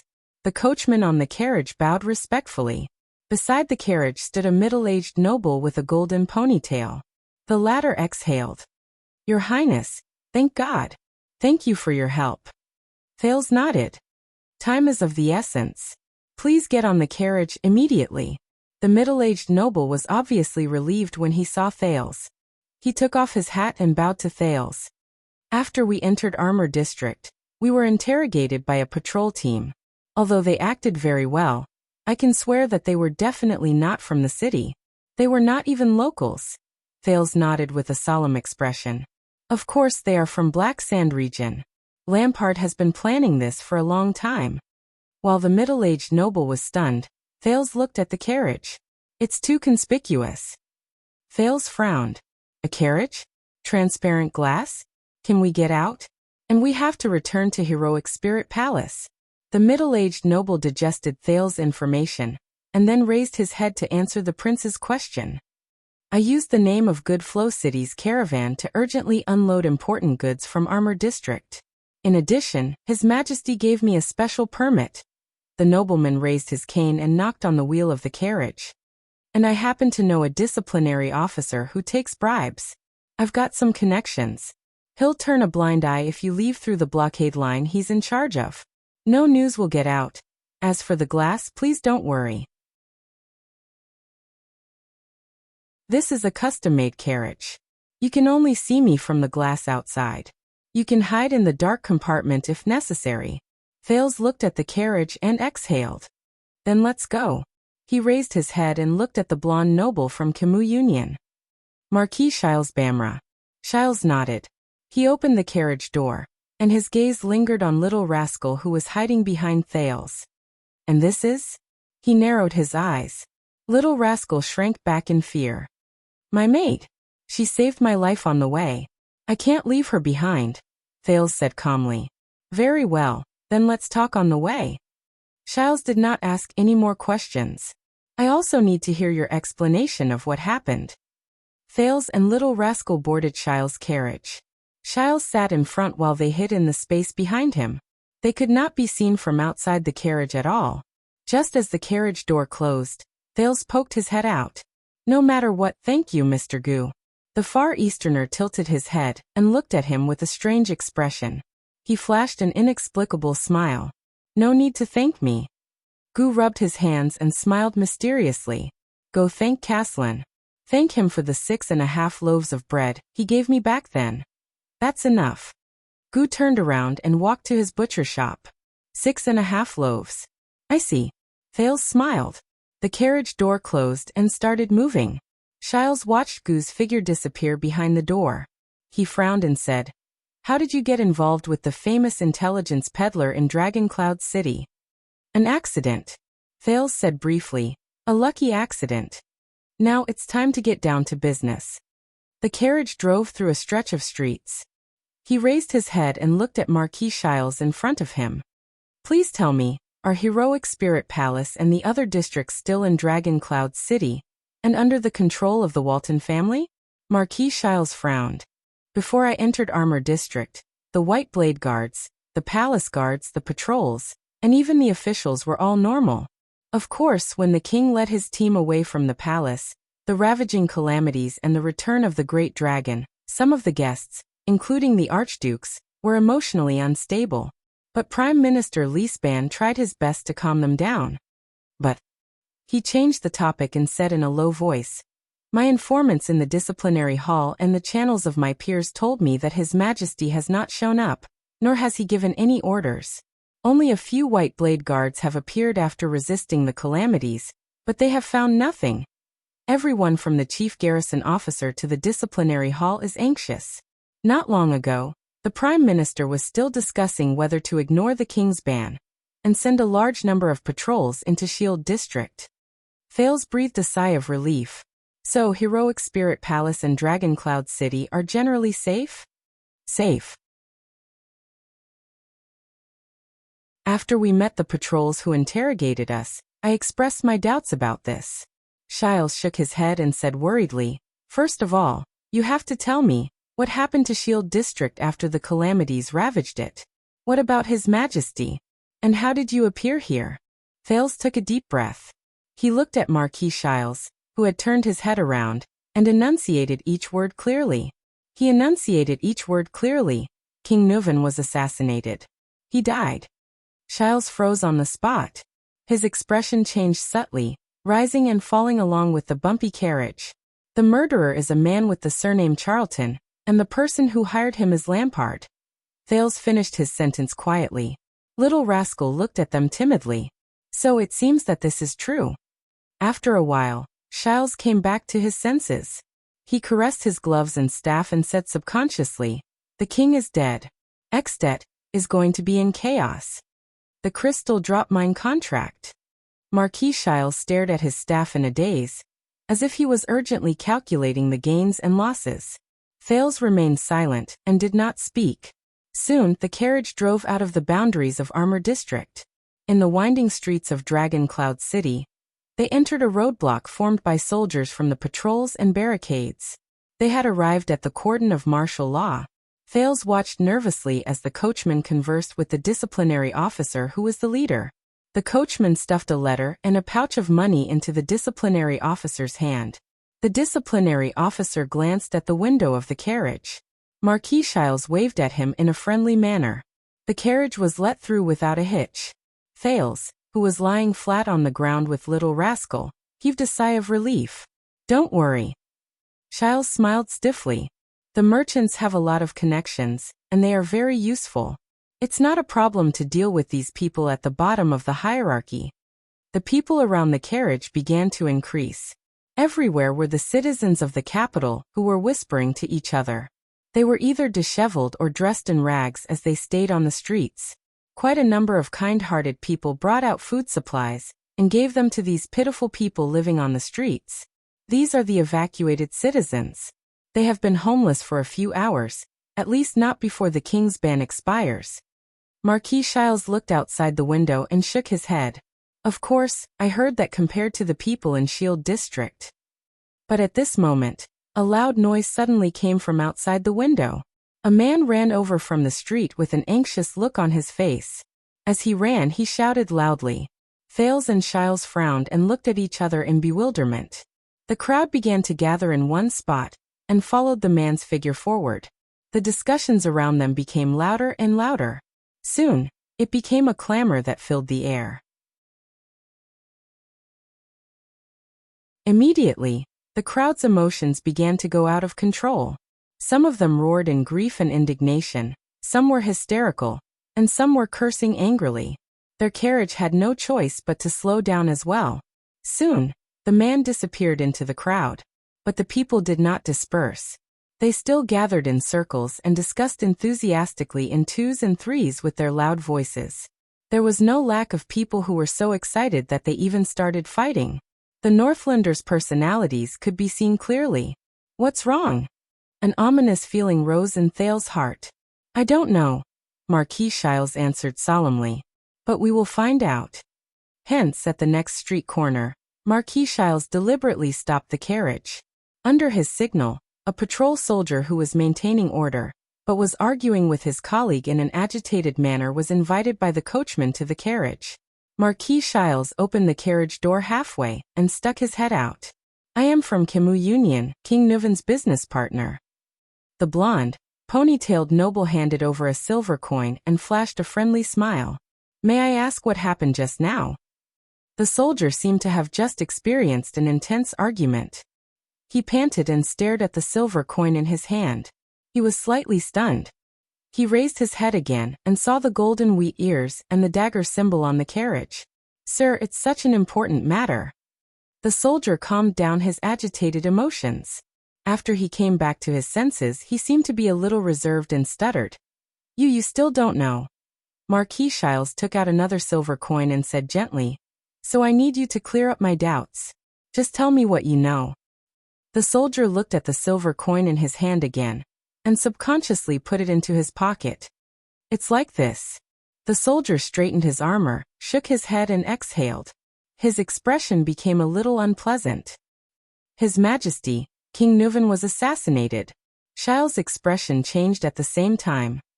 "What happened? How did you know?" Thales hid behind the marquis. He gritted his teeth and listened quietly. "I heard it from someone." The soldier looked at the marquis' reaction and seemed to have received encouragement. His words began to flow smoothly. "The whole of Dragon Cloud City is saying that the murderer.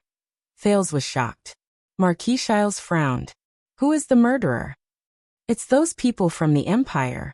The soldier raised his head and shouted angrily. "They want to cause civil strife in Extet." The soldier's words became more and more indignant. There was anger and hatred in his tone. "Those damned remnants of the Empire. That prince of constellation from the south. They colluded with the calamities, and even secretly ambushed people and assassins. They murdered the great-born king in Shield District. Those constellatiate be asterisk stars." Shiles sighed in silence. Behind him, under Little Rascal's terrified gaze, Thales leaned against the carriage in a daze and panted absent-mindedly.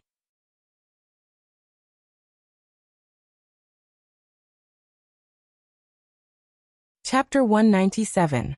Early in the morning in Dragon Cloud City, a two-wheeled carriage drove along the messy streets, shuttling back and forth skillfully.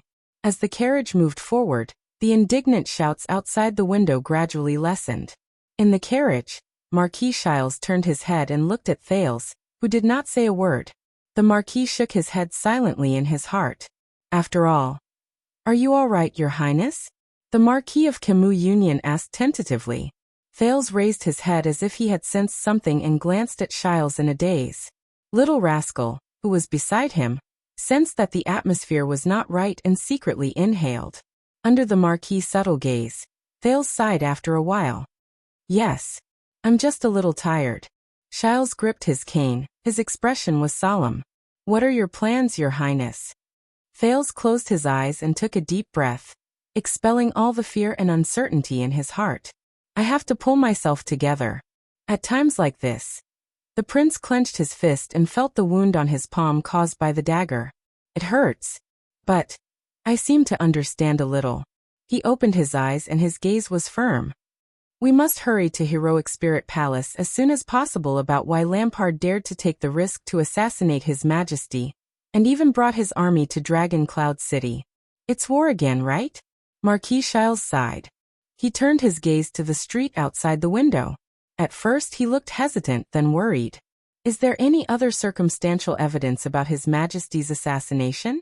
The figures of the White Blade Guards charging forward one after another appeared before Thales' eyes. He remembered how they used their bodies to block the arrows for the two children. He remembered the last White Blade Guard's twisted face as he struggled to turn around to face the enemy. The Dragon's Imperial Guards. Thales snapped out of his daze and shook his head. Maybe not. With Lampard's personality, he will probably handle it very cleanly. Is there any news about Nicholas or the others? The people in Shield District? As far as I know, there isn't. Marquis Shiles tugged at his cuff gently and sighed slightly. It seems that things are a little troublesome. Yes. Thales' voice was low as he quickly thought about the situation before him. No one expected Lampard to use such a swift, intense, and extremely effective method. I'm afraid there aren't many cases of the ex-deck king being killed by his subordinate archdukes. Not one. A young female voice rang out in the carriage. Thales and Shiles were stunned. They turned to look at Little Rascal. About 200 years ago, the Tannen family of Prestige Orchid attempted to assassinate the common elected king at that time. In the end, their plot was exposed. King Kosa gathered the armies of the other archdukes and marched to the Tannen family's castle.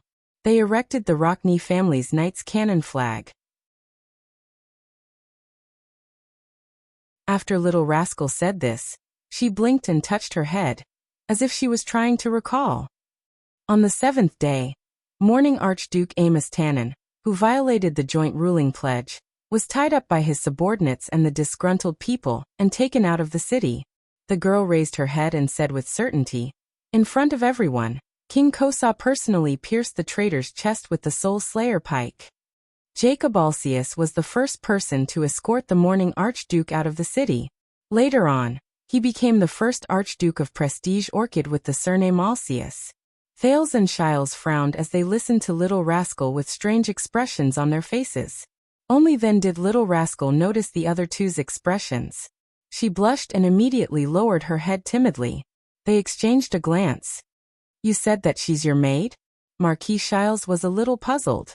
Yes, that's what I like about her. Thales touched his head, feeling a little awkward. He secretly poked Little Rascal, causing the latter to lower her head even more. Is that so? Shiles cast a profound glance at Little Rascal and flashed a sly smile. I see. Thales quickly changed the topic. So whether it's regicide or rebellion, it seems to be a terrible crime in Northland. Shiles nodded and sighed. If that's the case, the Northlanders will not allow a regicide. How did Lampard have the guts to do so? Thales put his hand down. His expression was solemn. He thought of Viscount Kentvita of Black Sand region and the Fire Knight, one of the 5 war generals.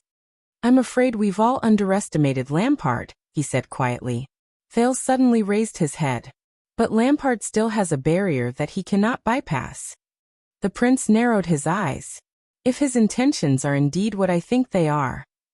Shiles's gaze rested on his staff. Such as, too many things are still shrouded in mystery. There's a need to reorganize the clues. Thales shook his head.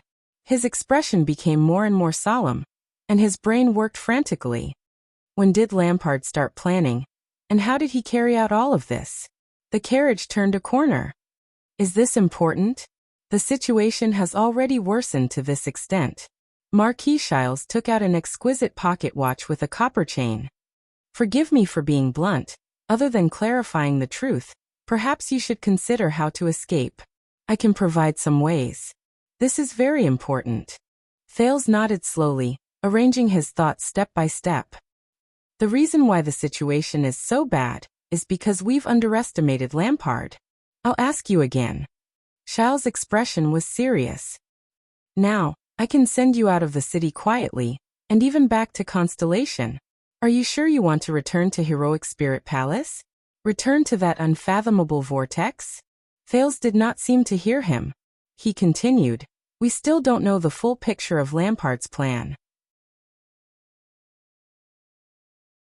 Then we might as well go back to the beginning of his plan. Shiles silently observed the young prince. His evaluation of him rose slightly in his heart. Under such circumstances, how many people can still restrain their fear and think calmly? What a pity! The Marquis sighed silently in his heart. The prince's gaze suddenly froze. Your Grace, Thales thought of something and asked subconsciously, why did King Nuven look for Pomfret and Lampard's collaborator? Huh. The Marquis of Goodflow City raised his eyebrows. Why did King Nuven look for Pomfret? Is there a need to ask this question? Because Archduke Pomfret coincidentally killed his son? Shiles's eyes turned, as if he did not quite understand the prince's question. With a strange expression, he answered tentatively, and King Nuven coincidentally discovered this? Thales shook his head. Because King Nuven obtained information about Lampard's investigation. Disaster Sword, remember? Thales' gaze became clearer. This information linked Prince Mariah's assassination and my assassination in front of Broken Dragon Fortress together. That's why you concluded that Lampard had a collaborator, and why King Nuven wanted revenge. A world of ice and snow appeared before Thales' eyes. It was what Nicholas and Shiles told him a few nights before he arrived at Dragoncloud City. Shiles did not answer immediately. He paused for a moment and said thoughtfully, you mean? Thales exhaled slowly. There was a solemn look in his eyes that had never been seen before. I'm afraid that when I set off from Black Sand region, when Nicholas received news from the Disaster Swords, and when King Nuven decided to take revenge, we all fell into Lampard's trap. He lowered his head slightly. His expression was unpleasant. Beside him, Little Rascal saw his expression and did not dare to breathe loudly. No, not enough. We still lack some clues, some crucial clues. To be able to carry out such a large and long-lasting plan, Thales murmured. From planning to execution, from Black Sand region to Dragoncloud City, from assassination to troop transport, from operation to secrecy. It's definitely not something a remote archduke can do alone. Lampard must have a mole as a helper. Regarding this, I agree with you. Marquis Shiles nodded with a solemn expression. I think Lampard does have a helper to pull off such a big thing. You have a wide network of connections. Do you have any clues? Thales' eyes brightened. In your opinion, who is the most suspicious? At this moment, Little Rascal suddenly raised her head as if she had sensed something. She stretched her head out to look outside the window. Her face paled and she nudged Thales. Thales only noticed that their carriage had stopped without them noticing. Marquis Shiles put the pocket watch that he had been stroking for a long time into his pocket and sighed. Your Highness, we've arrived. Thales thought of something. So fast. I remember that Heroic Spirit Palace is still a little short. Shiles interrupted him and blinked.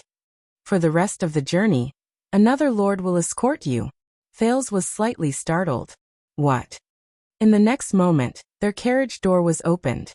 A rough voice that made Thale's expression change traveled into the small carriage. Your Grace, thank you very much for your help.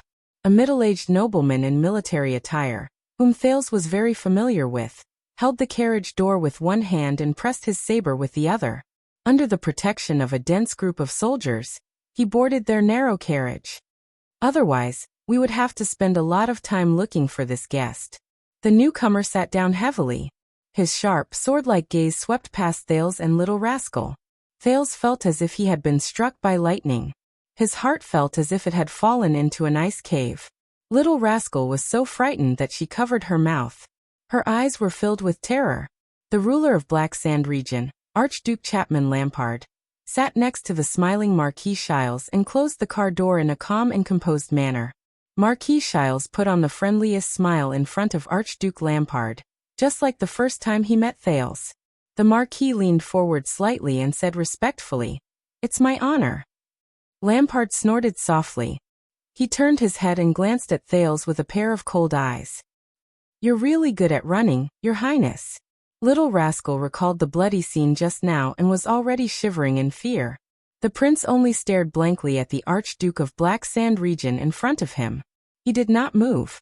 Fear and panic instantly climbed into his heart, but he forcibly suppressed them. "No, Chapman Lampard. Shiles Bamra." This means. A few seconds later, Thales snapped out of the shocking scene in front of him. "Shiles Bamra, you." He turned his head and looked at the Marquis of Goodflow City in disbelief. "You betrayed us." Lampard did not say a word. His expression was as cold and stern as ever. "Don't be so surprised, Your Highness." Marquis Shiles sighed regretfully and shook his head slowly. "This does not match your usual genius image. Besides, I did not betray you." "You did not betray me." Thales was so angry that he laughed. "Don't tell me that from the beginning you..." Thales paused, and his expression changed. "It can't be." At that moment he realized that he might be right. "You are the helper." Thales looked at the smiling Marquis Shiles and said in disbelief, "From the beginning, you were in cahoots with Lampard?" "You came to your senses very quickly, Your Highness," Lampard said sarcastically. A second later, Thales bellowed in shock and anger, "Shiles, you betrayed King Nuven." Little Rascal trembled slightly. Lampard chuckled disdainfully. Marquis Shiles frowned.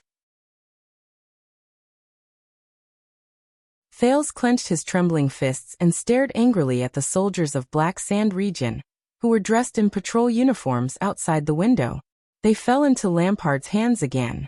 This time, it was more hopeless and worse than the last time. Tisk tisk. The Marquis of Camus Union shook his head as if he disliked Thales' words. "Don't say that. I hate betrayers and despicable people the most. I have never betrayed King Nuven." Thales desperately suppressed his impulse and anger.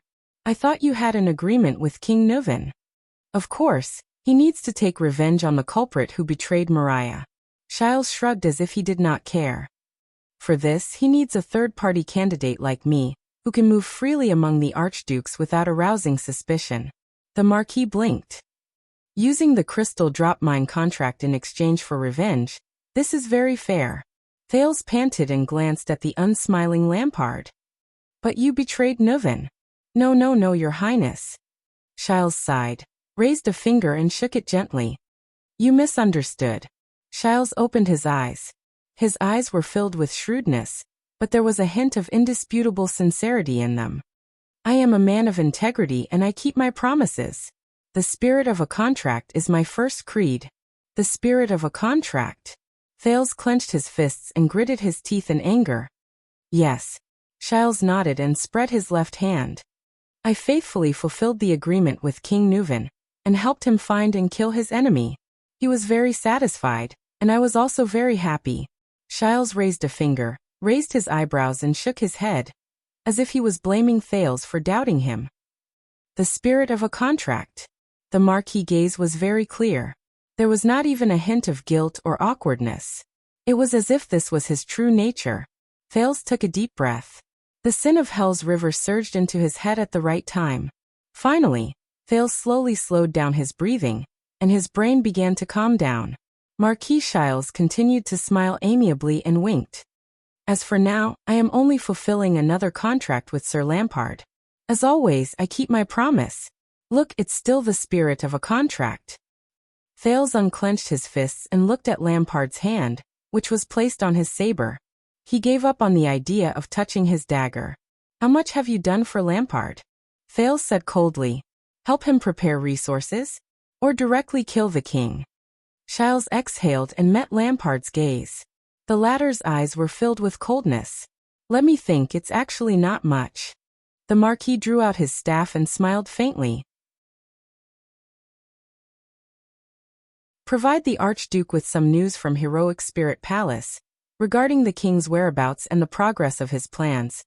Mobilize some of Camion's business connections. Use conventional channels to deliver information and items, and cover up some news. Prepare some weapons and send some manpower into the city with His Majesty's special pass.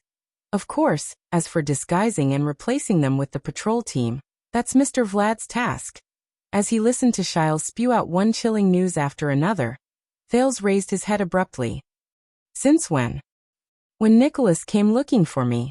When I entered Dragoncloud City. The prince said indignantly. Or were you Lampard's spy from the very beginning? Marquis Giles smiled and said nothing. Enough, Lampard said from the side. His tone was cold as he glanced at Giles mercilessly.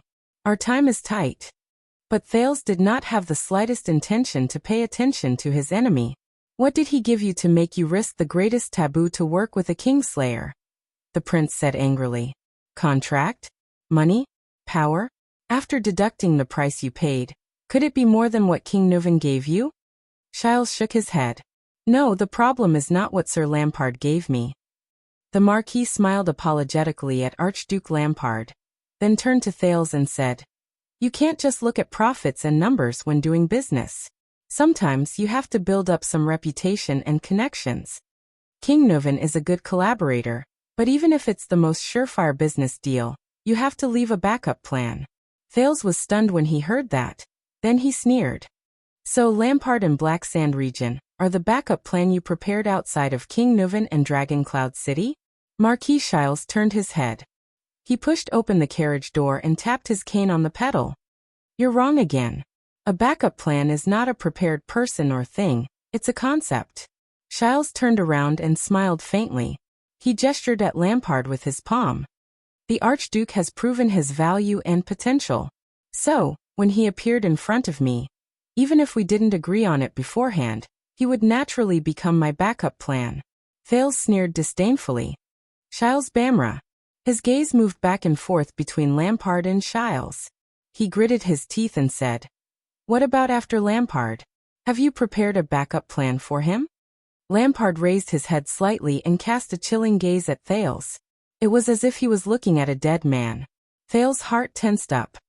If I were you, Your Highness, Giles stepped down from the carriage without turning his head and said with a smile, I would start thinking of a way to get out of this, instead of trying to sow discord in vain. Lampard snorted coldly. Very reasonable. Thales clenched his fists and said no more. Once again, his gaze swept past the densely packed soldiers outside the window. At that moment, his heart was filled with despair. Behind him, Little Rascal hugged his arm tightly. Then, I'll leave the rest to you. Marquis Giles turned around and bowed slightly to Archduke Lampard on the ground. He then flashed a smile at Thales. Please rest assured, Your Highness. As I promised, the Archduke will send you to Heroic Spirit Palace. Thank you. Thales snorted in disdain. Thank you for the spirit of the contract. Marquis Giles had a smile on his face. He did not look offended at all. Lampard extended his hand and slowly held the handle of the carriage door. After I'm done, I'll send someone to send the carriage back. Lampard exhaled deeply and nodded slightly at Giles with a cold expression. I'll remember the friendship of Good Flow City. Giles exhaled a hot breath and watched as his coachman stepped down from the driver's seat. Another soldier from Black Sand region took his place. No, there's no need for that. The Marquis shook his head. With a profound gaze, he swept past Lampard and the two children. His tone was full of pity. I think I don't need this carriage anymore. The few of them were silent for a few seconds. Farewell, your grace. Marquis Shiles tidied up his luxurious clothes, which were wrinkled from getting up and down the carriage. He straightened his top hat and said respectfully, I wish you all the best and that all your wishes come true. Lampard was about to close the carriage door when he suddenly stopped. The Archduke of Black Sand Region paused for a moment. He turned his head and stared at Shiles with a stern gaze. All my wishes come true? Do you think I'll succeed? Lampard said flatly. Thales thought of something. Succeed? What do they want to do? Of course, you have a unique vision and bearing. Marquis Shiles exhaled with a rather emotional sigh. To be able to witness such an important, crucial, and magnificent history, I share the honor. Lampard sneered. Holding his cane with both hands, Shiles nodded slowly. The smile on his face was as humble and respectful as ever. I have no doubt about your future. The Archduke of Black Sand Region's gaze was complicated. He stared at the Marquis with a subtle expression. After a few seconds he nodded in response. Good day, your highness. Shiles turned his head and looked at Thales, who had an unpleasant expression. He also gave his blessings respectfully. I also wish you and your maid. But his words made Thales feel extremely sarcastic. All the best and that all your wishes come true. The carriage door closed and the carriage moved. But this time, the person who stared coldly at Thales in the carriage was Chapman Lampard, who had a cold expression on his face. Little prince, I still don't know. Under Thales' murderous gaze and little rascal's fearful gaze, Archduke Lampard gently drew out his old saber. He turned his frightening gaze towards the prince and the girl beside him. Since when did you have a maid? Facing the cold gleam of the blade, little rascal trembled slightly.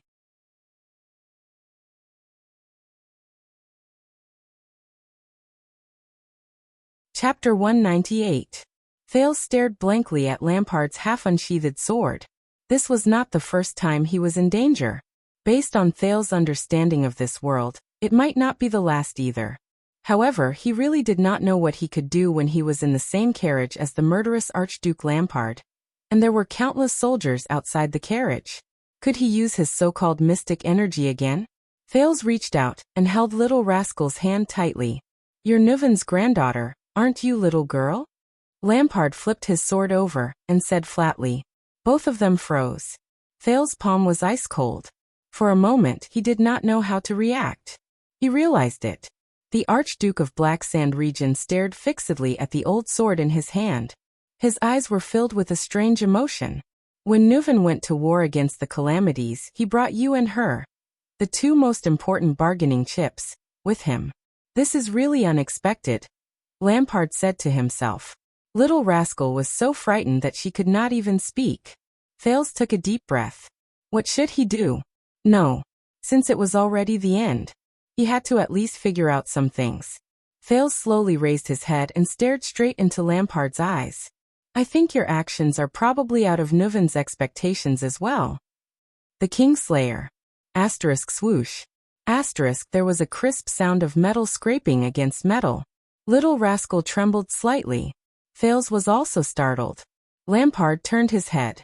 The sword in his hand had already returned to its sheath. Don't you understand?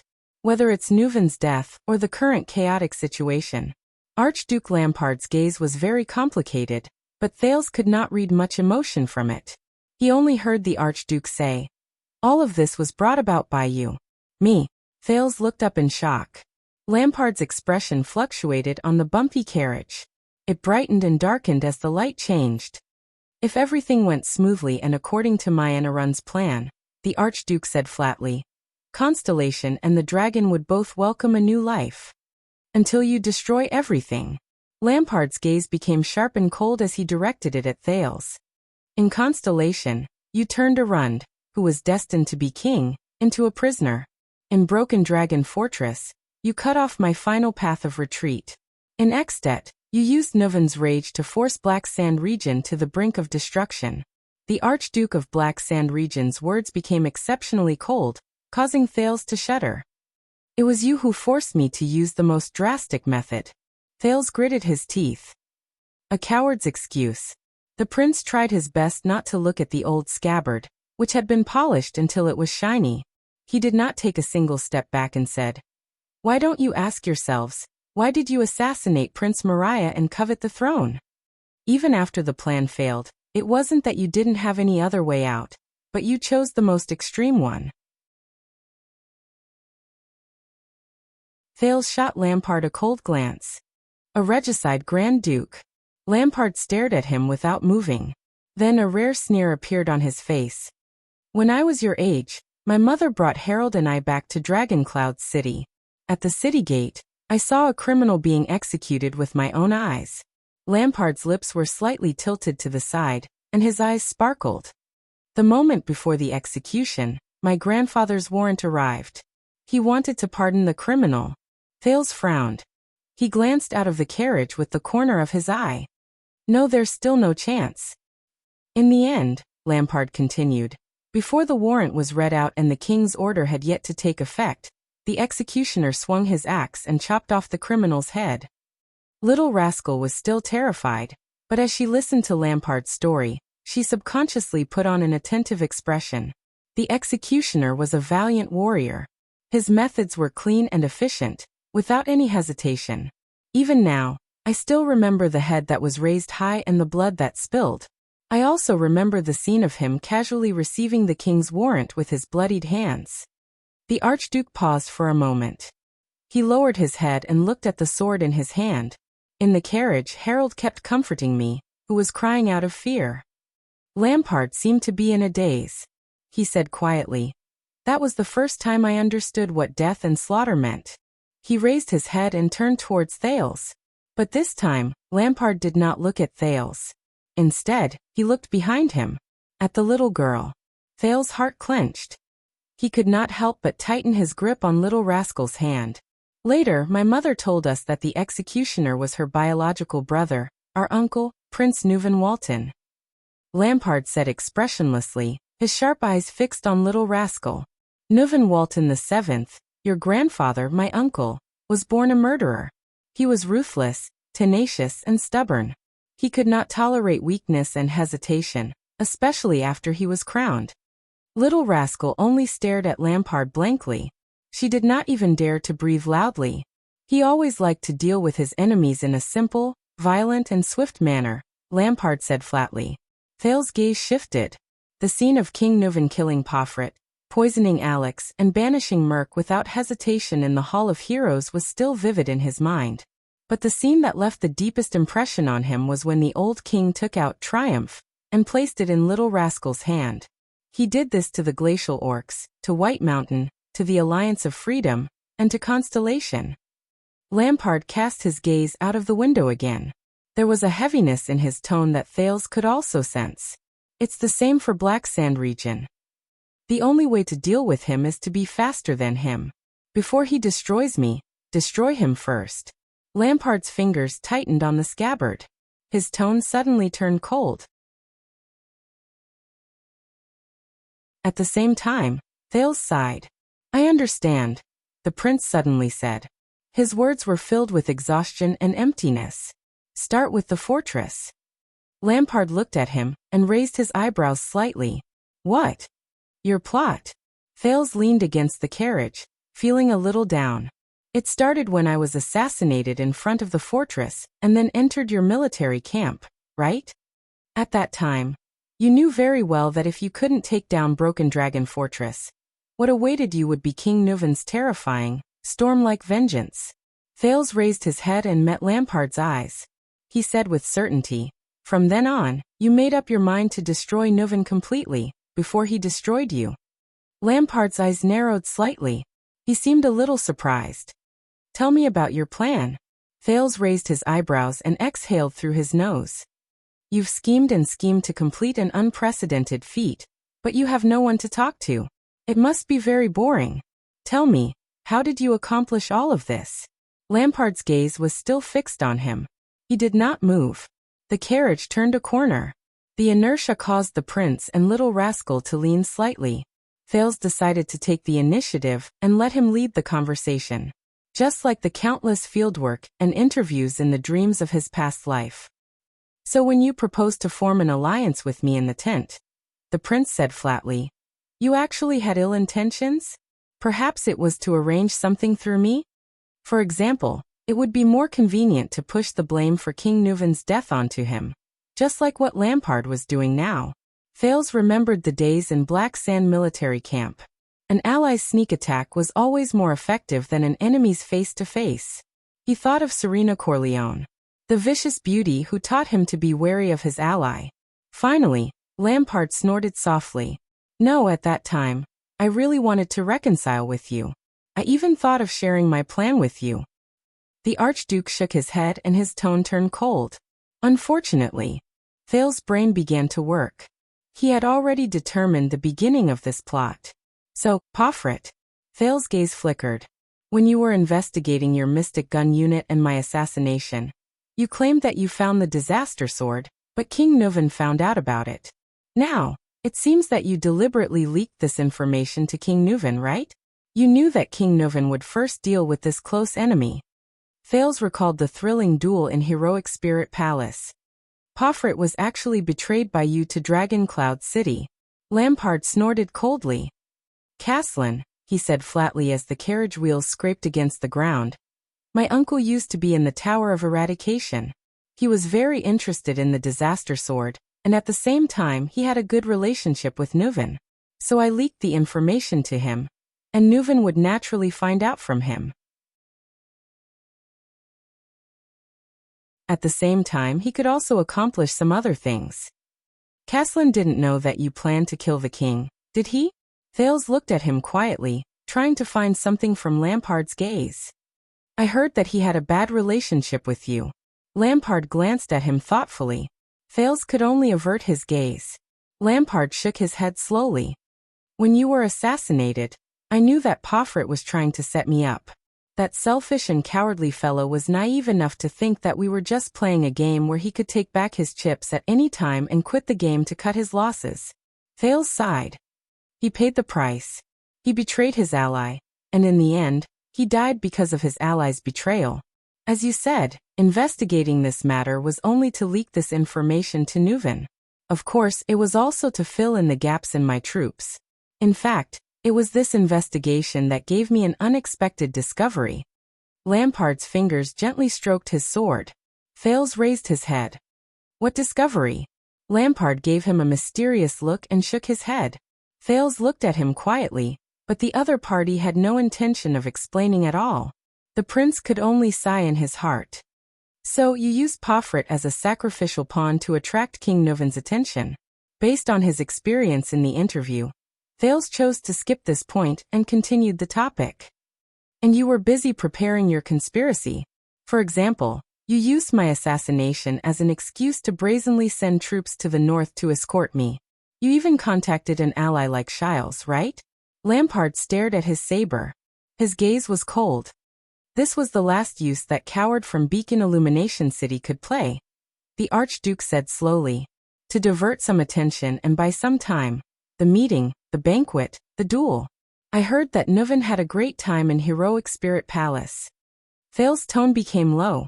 At the same time he lost his vigilance against you. Lampard nodded. His eyes were filled with a piercing glint. In the half a day given to me by Pofret's death, I had to secure victory. Betraying an ally, diverting the enemy, seeking an ally, seizing the opportunity to dispatch troops, preparing a plan, and the final thunderous strike. Thales sighed. Unfortunately, it happened to be a chaotic night caused by the calamity.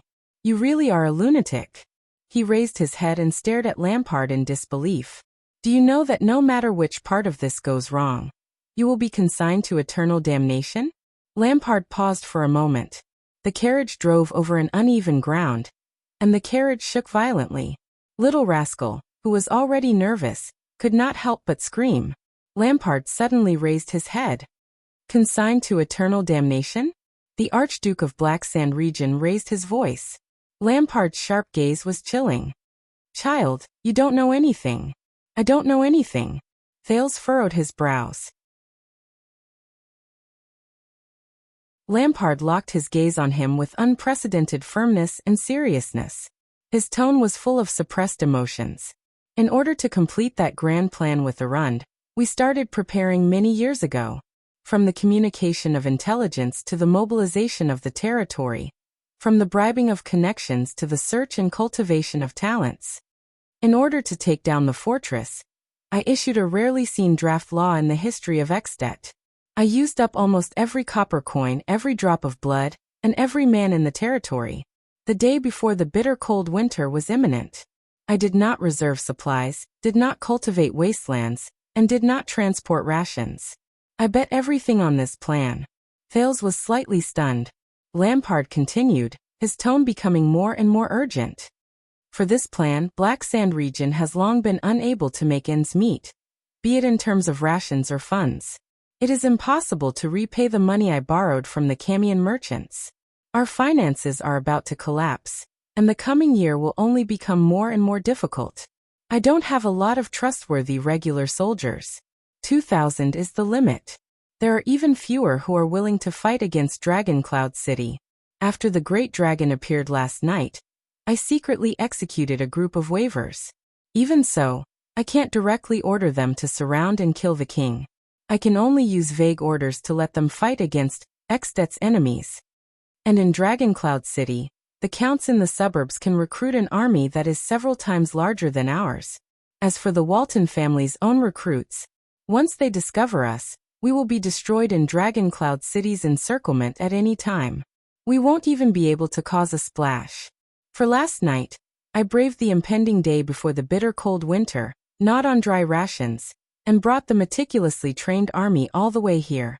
Their gazes when they looked at me were filled with fatigue, dejection, and confusion. They only relied on the instincts left behind from past training to maintain the most basic combat power. My people, from Levon to Kent Vita, from Tolja to Bits, all bet their lives and heads to restrain the army to follow me into this bottomless abyss. And we didn't even think about the supplies and warmth on the way back. Lampard tightened his grip on the scabbard in his hand. His expression was terrifying and fierce. Because I know that it is very likely that we won't even have a way back. This is an expedition with no way out. Thales stared at Lampard in a daze. The Archduke of Black Sand region, who was unsmiling and ate venison in the tent, whose face flickered with the light from the fire, who pushed a wine glass towards Thales, only to be rejected by him in mockery, began to become three-dimensional in front of Thales' eyes. Do you understand now, young prince? When you were sitting comfortably in Renaissance Palace, receiving the royal family's name, and when your father was helping you eliminate enemies like Arund, the Archduke of Black Sand region said slowly, Black Sand region and I were already beyond redemption. What I did was to seize the last chance of survival in a hopeless situation that was already beyond redemption. I racked my brains to manipulate the situation and atmosphere, mobilized all possible and impossible manpower and connections, made countless promises, from the Marquis of Goodflow City to the gang leaders, from Camus Union's merchant group to the Armor District's information peddlers, from Shadow Shield to the Charlton family. I even asked Shiles to urge and intensify the conflict between you and Poffret at the fastest possible speed. And Lampard stopped talking. He took a deep breath and adjusted his emotions. Also that I could rush forward and deliver the final, lightning-fast, fatal blow before Neuven realized it. The Archduke's eyes flashed. I can only sit here after experiencing all this. I have the future of our two kingdoms firmly in my hands. Thales stared at Lampard in a daze. It was as though he was getting to know him for the first time. The carriage drove through a street. The soldiers of Black Sand region cleared the way for them in a low-key but effective manner. Thales suddenly noticed that compared to the last time they met, Lampard's hair had turned much whiter, and he looked more haggard. His lips were pale, and his eyes were sunken. Blacksword's words before the battle with Giza resurfaced in his mind. They seek hope in hopeless situations, seek to turn the tables in the midst of losses, sublimate favorable situations into certain victories, and turn unforeseen and unexpected situations into their own support. Thales exhaled deeply. I understand now. The prince closed his eyes. Powerful people, so that's how it is. Lampard narrowed his eyes. What? Thales opened his eyes. Under Little Rascal's curious gaze, he said flatly, in your game, in the confrontation between Dragon Cloud City and Black Sand region, you are undoubtedly the weaker party. You are at a complete disadvantage and in imminent danger. The prince sneered softly. Do you know, after Nuven killed Pofrit, he even threatened to send troops to Black Sand region at the beginning of spring in exchange for a satisfactory Archduke of Black Sand region? Lampard lowered his head and snorted. As I expected, my dear uncle. You know your uncle, your king, and your opponent very well. But he doesn't know you, doesn't know his nephew. Thales heaved a long sigh. You gambled everything, not even leaving a way out for yourself. You schemed, plotted, and did everything you could to gather chips. For the sake of survival, you risked your life. Lampard did not speak. Thales chuckled softly. His voice was full of sorrow. In comparison, Nuven Walton was the common elected king. He controlled Dragon Cloud City, held supreme authority and great power. Even though you killed his son, he still treated you as a weak vassal. Thales sighed softly. Because of his own strength, he was confident. He treated you as someone like Pofrit, as an insignificant existence that he could easily destroy with a flip of his palm. In this game of life and death between Nuven Walton and Chapman Lampard, you were the truly powerful one. The second prince raised his head and stared at Lampard calmly. And King Nuven's failure and death, it was already destined. At that moment, Thales noticed that Lampard's gaze on him was different. Very well. The conversation has begun. Thales took a deep breath. So, there is still one last question that I still can't figure out. Under Lampard's complicated gaze, Thales slowly enunciated each word. Aside from being an assassin, why did you come to Dragon Cloud City personally? And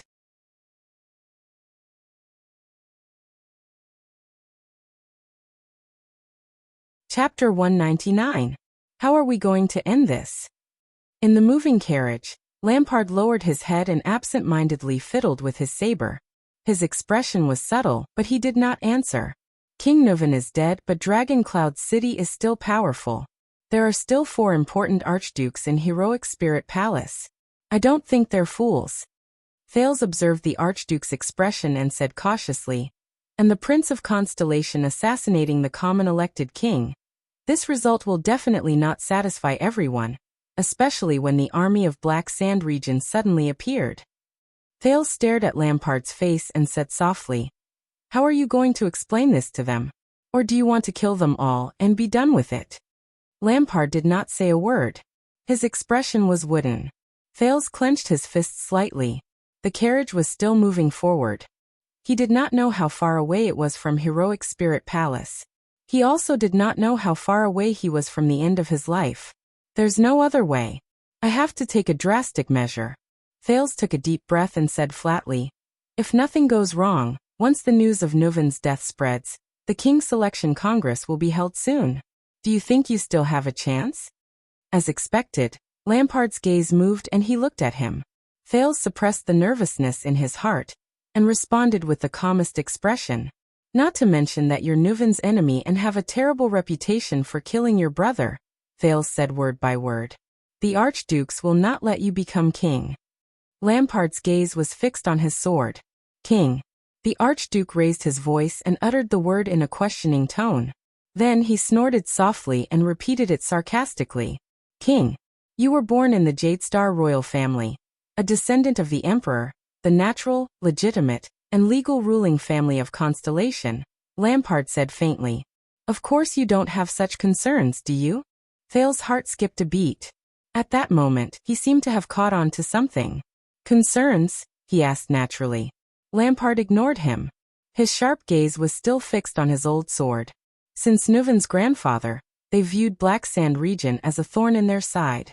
At that time, the Walton family had already monopolized the throne of Dragon Cloud City. Little rascal blinked. When it came to Nuven's father, the Walton family began to attempt to control Black Sand region, Lampard continued. His gaze was a little dazed.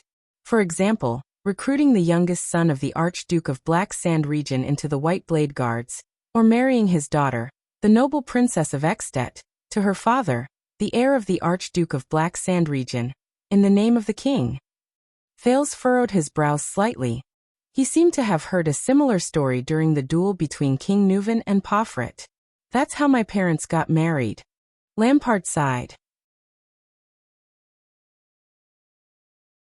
Then, a rare smile appeared on the Archduke of Black Sand Region's face. Unexpectedly, this marriage, which was purely based on the king's will, turned out to be a good one. According to the old servants, my mother did everything she could to make my father fall in love with her. She gave birth to 2 sons and 3 daughters for him. This love lasted until my father became the Archduke. The carriage entered a narrow alley. It seemed to be taking a shortcut or taking a detour. Lampard continued to speak. Just like that, my father resisted the corruption of Dragon Cloud City with his own power. Even though this corruption originated from the woman he loved the most by his side, his family and power. He hovered in this balance all his life. Thales and Little Rascal listened quietly. Such an Archduke of Black Sand Region was rare. Since we were very young, Harold and I were brought back and forth between Dragon Cloud City and Black Sand Region by our mother. Archduke Lampard exhaled. His eyes were filled with nostalgia. Until we came of age. Until Harold took over the governance of Black Sand Region. Harold? Thales' heart skipped a beat. The name seemed a little unfamiliar. He is. Lampard paused for a moment.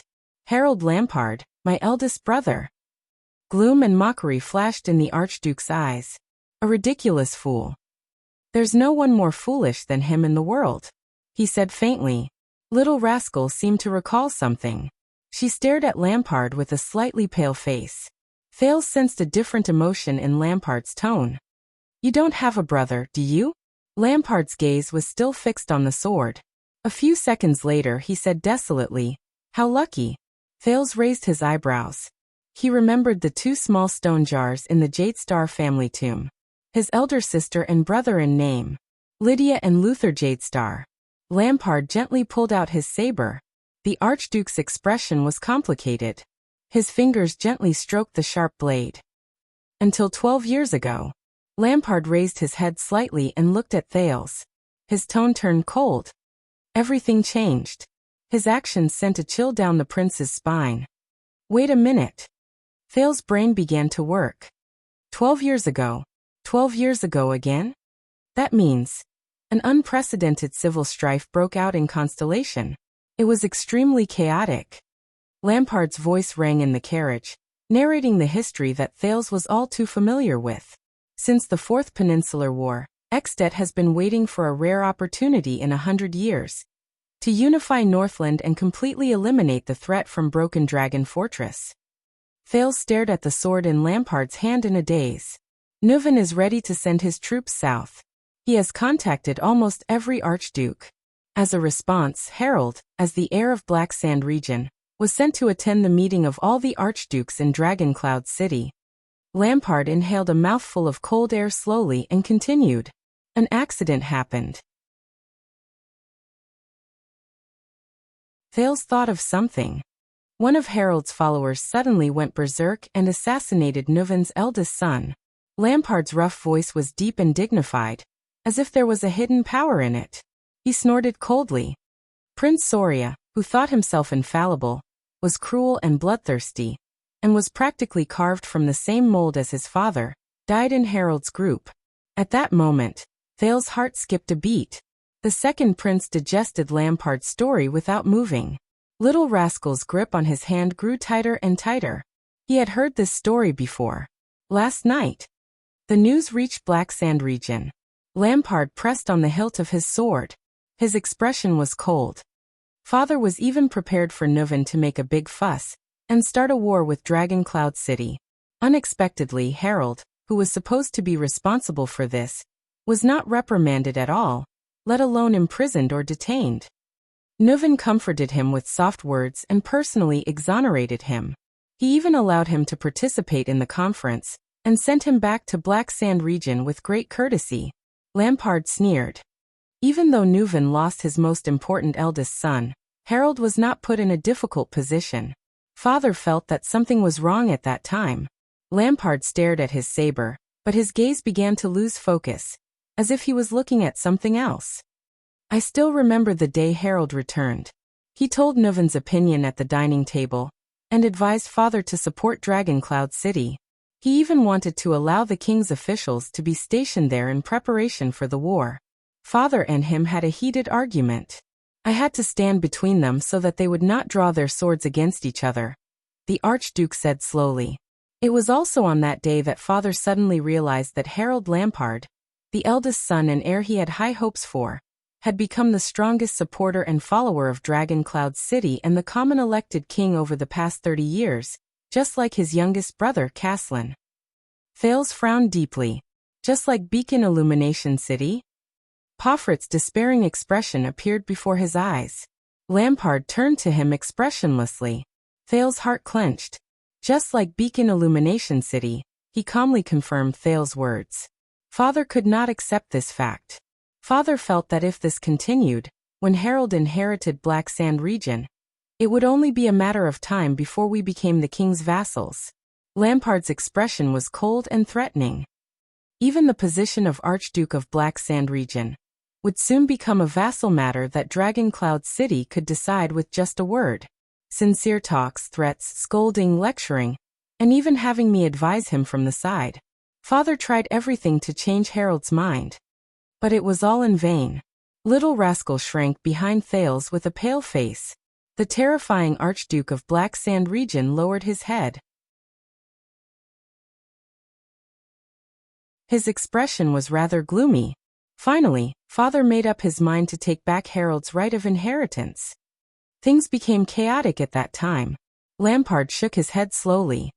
Father briefly mentioned this idea in front of the vassals, and he was immediately met with fierce opposition and admonishment. That's not all. From the day father insisted on stripping Harold of his inheritance rights, the harvest decreased, the finances were in trouble, and the trade routes were blocked. Strangely, the troubles in Black Sand region increased. What happened in Beacon Illumination City is now happening in Black Sand region. Lampard sneered. There was a deep sarcasm in his tone. It was only when the entire Black Sand region was in an uproar that my father realized with a start that in the past 30 years, the Lampard family's bloodline was not the only thing that infiltrated Dragoncloud City. Nuven did not just rope Harold to his side. Harold refused to yield, father refused to compromise, and the situation in the territory worsened. The forces supporting Harold, both inside and outside the territory, had already exceeded the scope of father's control. He became more and more desperate and haggard. Lampard's tone became deeper, and the emotions in his words became paler. Black Sand region was not Dragoncloud City's match at all. Finally, on the day the king's messenger came again, father, who was both mentally and physically exhausted, called me to his room. Thales felt a chill run down his spine. He could not help but think of Chapman Lampard's famous, or rather infamous, or even notorious deeds. Lampard raised his head and looked at the streets of Dragoncloud City outside the window. I still remember father's eyes. They were filled with determination and darkness. Thales could not help but tighten his grip on little rascal behind him. He talked to me for a very, very long time. The Archduke of Black Sand region's gaze became colder, and his tone became calmer. I hugged his thigh and cried. I begged him with all the words I could think of. I even pulled up my sleeves and showed him the wound I got when I was hunting when I was 14. Harold dragged me out of the mouth of a snow leopard.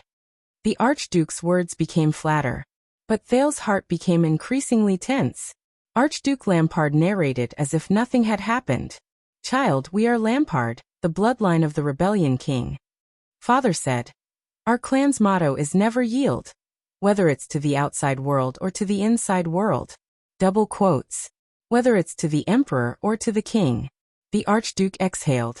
The darkness in his eyes was incomparably deep. His tone was firm and resolute.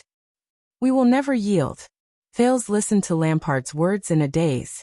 Little rascal widened her eyes. Lampard snorted. He lowered his head and looked at the weapon in his hand. In the end he gave me this sword. It was an old weapon with a worn scabbard and a worn hilt. It was as if it was his most important treasure. A week later, I challenged Harold to a duel in front of everyone, and my father approved. Thales held his breath. He did not even dare to breathe loudly. Mother knelt in front of the study room and cried for the whole night. Father sat in the study room with the light on for the whole night. Lampard slowly turned his saber around and caressed the emblem of an iron fist on the hilt, until Mother fainted and was sent away by the servants. There was a moment of silence in the carriage. For a time, there was only the sound of wheels scraping against the ground. This is... Fales opened his mouth with difficulty, but was interrupted by Lampard. On the day of the duel, Harold had at least 3 chances to end my life and his brother's life, the Archduke said calmly, but his voice was a little hollow and trembling. At least 3 times. Lampard's hand, which was caressing the hilt, stopped moving. His voice became ethereal, as if he was speaking from a very, very far away place. In the end, when I pierced his heart, I saw his face clearly, the Archduke said flatly. He was smiling. Lampard took a deep breath. With his head lowered, his expression was hard to read. It was the same smile as the day he dragged me out of the snow leopard's mouth. Fales sighed. This is simply... Harold pulled my collar and whispered his last words into my ear. Lampard snorted softly, as though he was telling a story from someone else's dinner. Remember, Chapman. Lampard shook his head, and he looked at Lampard. We will never yield. Lampard chuckled, unable to discern his emotions. Fales raised his head and stared at his sword in a daze. The sword that belonged to the Archduke of Black Sand region. The one that killed his brother. On the second day, Lampard's voice traveled into his ears. Mother jumped down from the highest lookout post in the castle. On the third day, Nuven ordered me to go to Eternal Star City and declare war on all of Constellation. Fales and Little Rascal did not move. A wordless sorrow permeated the carriage. The story of Lampard's family filled him with mixed feelings. A month later, at Raymond Pass, when the kingdom's wrath broke through the encirclement with the last of their courage and arrived in front of my father did not dodge or raise his sword. He allowed Mu to break his neck. Lampard chuckled softly. It was only later that I suddenly realized that my father was probably seeking death. Perhaps he could reunite with my mother and Harold under Hell's River. Lampard did not speak anymore. Fales exhaled slowly. So everything you did was for revenge? He frowned and asked in surprise and bewilderment. Do you want Nuven to pay the price, or do you want Dragoncloud City to be destroyed?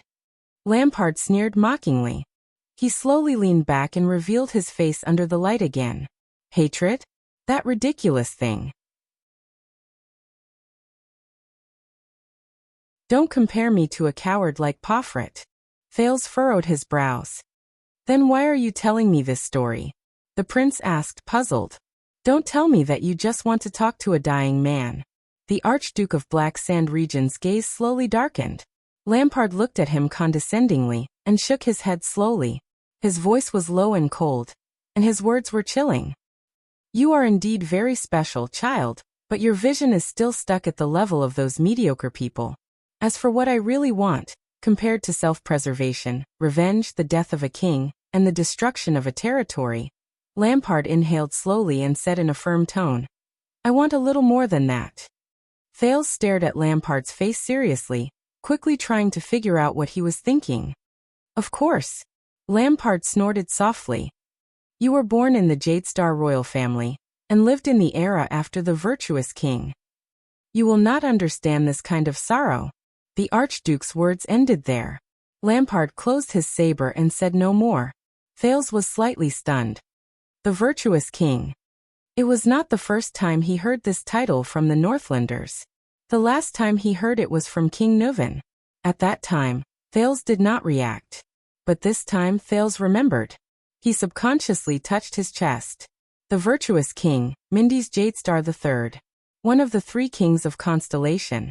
A king is not respected by his bloodline, but his bloodline is glorious because of the king. Why? Why did King Nuven and Archduke Lampard mention this supreme king of Constellation from more than 100 years ago? What did he do? And what did Lampard want? Fales lowered his head deeply. I don't understand. Fales panted rapidly, trying to sort out everything that was confusing. I thought everything that happened last night was just a desperate counterattack that you had no choice but to do to protect yourself. It was a quick move that you made to fight back with your life on the line. If Black Sand Region did not do this, then Dragon Cloud City would. Lampard turned his gaze and looked at him thoughtfully.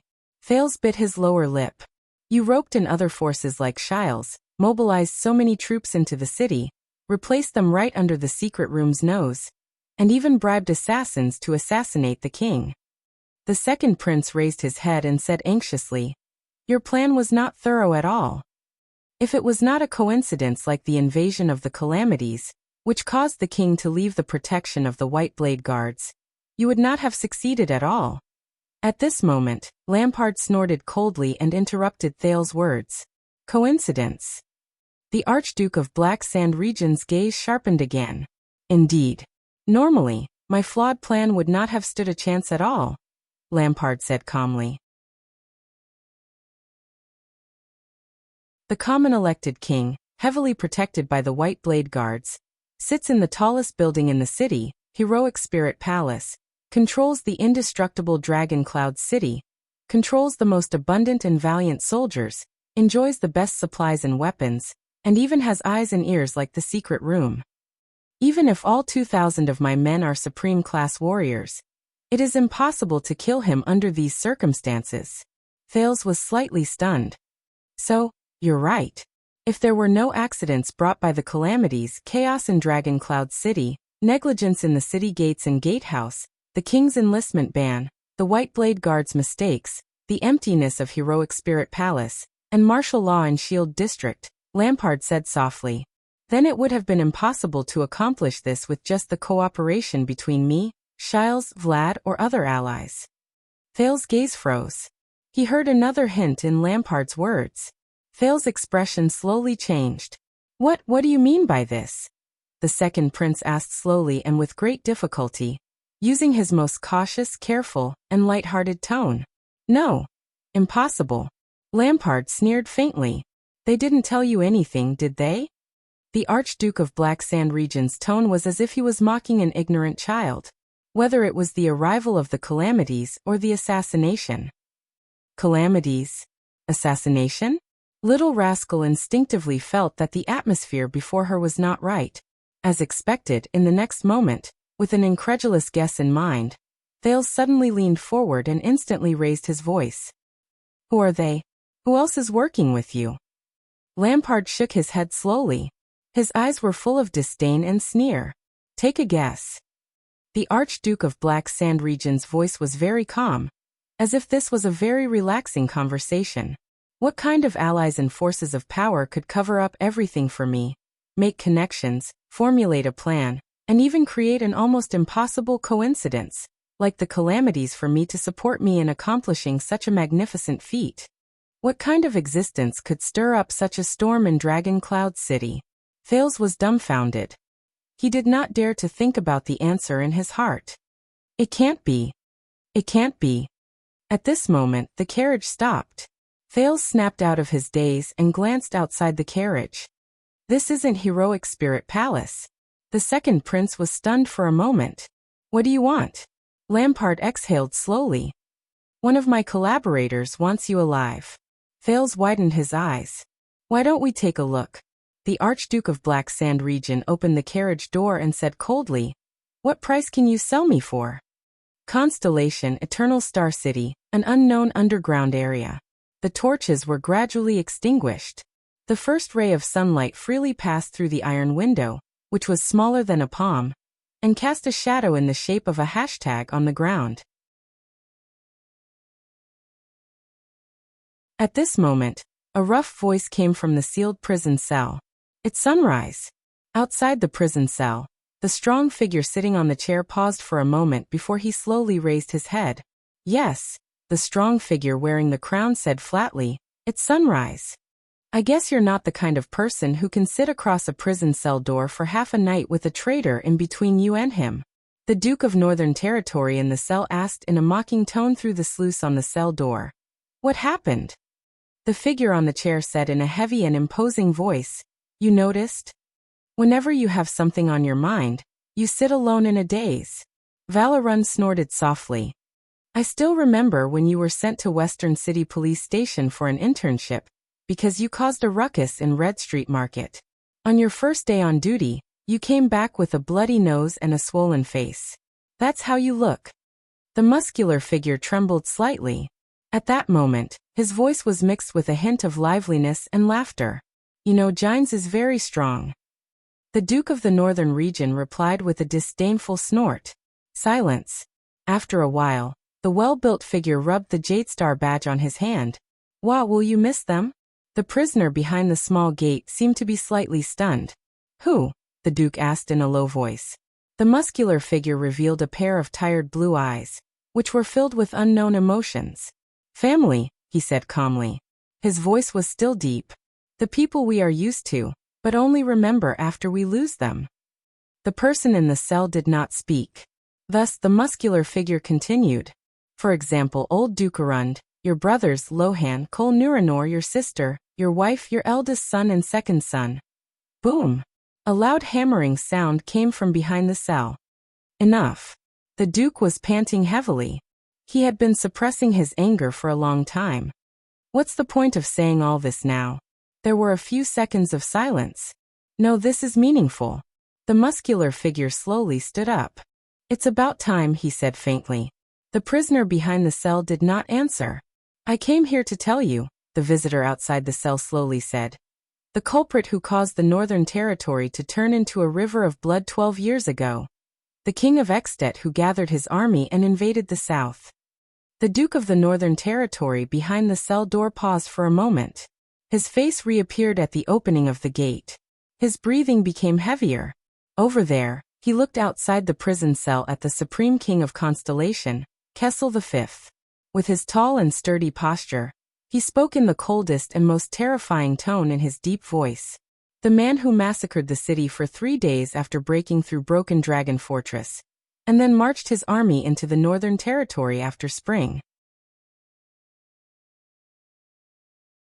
The sinner who hung your father on the city gate, chopped your brothers into meat paste, caused your sister and wife to go missing, your 2 sons to die, and your youngest daughter to be paralyzed.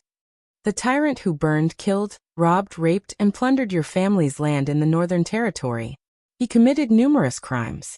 The hateful enemy who made Constellation's disaster even worse." Boom. The Duke of the Northern Territory's hands grabbed the iron bars beside the gate. His knuckles were pale, and his fingertips trembled slightly. "What did you say?" The Duke's voice trembled. "Nuvan Walton VII died a violent death last night," Kessel V said coldly and unquestionably. "The so-called born king has already paid the price for his atrocities." There was dead silence. It felt like a century had passed before the Duke's heavy breathing slowed down. "What did you do?" Val raised his head and cast his most incredulous gaze at his former close friend, the current king. "Kel, how did you do it? What did you do?" Kessel did not answer. He only stared coldly at the Duke and spoke slowly. "Last night, dragon's blood flowed on Northland. Extet's chaos began, and the kingdom of the great dragon will fall from now on." There was a terrifying chill in the king's voice. "With a blood-red glow, the long-dimmed stars will rise once again. The light is resplendent, even better than before." As soon as Kessel finished speaking, he turned around without hesitation and left the compartment. He paid no attention to the Duke of the Northern Territory's hysterical questions. Expressionlessly, the Supreme King pushed open an iron door and walked out of the corridor. There, an old figure dressed in a black cloak and holding a cane bowed slightly to the king. "Did everything go smoothly?" the king asked coldly. "Of course." The Black Prophet Morat, the chief of intelligence of the kingdom and the master of the kingdom's secret intelligence department, smiled. He raised his body, and his tone was relaxed and calm. "Your Majesty."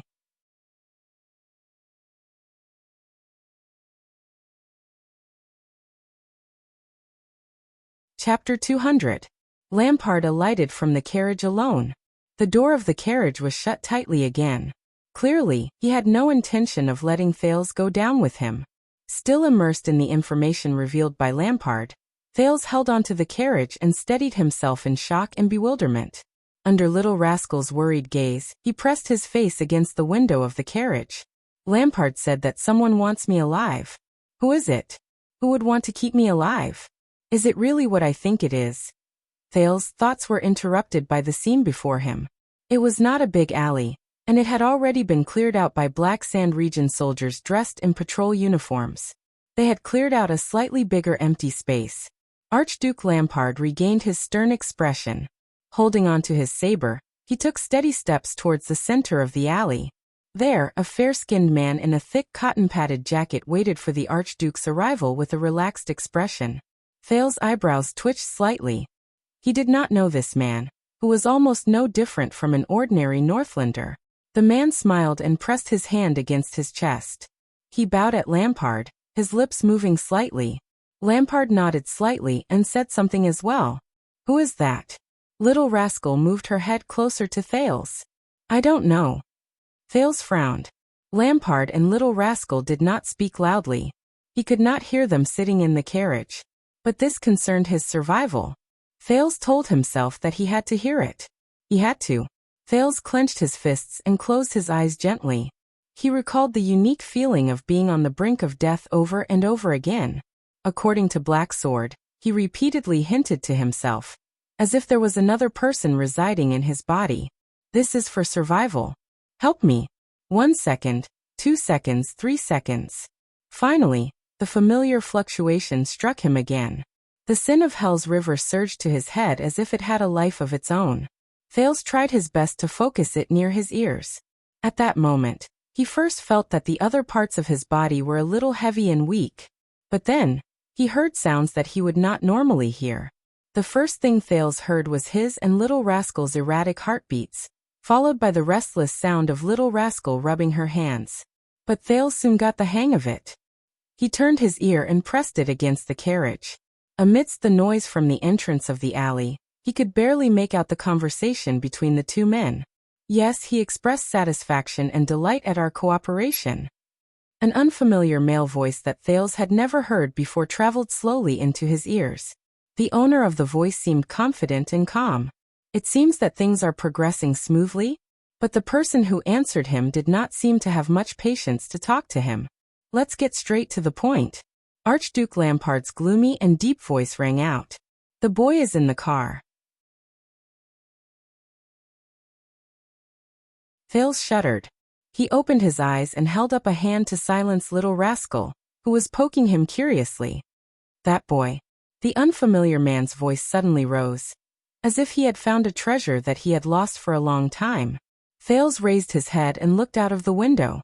There, the unfamiliar man in the thick coat turned his head and glanced in the direction of the carriage.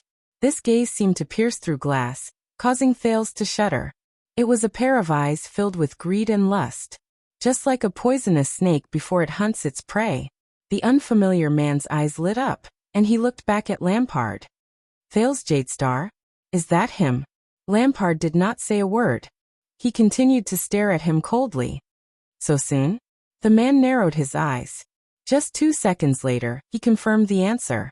He clasped his hands together and lifted the corners of his mouth.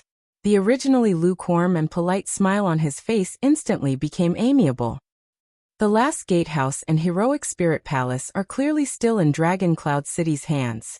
Did you sneak in and kidnap him? Thales thought of something. Heroic Spirit Palace is still in the hands of the Walton family. Lampard snorted through his nose. I have my ways. The Archduke of Black Sand Region's emotions remained the same. He did not show the slightest bit of respect to the man in front of him. What do you say? The man stared at Archduke Lampard with a piercing gaze, like a small merchant looking at his biggest customer. Of course it's very good. The man clapped his hands and laughed. We express our utmost gratitude for your help, sir. You will receive our everlasting friendship. But his words were rudely interrupted by Lampard. Cut the crap. Chapman Lampard, who was dressed in martial attire, snorted coldly. He stared at the man in front of him with a cold expression. What do you intend to use in exchange for him? The unfamiliar man froze for a moment, as if he did not quite understand. Exchange. The man clenched his fists lightly. His expression changed slightly, as if he was slowly mulling over the word. Then he laughed heartily. Please forgive my long-windedness, but since the beginning, our help to you has already been Help? Lampard spoke again. He did not give the man any face and choked his words back into his throat. The Archduke of Black Sand region snorted disdainfully. Aside from contacting a reliable swordsman, you have done nothing. Lampard raised his chin slightly. His gaze was sharp. You want that boy? Then you'd better change the price. Thales, who was eavesdropping, froze slightly. Contacting a reliable swordsman? A reliable swordsman? The man quickly answered Thales' doubts. He frowned slightly, and with an aggrieved smile he explained, "How is this possible? We are talking about the assassin's flower, and I guarantee that you will not find a better assassin than them in this world. Especially when you are aiming at the most difficult target." Lampard did not speak. And with all due respect, due to a mistake in your intelligence, the flying locust wasted too much time searching for the target in Heroic Spirit Palace. The man shook his head and sighed. If it were not for our men discovering the target's whereabouts in time, the flying locust would not have been able to complete the mission, and you would not have been able to. The man stopped himself. He frowned and saw Lampard shaking his head slowly. As far as I know, Bonnet Charlton is not one of you. He relies on his own sword to make a living, so I will discuss the reward with him alone. Lampard's voice was not loud, but there was an unquestionable tone to it. As for you, don't bargain with other people's bargaining chips if you still want to take that boy, that prince. In the carriage, Thales listened to the two conversations in which he was the main character. Suddenly he figured out something in his mind. Bonnet Charlton descended from the cliff of the sky and assassinated King Nuvan in Shield District. But according to that man, in other words, the reason why Lampard appeared in front of me with an army, the man did not speak again. He just looked at Lampard quietly, and there was a complicated look in his eyes. Lampard continued to stare back at him expressionlessly. In the end, the man was defeated by Lampard's gaze. He sighed. You are really greedy. We are not talking. Lampard shook his head and said coldly. He then turned around and left. The man's expression changed. What a stingy and petty archduke, he said impatiently in his heart. All right, your grace. He called out to Lampard, feeling a little vexed. The unfamiliar man shrugged, as if there was nothing he could do. But there was a strange light in his eyes. As long as you are willing to hand over that boy to us. The man exhaled slowly, and his expression returned to the strange smile from before. We have a wide range of resources and manpower, from Enlenzo Dukedom to Valir Gang, from Crystal Jade City to the Three Devil Islands, and even in Exdet. The man chuckled. I bet that the new Exdet will need us in many areas. After all, not everyone will serve a fierce suzerain who is suspected of regicide. We can help you to pacify the situation in the country.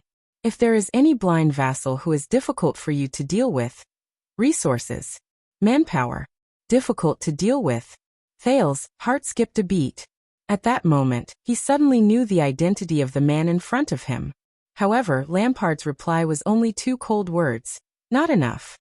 The man was slightly stunned. He frowned, as if he was thinking carefully.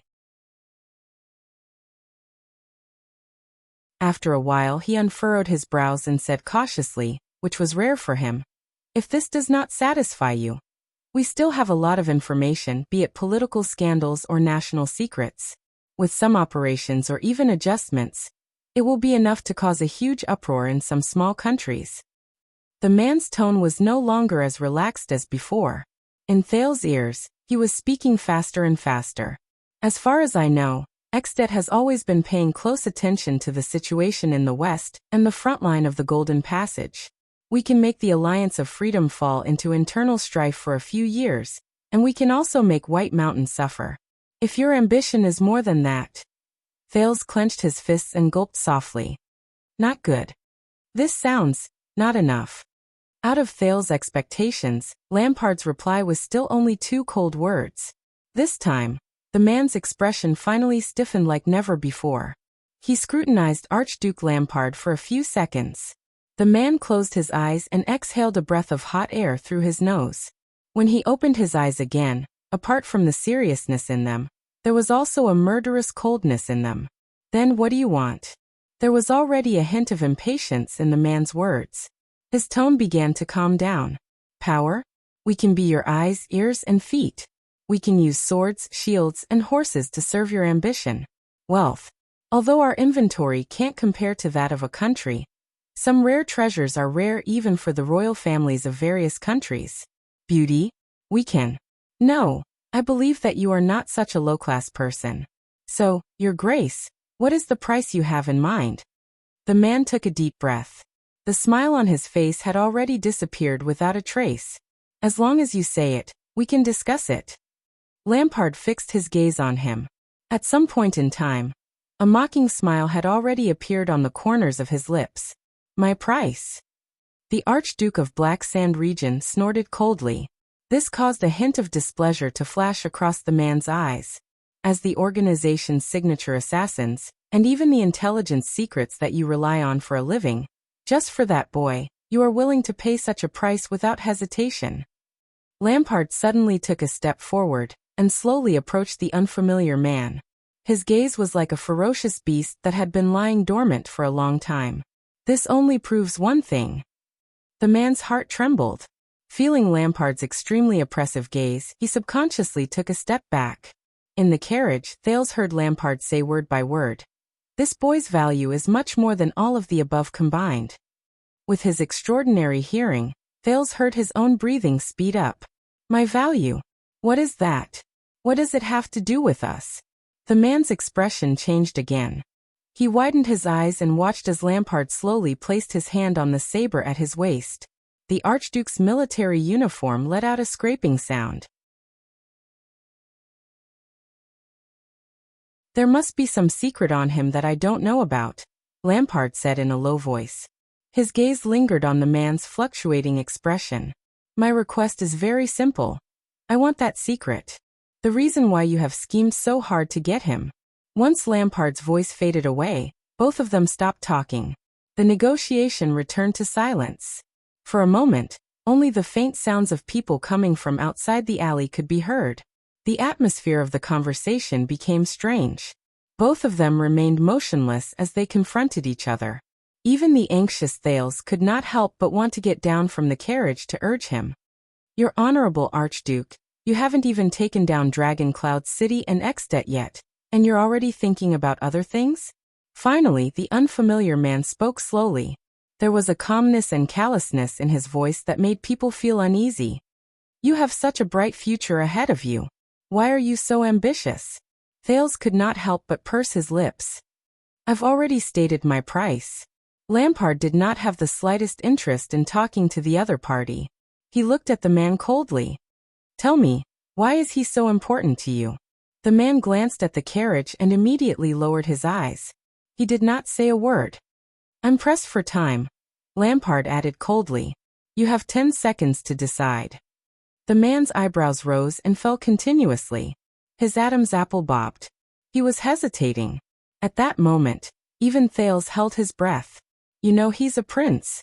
The man exhaled and slowly said, Naturally, a prince is very precious. Lampard snorted disdainfully. Don't tell me you're going to exchange him for ransom with Constellation. Why not? The man flashed a smile that he had not shown for a long time, but his eyes were filled with gloom. Everyone knows the Jadestar royal family's wealth. Then why don't I kidnap him and exchange him for ransom myself? Lampard quickly retorted with a dignified voice. Why should I make a deal with you? The man clenched his teeth lightly. Your Grace, I thought we came here today. The man replied with an unpleasant expression. But Lampard interrupted him again, disregarding his feelings. Actually, I've guessed a little. The Archduke raised his head slightly. The saber in his hand rang softly. Previously, when you arranged for the spies in my army to assassinate him, you did not hesitate. But today, you said that you want him alive. Thales gritted his teeth lightly. That's right. Lampard was talking about the assassination attempt with the mystic gun under Broken Dragon Fortress. If I connect this with Poffert's last words. Previously, you thought that it would be fine as long as he was dead. Now you want to have the prince alive in your hands, Lampard said in a low voice. Your scheme is related to the ownership of the throne of Constellation, isn't it? The man narrowed his eyes slightly. From afar, he looked like a venomous snake sticking out its tongue. But Lampard's next words made the man's expression change abruptly. What you did in Constellation 12 years ago was also related to this. The man was not the only one whose expression changed drastically. There was also Thales in the carriage. The bloody year. He did not expect to come into contact with the secret that had troubled him for a long time under such circumstances. And the reason why you changed your mind and no longer wanted him dead. Lampard had completely taken control of the rhythm of the conversation. He tilted his head. His eyes seemed to contain the ice and snow of the entire winter. It was a big shot in your organization who came and overturned all the expectations of you small fries, right? The man's expression became more and more unpleasant. Lampard said flatly, "Was it him?" Thales raised his head slightly. A question arose in his heart. Him. The man opened his mouth. He first took a deep breath before he looked up. You don't have to worry about this. The man's expression was filled with coldness and rejection. In short, we need that boy. Of course. Lampard raised his left hand slightly in the direction of the carriage and said softly, "But the premise is that you tell me exactly why you want this boy." The man stared at Lampard quietly, as if trying to find something from this face that was full of vicissitudes of life. "Yes, that's right," the unfamiliar man said slowly. "If we control this boy, we control the throne of Constellation, don't we? When the time comes, it will also be of great help to you." Lampard did not let him continue. "I'm tired of your nonsense, errand boy." The Archduke of Black Sand Region's words were calm. There was a hint of indifference in his tone. "Where's that big shot of yours? Where's the one who keeps his word?" The man's expression changed again. Lampard stared at him expressionlessly. "Your Grace, you are an ally that we value and cherish very much." He let out a long sigh, as if he had made up his mind about something. "For the sake of more, deeper, and more important cooperation in the future, why can't we show some sincerity and goodwill to each other and leave some leeway for each other?" the man said quietly. Lampard looked at the man, and also let out a long breath. "The principle of cooperation is fairness." The Archduke's expression did not change. He said flatly, "You haven't done anything, and you want to take away such an important bargaining chip from me?" The man raised his eyelids slightly. His pupils reflected a different kind of coldness. "Haven't done anything?" The unfamiliar man sneered softly. "Believe me, Your Grace, if it comes to the point where we really want to do something, you won't want to see that day." A strange look flashed in Lampard's eyes. What do you mean by this?" the Archduke of Black Sand Region said softly and slowly, enunciating each word clearly. It was as if he was afraid to wake up the people who were sleeping soundly in the morning. Thales instinctively felt that something was wrong. However, the man seemed to be oblivious to the Archduke's expression and tone. The corners of his lips curled up slightly. "What I mean is, no matter how confident a person is, if they want to make an enemy out of us, they better think twice." The unfamiliar man raised his hand and tidied his robe. There was a deep chill in his words. "Why don't you take a look at Constellations 82nd? The man snorted coldly. "And his terrifying eldest son, look at where they are now." Thales slowly furrowed his brows. Lampard stared at him without moving an inch. His expression did not change at all, but there was an indescribable color dancing in his eyes. The man put down his hands and raised his head to look straight at Archduke Lampard. His tone was filled with a strange emotion. "Are their examples not enough to attract your attention?" Lampard did not answer the man before him. He responded with the most direct action.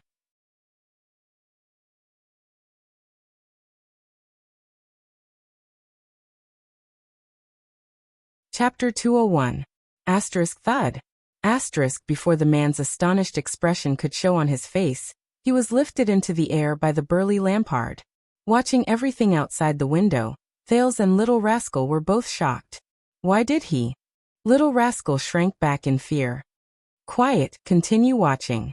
Thales observed the situation calmly and stopped Little Rascal from speaking. The strange man was suddenly in danger. He reacted quickly and extended both his hands.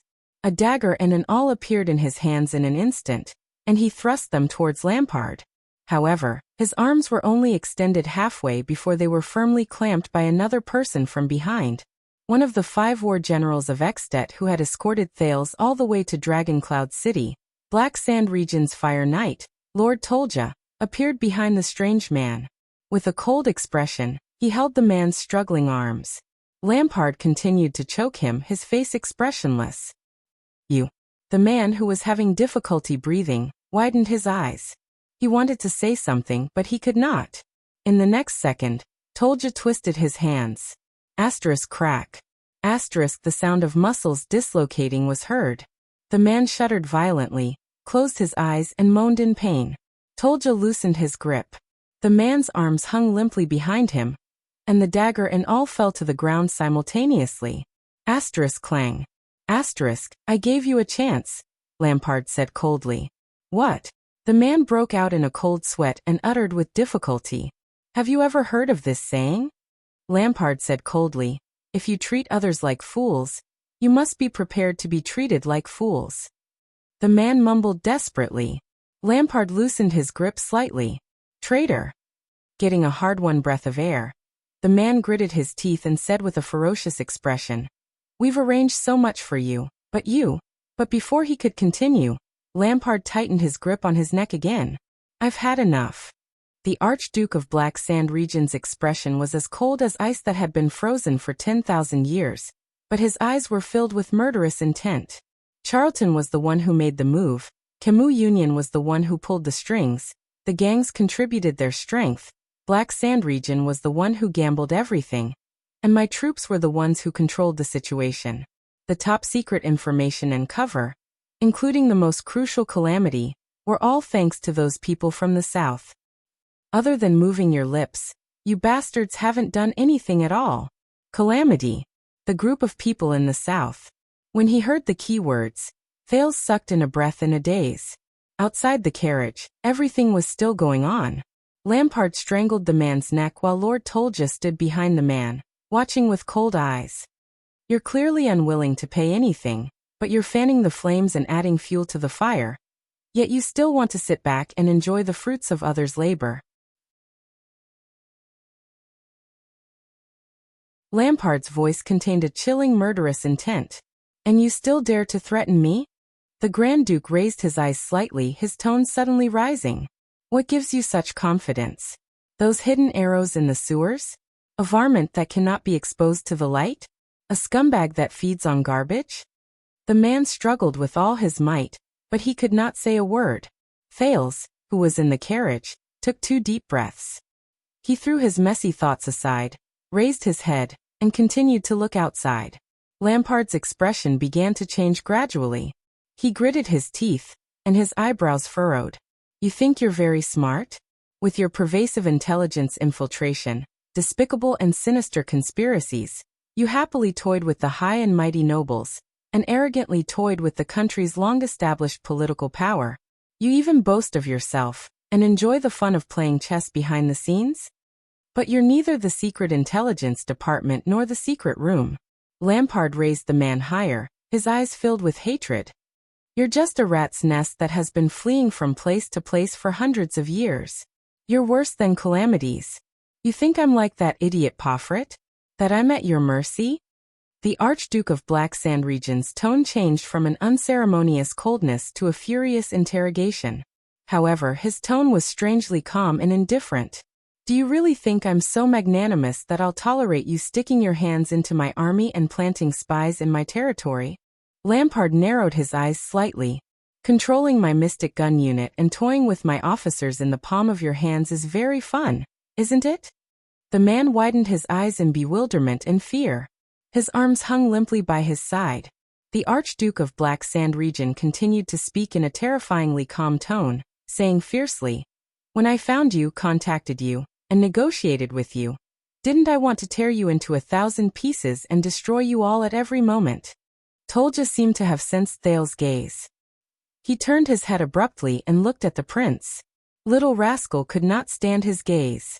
Frightened, she shrank back into her seat. Thales was slightly startled, but he still gritted his teeth. Under the Fire Knight's extremely oppressive gaze, he observed the scene outside the carriage. And don't think that I don't know. You may be saying nice things, but you're still secretly infiltrating my forces, the Archduke said coldly. You're just a bunch of trash who only know how to eat trash in the gutter. Constellation chased all of you out of the country because Kessel was too merciful. Lampard gritted his teeth. The wrinkles on his face formed a frightening outline.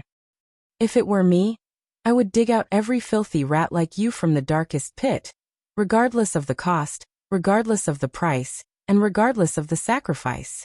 The man seemed to have forgotten to breathe. He stared at Lampard in a daze. Even his struggles had lessened. The Archduke continued to speak. Even Thales, who was in the distance, could not help but feel a chill in his heart. I will send a noose to every noble who secretly contacted or had illicit dealings with you. I will tear every despicable person who has an affair with you into pieces. Wherever my flag goes, I will make sure that none of you can hide, escape, or live. I will drain the air you breathe, empty the nutrients you absorb, and crush the nests you live in. I will bury all of you, the rats in the gutter, in Northland until everything about you is eradicated. No pests can survive on my land. Lampard gently loosened his grip on the man's throat. His eyes shone with a light that was both dignified and murderous. Whether you believe it or not, I will find each and every one of you, inch by inch, family by family. Then from top to bottom, I will exterminate every single one of you. The Archduke closed his mouth gently. His gaze was still piercingly cold. The man's lips trembled, and he uttered a sentence. The Master of Shadows. The Master of Shadows will not let you go. When Lampard heard that, the corners of his lips curled up slightly, revealing a fierce and profound smile. Do you think that I will let him go? He's in Dragoncloud City in Spear District, isn't he? The man was stunned. Thales adjusted his breathing and memorized everything he saw and heard just now. Assassination. Charlton. Calamity. The group of people in the south. Pofrit, Mystic Gun. And the Master of Shadows. Lampard suddenly let go of the man who was lifted in midair. The man fell to the ground, panting nonstop. And you? The Archduke slowly squatted down. Under the man's wary gaze, he revealed a smile that was almost non-existent. Hey, do it, we all have our wills. The man closed his eyes as if he had resigned himself to his fate, revealing an expression that showed that he was unafraid of death. Shadow does not die, forever follows the form. When he heard this strange sentence, Thales exhaled softly and confirmed his thoughts. But in the next second, there was a dramatic change in the scene. Lampard suddenly stretched out his hand and grabbed the man's dislocated left arm. Then he pressed the man's shoulder firmly. Asterisk crack. Asterisk as the man screamed. Lampard let out a low chuckle. Thales widened his eyes. 1 second. 2 seconds. The man, who was drenched in cold sweat, opened his eyes. He realized that he was still alive. He was stunned. The man breathed in a daze.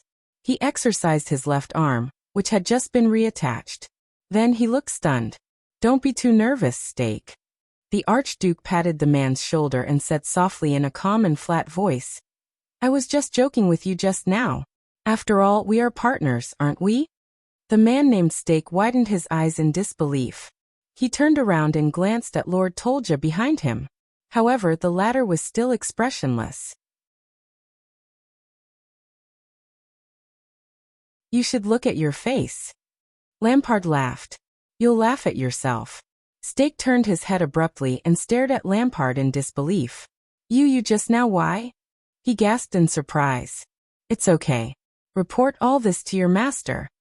Archduke Lampard patted his face again. His face was filled with a chilling smile. Then he will understand my attitude. The man stared at Lampard in a daze, as if he no longer recognized this suzerain. Be a good boy and reattach your right arm. Archduke Lampard stood up and looked down at him. I'll be taking the boy with me. When your master comes around. The man did not move. He seemed to be stunned. Also, don't hold a grudge against me. Lampard turned around and said calmly, You know I joke too much. Lampard turned around and lowered his head slightly. His eyes shone with a strange light. There will always be a time when I take it seriously. The man clenched his teeth and lowered his head. In the next second, Lampard strode away without looking back. Tolja followed him without a word. The man panted slightly behind him. It was as if the dangerous conversation just now had never happened. Thales watched the scene in shock and bewilderment. He watched Lampard and Tolja walk towards the carriage. The conversation between the Archduke and his subordinate traveled into his ears again. With the help from that side, we successfully took down the last gatehouse in front of Heroic Spirit Palace. The Fire Knight's voice was steady and simple. Heroic Spirit Palace has been isolated by us. Lampard nodded faintly. Our rumors are very effective. The garrison officer and the people from the Public Order Office have already sent troops into Shield District.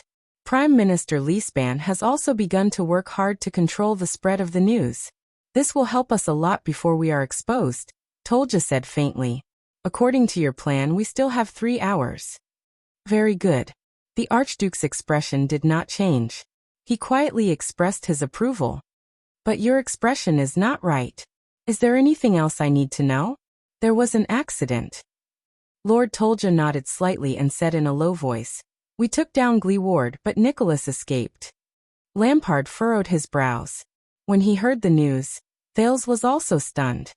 The star killer Nicholas. He's still alive. I remember that you brought the Rising Sun saber, the Archduke asked in a low voice without stopping. Yes, but someone accidentally broke into the battlefield. Tolja's voice did not change, as if he was not troubled by the failure of the mission. Although we tried our best to kill him and left him a lot of souvenirs, the intruder still broke out of the encirclement with Nicholas. Years of tacit understanding made Lampard stop asking questions. He only asked one simple word. "Who?" Tolja's answer stunned Thales once again. An ordinary-looking man with great skills, the Fire Knight said softly, with a strange black sword. Thales' gaze froze on the carriage door. The sin of Hell's river flowed away like a receding tide. While it took away his extraordinary hearing, it also left him exhausted. The next moment, Archduke Lampard opened the carriage door and boarded the carriage under Little Rascal's fearful gaze.